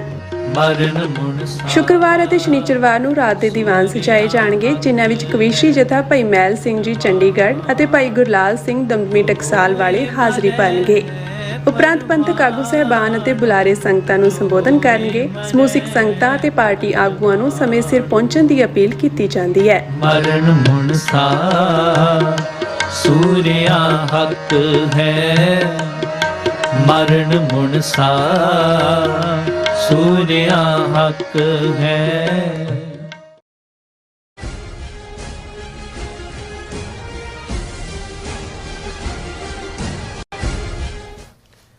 Viewers welcome back on program. So viewers annual section 'ਚ ਆਪਾਂ ਗੱਲਬਾਤ ਕਰਨ ਜਾ ਰਹੇ ਹਾਂ ਕਿ ਅੱਜ ਕੱਲ੍ਹ ਸਪਾਈ ਮਾਸਟਰ ਅਜੀਤ ਡੋਵਾਲ ਤੇ ਰਾਜਨਾਥ ਸਿੰਘ ਚੀਨ ਵਿੱਚ ਡੇਰਾ ਲਾ ਕੇ ਬੈਠੇ ਨੇ ਔਰ ਬਹਾਨਾ SCO ਦੇ ਹੋਣ ਵਾਲੇ ਸਿਖਰ ਸੰਮੇਲਨ ਦਾ ਹੈ ਔਰ ਦੂਸਰੇ ਪਾਸੇ ਮਾਨਸਰੋਵਰ ਅਤੇ ਕੈਲਾਸ਼ ਦੀ ਜਿਹੜੀ ਯਾਤਰਾ ਉਹ ਵੀ ਸ਼ੁਰੂ ਹੋ ਗਈ ਹੈ ਔਰ ਵਿਊਅਰਸ ਇਉਂ ਜਾਪਦਾ ਹੈ ਕਿ ਭਾਰਤ ਨੇ 4 ਚੁਫੇਰੇ ਜੁੱਤੀਆਂ ਖਾਣ ਤੋਂ ਬਾਅਦ ਹੁਣ ਚੀਨ 'ਚ ਸ਼ਰਨ ਲੈ ਲਈ ਹੈ। ਸੋ ਇਸ ਬਾਰੇ ਆਪਾਂ ਗੱਲਬਾਤ ਕਰਨ ਜਾ ਰਹੇ ਹਾਂ। ਸੋ ਅਸੀਂ ਚਾਹਾਂਗੇ ਕਿ ਤੁਸੀਂ ਇਸੇ ਤਰ੍ਹਾਂ ਬੜੇ ਰਹਿਣਾ, ਦੇਖਣ ਸੁਣ ਲਈ ਜਾਂ ਲਿਖਣ ਲਈ ਤੁਹਾਡਾ ਸਭ ਦਾ ਬਹੁਤ ਬਹੁਤ ਧੰਨਵਾਦ ਜੀ। ਰਾਜ ਸਾਹਿਬ ਕੀ ਕਹਿਣਾ ਚਾਹੋਗੇ? ਦੇਖੋ, ਸਾਡੇ ਵੀਰ ਨੇ ਸਰਦਾਰ ਬਲਵਿੰਦਰ ਸਿੰਘ ਇੰਡੀਆਨਾ ਤੋਂ, ਉਹਨਾਂ ਦਾ ਅੱਜ ਵੌਇਸ ਮੇਲ ਮੈਸੇਜ ਸੀ। ਉਹਨਾਂ ਨੇ ਕਿਹਾ ਜੀ ਅੱਗੇ ਤਾਂ ਤੁਸੀਂ ਰੂਸਮ ਸ਼ਰਣਮ ਗੱਛਾਮੀ ਸੀ, ਕਹਿੰਦੇ ਹੁਣ ਤੁਹਾਨੂੰ ਬਦਲਣਾ ਪੈਣਾ। ਮੈਂ ਕਿਹਾ ਉਹਨਾਂ ਨੇ ਕਿਹਾ ਕਿ ਵੀ ਹੁਣ ਚੀਨਮ ਸ਼ਰਣਮ ਗੱਛਾਮੀ। ਇਹ ਜਦੋਂ ਕੋਈ ਬੋਧੀ ਬਣਦਾ ਹੈ ਜਾਂ ਬੁੱਧ ਧਰਮ 'ਚ ਆਉਂਦਾ ਹੈ ਤੇ ਇਹ ਉਹਨਾਂ ਦਾ ਮੂਲ ਮੰਤਰ ਹੈ ਕਿ ਬੁੱਧਮ ਸ਼ਰਣਮ ਗੱਛਾਮੀ, ਕਿ ਮੈਂ ਹੁਣ ਬੁੱਧ ਦੀ ਸ਼ਰਨ 'ਚ ਆ ਗਿਆ। ਵੈਸੇ ਗੱਛਣਾ ਲਫ਼ਜ਼ ਪੁਠੋਹਾਰੀ ਦਾ ਔਰ ਇਹ ਕਿੰਨੀ ਖੂਬਸੂਰਤ ਗੱਲ ਹੈ ਕਿ ਵੀ ਕਿਵੇਂ ਪਾਲੀ ਡਾਇਲੈਕਟ ਹੈ ਬੁੱਧ ਦਾ ਤੇ ਕਦੇ ਪੁਠੋਹਾਰ 'ਚ ਵੀ ਕਿੱਥੇ ਗੱਛੇ ਹੋ ਤੇ ਇਹ ਕਿ ਮੈਂ ਬੁੱਧ ਦੀ ਸ਼ਰਨ 'ਚ ਆ ਗਿਆ। ਹੁਣ ਇਹ ਚੀਨ ਦੀ ਸ਼ਰਨ 'ਚ, ਕਿਉਂਕਿ ਇੱਕ ਪਾਸੇ ਜਦੋਂ ਇਹਨਾਂ ਦਾ ਹੀ ਆਈਡੀਆਲੋਗ ਸੁਬਰਾਮਨੀਅਮ ਸਵਾਮੀ ਇਹਨਾਂ ਨੂੰ ਇਹ ਯਾਦ ਕਰਵਾਉਂਦਾ ਹੈ ਕਿ ਵੀ ਤੁਸੀਂ ਤਾਂ ਟ੍ਰੇਟਰ ਹੋ, ਤੁਹਾਡੇ ਤੇ ਜਿਹੜਾ ਹੈ ਉਹ ਗੱਦਾਰੀ ਵਾਲੇ ਮੁਕੱਦਮੇ ਚੱਲਣਗੇ ਕਿ ਵੀ 4000 ਸਕੁਅਰ ਕਿਲੋਮੀਟਰ ਤੋਂ ਜ਼ਿਆਦਾ ਜ਼ਮੀਨ ਜਿਸ ਚੀਨ ਨੇ ਗਲਵਾਨ ਵੈਲੀ, ਫਿਰ ਡੈਪਚੌਂਗ, ਉਸ ਤੋਂ ਪਹਿਲਾਂ 2017 'ਚ ਜਿਹੜਾ ਹਾਲਾਂ ਭਾਰਤ ਨਾਲ ਬਾਰਡਰ ਨਹੀਂ ਲੱਗਦਾ ਭੂਟਾਨ ਦਾ, ਪਰ ਉਸ ਰਾਹੀਂ ਜਿਹੜਾ ਡੋਕਲਾਮ 'ਚ ਉੱਥੇ ਪੱਕੀ ਐਨਕੈਂਪਮੈਂਟ ਬਣਾਈ ਹੈ ਔਰ ਤੁਸੀਂ ਬਿਲਕੁਲ ਮੰਨਣ ਨੂੰ ਹੀ ਤਿਆਰ ਨਹੀਂ ਕਿ ਨਾ ਕੋਈ ਆਇਆ ਨਾ ਕੋਈ ਗਿਆ, ਤੁਸੀਂ ਟੋਟਲ ਸਰੈਂਡਰ ਕੀਤਾ ਹੈ। ਜੇ ਜ਼ਮੀਨ ਤੁਹਾਡੀ ਨਹੀਂ ਸੀ ਤੇ ਤੁਸੀਂ ਉੱਥੇ ਆਰਮੀ ਬਿਲਡਅਪ ਕਿਉਂ ਕੀਤੀ? ਉੱਥੇ ਆਮ ਠੰਡ ਦੇ ਵਿੱਚ ਲੋਕ ਮਰਵਾਏ ਜਿਹੜੇ ਫੌਜੀ ਨੇ ਔਰ ਦੂਸਰੇ ਨੇ। ਔਰ ਫਿਰ ਕਰਦੇ ਕਰਦੇ ਉਹ ਗੱਲ ਇਹਨਾਂ ਦਾ ਹਾਲ ਇਹੀ ਹੈ ਕਿ ਵੀ ਇੱਕ ਪਾਸੇ ਉਹੀ ਜਿਹੜਾ ਨੌਕਰ ਮਾਲਕ ਨੂੰ ਕਹਿੰਦਾ ਕਿ ਮੇਰੀ ਤਨਖਾਹ ਵਧਾ ਦਿਓ, ਨਹੀਂ ਤੇ ਨਹੀਂ ਤੇ ਕੀ ਕਹਿੰਦਾ ਜੀ ਮੈਂ ਉਸੇ ਤਨਖਾਹ 'ਤੇ ਕੰਮ ਕਰਦਾ ਰਹਾਂਗਾ। ਇਹਨਾਂ ਨੇ ਉਹਨਾਂ ਦਾ ਹੁਣ ਇੰਡੀਆ 'ਚ ਟਿਕਟੌਕ ਨਹੀਂ ਹੈ ਜਿੱਥੋਂ ਤੱਕ ਮੇਰਾ ਖਿਆਲ ਹੈ, ਹੋਰ ਵੀ ਐਪਸ ਬੈਨ ਕੀਤੀਆਂ। ਇੱਕ ਸਟੇਜ 'ਤੇ ਇਹ ਵੀ ਕਾਲ ਦਿੱਤੀ ਕਿ ਜੀ ਚੀਨ ਦੀ ਬਣੀ ਹਰ ਚੀਜ਼ ਕਰੋ। ਇਹ ਗਲਵਾਨ ਵੈਲੀ ਤੋਂ ਬਾਅਦ ਫਿਰ ਕਿਸੇ ਸਿਆਣੇ ਨੇ ਕਿਹਾ ਜੀ ਤੁਹਾਡੇ ਤਾਂ ਮੰਦਿਰ ਖਾਲੀ ਹੋ ਜਾਣਗੇ, ਪੰਡਤ ਵੀ ਦੌੜ ਜਾਣਗੇ, ਤੁਹਾਡੇ ਤਾਂ ਜਿੰਨੇ ਭਗਵਾਨ ਨੇ ਨਿੱਕੀਆਂ ਨਿੱਕੀਆਂ ਅੱਖਾਂ ਵਾਲੇ ਉਹ ਸਾਰੇ ਚੀਨ ਤੋਂ ਹੀ ਬਣ ਕੇ ਆਏ ਆ, ਮੂਰਤੀਆਂ ਹੀ ਉੱਥੋਂ ਬਣਦੀਆਂ ਨੇ। ਸੋ ਕੁੱਲ ਮਿਲਾ ਕੇ ਇੱਕ ਪਾਸੇ ਲੋਕਾਂ ਨੂੰ ਮੂਰਖ ਬਣਾਉਂਦੇ ਚਲੇ ਗਏ, ਦੂਸਰੇ ਪਾਸੇ ਵਕਤੀ ਤੌਰ 'ਤੇ ਅਮਰੀਕਾ ਨੂੰ ਵੀ ਕਿਹਾ ਕਿ ਜੀ ਅਸੀਂ ਤਿਆਰ ਹਾਂ ਚੀਨ ਦੇ ਖਿਲਾਫ। ਬੁਲਵਾਕ ਲਫ਼ਜ਼ ਜਿਹੜਾ ਅੰਗਰੇਜ਼ੀ ਦਾ ਬਹੁਤੇ ਵਰਤਦੇ ਨੇ ਕਿ ਵੀ America is using India as a bulwark against China. ਪਰ ਉਹ ਜਦੋਂ ਹੁਣ ਪਾਕਿਸਤਾਨ ਦੇ ਨਾਲ 4 ਰੋਜ਼ਾ ਟੱਕਰ ਹੋਈ ਉਹਨਾਂ ਦੀ ਏਅਰ ਫੋਰਸ ਸਣੇ ਰਾਫੇਲ, ਉਹਨਾਂ ਨੂੰ ਵੀ ਨਾਲ ਹੀ ਲੈ ਡੁੱਬੇ। ਰਾਫੇਲ ਦੀ ਵੀ ਇੰਟਰਨੈਸ਼ਨਲ ਮਾਰਕੀਟ ਖ਼ਤਮ ਕਰਕੇ ਫਰਾਂਸ ਵਾਲੇ ਵੀ ਗਾਲਾਂ ਕੱਢਦੇ ਵੀ ਕਿਹਨਾਂ ਬਾਂਦਰਾਂ ਨੂੰ ਅਸੀਂ ਰਾਫੇਲ ਫੜਾ ਦਿੱਤੇ। ਉਹਨਾਂ ਨੂੰ ਉਹ ਇਨਕੁਆਇਰ ਵੀ ਨਹੀਂ ਕਰਨ ਦਿੰਦੇ ਵੀ ਦੱਸੋ ਹੋਇਆ ਕੀ ਹੈ, ਕਿਉਂਕਿ ਉਹ ਇੱਕ ਪਰਫੈਕਟ ਜੋ ਉਹਨਾਂ ਦੀ ਟੈਕਨੋਲੋਜੀ ਸੀ। ਸੋ ਉਸ ਸਾਰੇ ਦੇ ਚੱਲਦੇ ਆ ਹੁਣ ਈਰਾਨ ਵਾਲਾ ਮੁੱਦਾ ਆਇਆ। ਇਸ ਮੁੱਦੇ ਦੇ ਉੱਤੇ ਵੀ ਜਿਸ ਕਿਸਮ ਦਾ ਫੜੇ ਗਏ ਕਿ ਮੋਸਾਦ ਦੇ ਨਾਲ ਜਿਹੜਾ ਇਹਨਾਂ ਦਾ ਪੂਰਾ ਅਲਾਇੰਸ ਸੀ, ਤਾਂ ਹੁਣ ਮੈਨੂੰ ਲੱਗਦਾ ਕਿ ਵੀ ਇਹ ਸਾਰੇ ਘੁੰਮ ਘੁਮਾ ਕੇ ਅਮਰੀਕਾ ਟਰੰਪ 15ਵੀਂ ਵਾਰੀ ਕਹਿ ਚੁੱਕਾ, ਅੱਜ ਵੀ ਉਹਨਾਂ ਨੇ ਹੇਗ ਦੇ ਵਿੱਚ ਕਿਹਾ ਕਿ ਜੀ ਮੈਂ ਇਹਨਾਂ ਨੂੰ ਦੋਨਾਂ ਦੀ ਬਾਂਹ ਮਰੋੜੀ ਇੰਡੀਆ ਪਾਕਿਸਤਾਨ ਦੀ ਕਿ ਵੀ ਟ੍ਰੇਡ ਨਹੀਂ ਕਰਾਂਗੇ ਅਸੀਂ। ਪਾਕਿਸਤਾਨ ਨੇ ਤਾਂ ਥੈਂਕ ਯੂ ਵੀ ਕਰਤਾ ਕਿ ਥੈਂਕ ਯੂ ਤੁਸੀਂ ਜੰਗ ਰੁਕਵਾਈ, ਨੋਬਲ ਪੀਸ ਪ੍ਰਾਈਜ਼ ਲਈ ਵੀ ਰਿਕਮੈਂਡ ਕਰਤਾ। ਸੋ ਹੁਣ ਜਿਹੜਾ ਭਾਰਤ ਅਮਰੀਕਾ ਵੱਲੋਂ ਵੀ ਗਿਆ, ਰਸ਼ੀਆ ਨੂੰ ਜੋ ਕਰ ਰਹੇ ਸੀ ਉਹਨਾਂ ਨੇ ਕਿਹਾ ਵੀ ਰਸ਼ੀਆ ਨੂੰ ਵੀ ਲੱਗਦਾ ਕਿ ਵੀ ਇਹ ਸਾਡੇ ਹਥਿਆਰ ਵੀ ਹੁਣ ਖਰੀਦ ਨੂੰ ਹਟ ਗਿਆ। ਅਮਰੀਕਾ ਤੇ ਇਜ਼ਰਾਈਲ ਦੇ ਖਰੀਦਾ, ਉਹਨਾਂ ਨੇ ਪਾਕਿਸਤਾਨ ਵੱਲ ਆਊਟਰੀਚ ਕੀਤੀ, ਜੁਆਇੰਟ ਐਕਸਰਸਾਈਜ਼ਸ ਵੀ ਕੀਤੀਆਂ। ਔਰ ਉਸ ਤੋਂ ਮੈਨੂੰ ਇਹ ਲੱਗਦਾ ਵੀ ਇਹਨਾਂ ਦੀ ਹੋਸ਼ ਭਾਵੇਂ ਪਬਲਿਕਲੀ ਜੋ ਮਰਜ਼ੀ ਕਹੀ ਜਾਣ ਟਿਕਾਣੇ ਆਈ ਲੱਗਦੀ ਹੈ ਚੀਨ ਵੱਲ, ਕਿਉਂਕਿ ਹੁਣ ਚੀਨ ਦੀ ਜਿਹੜੀ ਮੇਨ ਬਾਡੀ ਜਿਸ ਦਾ ਦੇ ਸਿਖਰ ਸੰਮੇਲਨ 'ਚ ਸ਼ਾਮਲ ਹੋਣ ਲਈ ਅਜੀਤ ਡੋਵਾਲ ਔਰ ਦੂਸਰੇ ਜਿਹੜੇ ਨੇ ਰਾਜਨਾਥ ਸਿੰਘ ਉਹ ਉੱਥੇ ਸ਼ੰਘਾਈ ਪਹੁੰਚੇ ਹੋਏ ਨੇ। SCO ਔਰ ਇਹ SCO ਜਿਹੜੀ ਹੈ ਸ਼ੰਘਾਈ ਕੋਆਪਰੇਸ਼ਨ ਆਰਗੇਨਾਈਜੇਸ਼ਨ, ਉਹਨਾਂ ਦਾ ਜਿਹੜਾ ਇੱਕ ਫੰਕਸ਼ਨ ਉਹਨਾਂ ਦੇ ਤਾਂ ਸੈਕਟਰੀ ਕੌਂਸਲ ਲੈਵਲ ਸੈਕਟਰੀ 'ਤੇ ਹੋਇਆ ਬੀਜਿੰਗ ਦੇ ਵਿੱਚ। ਔਰ ਉੱਥੇ ਇਹਨੇ ਡੋਵਲ ਨੇ ਉੱਥੇ ਤਰਲਾ ਕੀਤਾ ਕਿ ਜੀ ਇਹ ਡਬਲ ਸਟੈਂਡਰਡ ਨਹੀਂ ਹੋਣੇ ਚਾਹੀਦੇ, ਟੈਰਰਿਜ਼ਮ ਕਰ ਰਹੇ ਨੇ ਜਿਹੜੇ ਮੁਲਕ, ਉਹਨਾਂ 'ਤੇ ਰੋਕ ਹੋਣੀ ਚਾਹੀਦੀ ਹੈ। ਔਰ ਇਹ ਜਿਹੜਾ ਇੰਡੀਆ ਦਾ ਬਹੁਤ ਕੰਸਰਨ ਹੈ, ਜਿਹੜੀ UN ਪ੍ਰੋਸਕ੍ਰਾਈਬਡ ਟੈਰਰ ਗਰੁੱਪ ਨੇ ਜਿਨ੍ਹਾਂ ਨੂੰ UN ਨੇ ਪਾਬੰਦੀ ਲਾਈ, ਜਿਵੇਂ ਲਸ਼ਕਰ-ਏ-ਤੋਇਬਾ, ਜੈਸ਼-ਏ-ਮੁਹੰਮਦ, ਅਲ-ਕਾਇਦਾ, ਆਈਸਿਸ, ਇਹ ਵਾਇਲੈਂਸ ਕਰ ਰਹੇ ਨੇ ਔਰ ਉਹਨਾਂ ਨੂੰ ਕੋਈ ਰੋਕਣ ਵਾਲਾ ਨਹੀਂ ਹੈ ਔਰ ਇਹ ਡਬਲ ਸਟੈਂਡਰਡ ਵਰਤੇ ਜਾ ਰਹੇ ਨੇ। ਕਹਿ ਤਾਂ ਚਾਈਨਾ ਨੂੰ ਹੀ ਰਹੇ ਨੇ, ਲੇਕਿਨ ਤੁਸੀਂ ਉਹਨਾਂ ਦੇ ਕੁੱਛੜ 'ਚ ਬਹਿ ਕੇ ਜਿਹੜਾ ਉਹਨਾਂ ਨੂੰ ਸ਼ਿਕਾਇਤ ਕਰ ਰਹੇ ਹੋ, ਤੁਸੀਂ ਗਏ ਕਿਉਂ ਉੱਥੇ? ਬਿਲਕੁਲ, ਜੇ ਤੁਹਾਡਾ ਏਡਾ ਹੀ ਪ੍ਰਾਈਡ ਹੈ, ਉਹਨੂੰ ਕਹਿ ਰਹੇ ਜੀ ਉਹ ਕ੍ਰਾਈਮ ਅਗੇਂਸਟ ਹਿਊਮੈਨਿਟੀ ਨੇ। ਤੁਸੀਂ ਟਰਾਂਸਨੈਸ਼ਨਲ ਡਿਪਰੈਸ਼ਨ ਕਰੋ, ਤੁਸੀਂ ਲਿੰਚਿੰਗਸ ਕਰੋ, ਤੁਸੀਂ ਭਾਰਤ ਦੇ ਵਿੱਚ ਘੱਟ ਗਿਣਤੀਆਂ ਦਾ ਗਲਾ ਘੋਟੋ, ਉਹ ਜਿਹੜਾ ਉਹ ਕ੍ਰਾਈਮ ਨਹੀਂ ਹੈ। ਔਰ ਇਹ ਮਰਡਰਰ ਜਿਹੜਾ ਸਪਾਈ ਮਾਸਟਰ ਹੈ, ਇਹ ਪਾਕਿਸਤਾਨ ਨੂੰ ਦੋਸ਼ ਦੇ ਰਿਹਾ ਵੀ ਇਹ ਕ੍ਰਾਈਮ ਅਗੇਂਸਟ ਹਿਊਮੈਨਿਟੀ ਕਰ ਰਹੇ ਨੇ। ਹੁਣ ਅਜੇ ਤਾਂ ਡੋਵਰ ਉੱਥੇ ਬੈਠਾ ਹੋਇਆ, ਹੁਣ ਇਹ ਵੀ ਆ ਗਿਆ ਕਿ ਜੀ ਜਿਹੜਾ ਉਹ ਆਲਰੇਡੀ ਰਾਜਨਾਥ ਸਿੰਘ ਅੱਜ ਕੱਲ੍ਹ 'ਚ ਪਹੁੰਚਣ ਵਾਲਾ ਹੈ, ਕਿਉਂਕਿ ਉਹਨੇ ਵੀ ਜਿਹੜਾ ਇਹ ਸਾਰੇ ਦੇ ਵਿੱਚ ਪਾਰਟਿਸਿਪੇਟ ਕਰਨਾ। ਇੱਕ ਤੋਂ ਬਾਅਦ ਇੱਕ ਤੁਰੇ ਹੋਏ ਨੇ, ਇੱਕ ਪਾਸੇ ਅਜੀਤ ਡੋਵਲ ਦਾ ਜਾਣਾ ਹੈ, ਦੂਸਰੇ ਪਾਸੇ ਉਹਨਾਂ ਦਾ। ਔਰ ਇਹਨਾਂ ਦੀ ਹੈਡਲਾਈਨ ਲੱਗੀ ਹੋਈ ਹੈ, Doval begins China visit for SCO meet, Rajnath to arrive this week. ਔਰ ਜਦੋਂ ਇੱਕ ਪਾਸੇ ਇਹ ਨੇ, ਨਾਲ ਦੀ ਨਾਲ ਜਿਹੜੀ ਯਾਤਰਾ, ਕਿਉਂਕਿ ਮਾਨਸਰੋਵਰ ਝੀਲ ਜਿਹਨੂੰ ਕਿ ਗੁਰਬਾਣੀ 'ਚ ਵੀ ਰੈਫਰੈਂਸ ਮਾਨਸਰੋਵਰ ਦੇ ਹੰਸ ਦਾ ਹੁੰਦਾ ਹੈ, ਇਹ ਤਿੱਬਤ ਦੇ ਵਿੱਚ ਹੈ। ਇਸੇ ਤਰ੍ਹਾਂ ਧੂਣੀ ਸ਼ਿਵਾ ਨੇ ਕੈਲਾਸ਼ 'ਤੇ ਲਗਾਈ, ਗਲੇ ਦੇ ਵਿੱਚ ਨਾਗ ਲਟਕੇ। ਹੁਣ ਉਹ ਕੈਲਾਸ਼ ਉਹਨੂੰ ਹੀ ਕਹੀ ਜਾਂਦੇ ਨੇ, ਉਹਨਾਂ ਦੇ ਪਹਾੜ, ਉਹ ਇਹਨਾਂ ਦਾ ਸ਼ਿਵ ਜੀ ਵੀ ਚੀਨ ਦੇ, ਉਹਦੀਆਂ ਵੀ ਵਿਚਾਰੇ ਦੀਆਂ ਅੱਖਾਂ ਛੋਟੀਆਂ ਕਰ ਦੇਣੀਆਂ ਚੀਨਿਆਂ ਨੇ। ਸ਼ਿਵ ਜੀ ਵੀ ਉੱਥੇ ਹੀ ਬੈਠੇ ਨੇ, ਬਈ ਤੁਸੀਂ ਸ਼ਿਵ ਜੀ ਦਾ ਜਿਹੜੀ ਆਪਣੀ ਮਾਊਂਟੇਨ ਹੀ ਆਜ਼ਾਦ ਕਰਾ ਲਓ, ਕੈਲਾਸ਼ ਪਹਾੜ ਦੇ ਉੱਤੇ ਜਿੱਥੇ ਸ਼ਿਵ ਜੀ ਨੇ ਡੇਰਾ ਲਾਇਆ ਹੋਇਆ। ਪਰ ਬੜੇ ਤਰਲੇ ਮਿੰਨਤਾਂ ਕਰਕੇ ਜਿਹੜਾ ਇਹਨਾਂ ਨੇ AC 32,000 ਫੀਟ ਹਾਈਕ ਕਰਕੇ ਉੱਤੇ ਜਾਣਾ ਪੈਂਦਾ, ਬਹੁਤ ਠੰਡ ਹੁੰਦੀ ਹੈ। ਔਰ ਹੁਣ ਜਿਹੜਾ ਉਹਨਾਂ ਦਾ ਇੱਕ ਪੂਰਾ ਜਥਾ pilgrims visit mount Kailash Mansarovar after 6 year wait 2019 ਤੋਂ, ਕਿਉਂਕਿ 2020 ਤਾਂ ਪੈਂਡੇਮਿਕ ਸ਼ੁਰੂ ਹੋਇਆ, ਫਿਰ ਚੀਨ ਨਾਲ ਟਕਰਾਅ ਹੋਇਆ, ਫਿਰ ਉਹਨਾਂ ਨੇ ਬੰਦ ਕਰਤਾ ਸੀ ਵੀ ਮਤ ਆਓ। ਉਹਨਾਂ ਨੇ ਕਿਹਾ ਜੀ ਆਲਰੇਡੀ ਇਹ ਜਿਹੜਾ ਪਹਿਲਾ ਜਿਹੜਾ ਬੈਚ ਹੈ ਉਹ ਕਿੰਨੇ 60 ਕੇ ਕਿੰਨੇ ਬੰਦਿਆਂ ਦਾ ਉਹ ਉੱਥੇ ਪਹੁੰਚਿਆ, ਉਹਨਾਂ ਦੀ ਪਿਕਚਰ ਵੀ ਹੈ। ਔਰ ਇਹ ਜਿਹੜਾ ਹਿਮਾਲਯਨ ਕਲਚਰ ਔਰ ਐਕਸਚੇਂਜ ਔਰ ਇਹ ਉਹਨਾਂ ਨੇ ਕਿਹਾ ਜੀ 18,000 ਫੀਟ ਦੇ ਉੱਤੇ ਕੈਲਾਸ਼ ਔਰ ਮਾਨਸਰੋਵਰ ਹੈ। ਇਹ ਹਿੰਦੂਆਂ ਦੇ ਬੜੇ ਪਵਿੱਤਰ ਤੀਰਥ ਨੇ। ਔਰ ਇਹ ਜਦੋਂ ਚੀਨ ਔਰ ਭਾਰਤ ਕ੍ਰਾਈਸਿਸ ਹੋਇਆ ਤੇ ਇਸ ਨੂੰ ਬੰਦ ਕਰ ਦਿੱਤਾ ਗਿਆ ਸੀ, ਪਰ ਹੁਣ ਜਿਹੜਾ ਇਹ ਵੀ ਸ਼ੁਰੂ ਕਰ ਦਿੱਤਾ ਹੈ। ਔਰ ਭਾਰਤ ਔਰ ਚੀਨ ਦੇ ਵਿਚਾਲੇ ਡਾਇਰੈਕਟ ਫਲਾਈਟਸ ਵੀ ਸ਼ੁਰੂ ਹੋਣ ਜਾ ਰਹੀਆਂ ਨੇ ਔਰ ਵੀਜ਼ੇ ਵੂਜ਼ੇ ਵੀ ਦੇਣੇ ਸ਼ੁਰੂ ਹੋ ਗਏ ਨੇ। ਔਰ ਉਹਨਾਂ ਨੇ ਕਿਹਾ ਜੀ ਇਹ ਜੋ ਬਹੁਤ ਚੰਗੀ ਗੱਲ ਹੈ ਕਿ ਵੀ ਲੋਕਾਂ ਦੇ ਆਪਸ ਦੇ ਵਿੱਚ ਸੰਬੰਧ ਜੁੜਨੇ ਸ਼ੁਰੂ ਹੋਏ। ਕੈਂਸਲ ਕਿਹਨੇ ਕੀਤੇ ਸੀ ਸੰਬੰਧ ਜੀ? ਹੁਣ ਮਤਲਬ ਇਹ ਹੈ ਵੀ ਇਹਨਾਂ ਨੇ ਬਿਲਕੁਲ ਬੇਗੈਰਤੀ ਦਾ ਪ੍ਰਗਟਾਵਾ ਕਰਦੇ ਆ, ਚੀਨ ਦੇ ਖਿਲਾਫ ਵਾਵੇਲਾ ਵੀ ਕੀਤਾ, ਜੁੱਤੀਆਂ ਵੀ ਖਾਧੀਆਂ, ਇਲਾਕਾ ਵੀ ਗਵਾਇਆ, ਤੇ ਹੁਣ ਉਸੇ ਤਨਖਾਹ ਤੇ ਕੰਮ ਕਰਨ ਨੂੰ ਵੀ ਤਿਆਰ ਨੇ। ਜੀ ਰਾਜ ਸਾਹਿਬ, ਤੁਹਾਡਾ ਬਹੁਤ ਬਹੁਤ ਸ਼ੁਕਰੀਆ। ਸੋ ਹੁਣ ਆਪਾਂ ਆਪਣੇ ਜਿਹੜੇ ਵਿਊਜ਼ ਮੈਸੇਜ ਨੇ ਉਹ ਲੈਣ ਜਾ ਰਹੇ ਹਾਂ। ਸਭ ਦਾ ਬਹੁਤ ਬਹੁਤ ਸ਼ੁਕਰੀਆ ਅਦਾ ਕਰਦੇ ਹਾਂ। ਔਰ ਸਾਡੇ ਕੋਲ ਗੁਰਮੀਤ ਸਿੰਘ ਪਹਿਲੇ ਵਿਊਅਰ ਨੇ, ਖਾਲਸਾ ਜ਼ਿੰਦਾਬਾਦ ਕਹਿੰਦੇ ਨੇ, ਔਰ ਨਿਹੰਗ ਸਿੰਘ ਜੀ ਫਤਿਹ ਬੁਲਾਉਂਦੇ ਨੇ, ਵਾਹਿਗੁਰੂ ਜੀ ਕਾ ਖਾਲਸਾ ਵਾਹਿਗੁਰੂ ਜੀ ਕੀ ਫਤਿਹ। ਧਰਮ ਸਿੰਘ ਜੀ, ਮੁਹੰਮਦ ਯਾਕੂਬ ਜੀ ਸਤਿ ਸ਼੍ਰੀ ਅਕਾਲ ਕਹਿੰਦੇ ਨੇ, ਔਰ ਸੋਨਮਾਇਲ ਜੀ ਵੀ, ਔਰ ਇਸੇ ਤਰ੍ਹਾਂ ਸਿੰਘ ਗਰਚਾ ਜੀ ਵੀ, ਔਰ ਮੁਹੰਮਦ ਯਾਕੂਬ ਜੀ ਕਹਿੰਦੇ ਨੇ ਕਿ ਹੋ ਸਕता है अगले न्यूयॉर्क सिटी का मेयर एक इंडियन मुस्लिम हो। और इसका ਤੁਸੀਂ ਯਾਕੂਬ ਸਾਹਿਬ ਪਹਿਲਾ ਸੈਗਮੈਂਟ ਸੁਣਿਆ ਨਹੀਂ ਹੋਣਾ, ਅਸੀਂ ਤਾਂ ਬੜੀ ਡਿਟੇਲ ਚ ਅੱਜ ਗੱਲ ਕੀਤੀ ਹੈ। फिर कहते हैं कि इसका मतलब है कि नेक्स्ट मुस्लिम मेयर भी खालिस्तान का हामी है। बड़ी गल है, कहते मुबारक हो। और सुख जीवन खालिस्तान ਦਾ ਪਤਾ ਨਹੀਂ ਹਾਮੀ ਹੈ ਕਿ ਨਹੀਂ, ਲੇਕਿਨ ਇੰਡੀਆ ਦਾ ਮੋਦੀ ਦਾ ਵਿਰੋਧੀ ਜ਼ਰੂਰ ਹੈ और माइनॉरिटीज़ ਦੇ ਹੱਕਾਂ ਦੀ ਗੱਲ ਕਰਨ ਵਾਲਾ ਬੰਦਾ ਹੈ। बिल्कुल जी। और सुखजीवन बच्चू जी भी, और all about truth and Sikhism भी सानू फतेह बुलाते हैं। और इसी तरह हाँ जी, simple grinding with results, sorry, I have not seen a wise man than or Dr. Amarjeet Singh. World never produced Dr.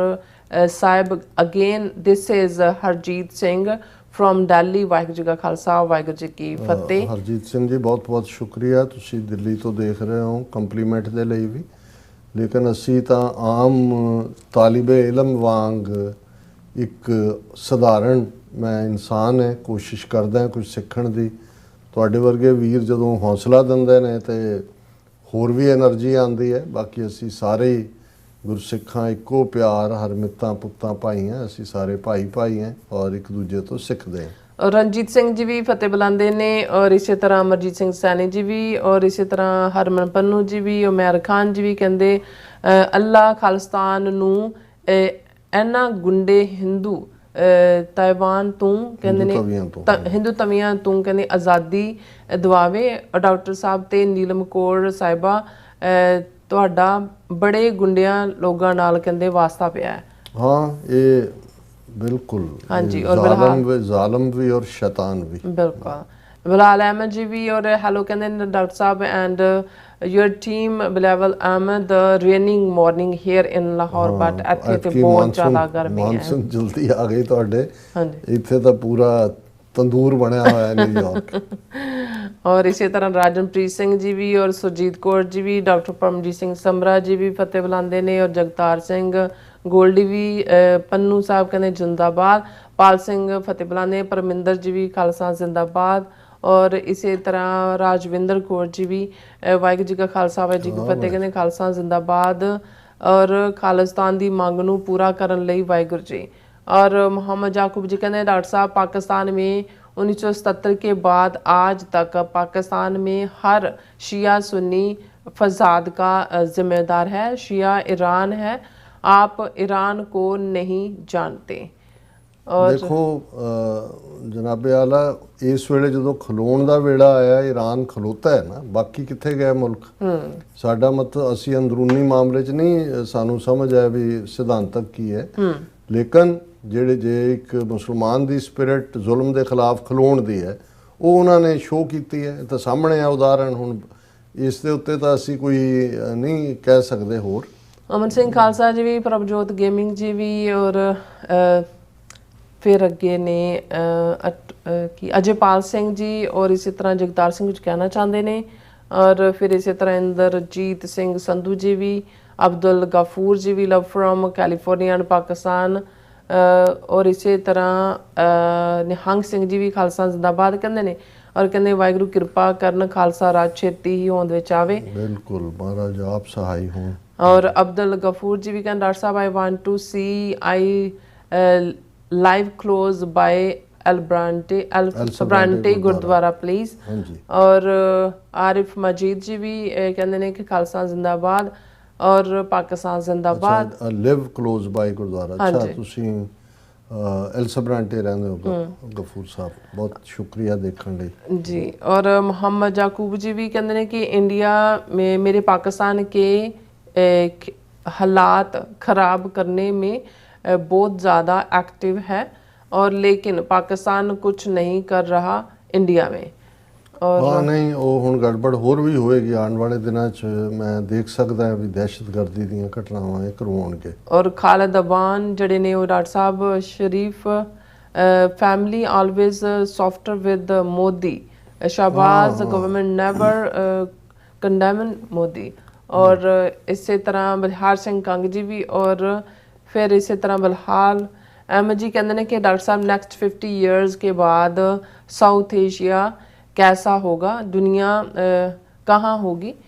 मैं भी और नहीं कहते हैं कि मे भी हम नहीं होंगे, पर न्यू जनरेशन कहाँ होगी। क्या यूएसए दुनिया का बॉस होगा, जहाँ चाइना और पाकिस्तान इंडिया इन्हों का पता नहीं की कहना चाहते हैं। हाँ जी, हाँ जी, 50 साल कहते हैं। हाँ देखो बिलाल साहब, पता तो कल का भी नहीं है कि होना, पर ये कोई शक नहीं है कि अमेरिका का जोड़ा ओनली सुपर पावर स्टेटस है वो खुरना शुरू हो गया है।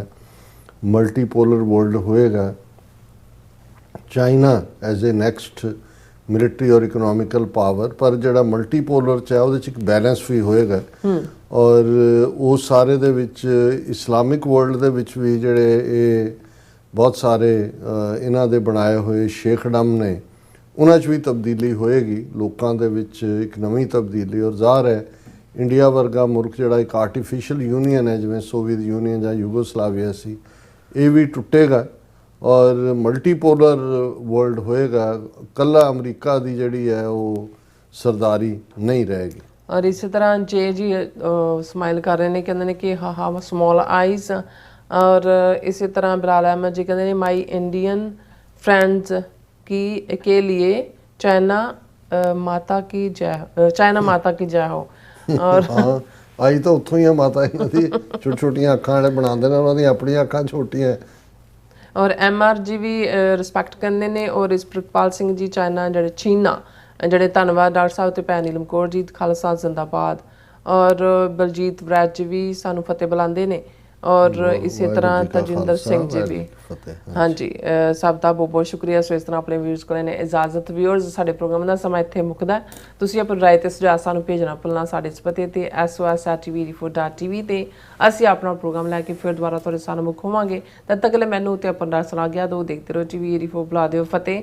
ਵਾਹਿਗੁਰੂ ਜੀ ਕਾ ਖਾਲਸਾ, ਵਾਹਿਗੁਰੂ ਜੀ ਕੀ ਫਤਿਹ। ਰੱਬ ਰਾਖਾ।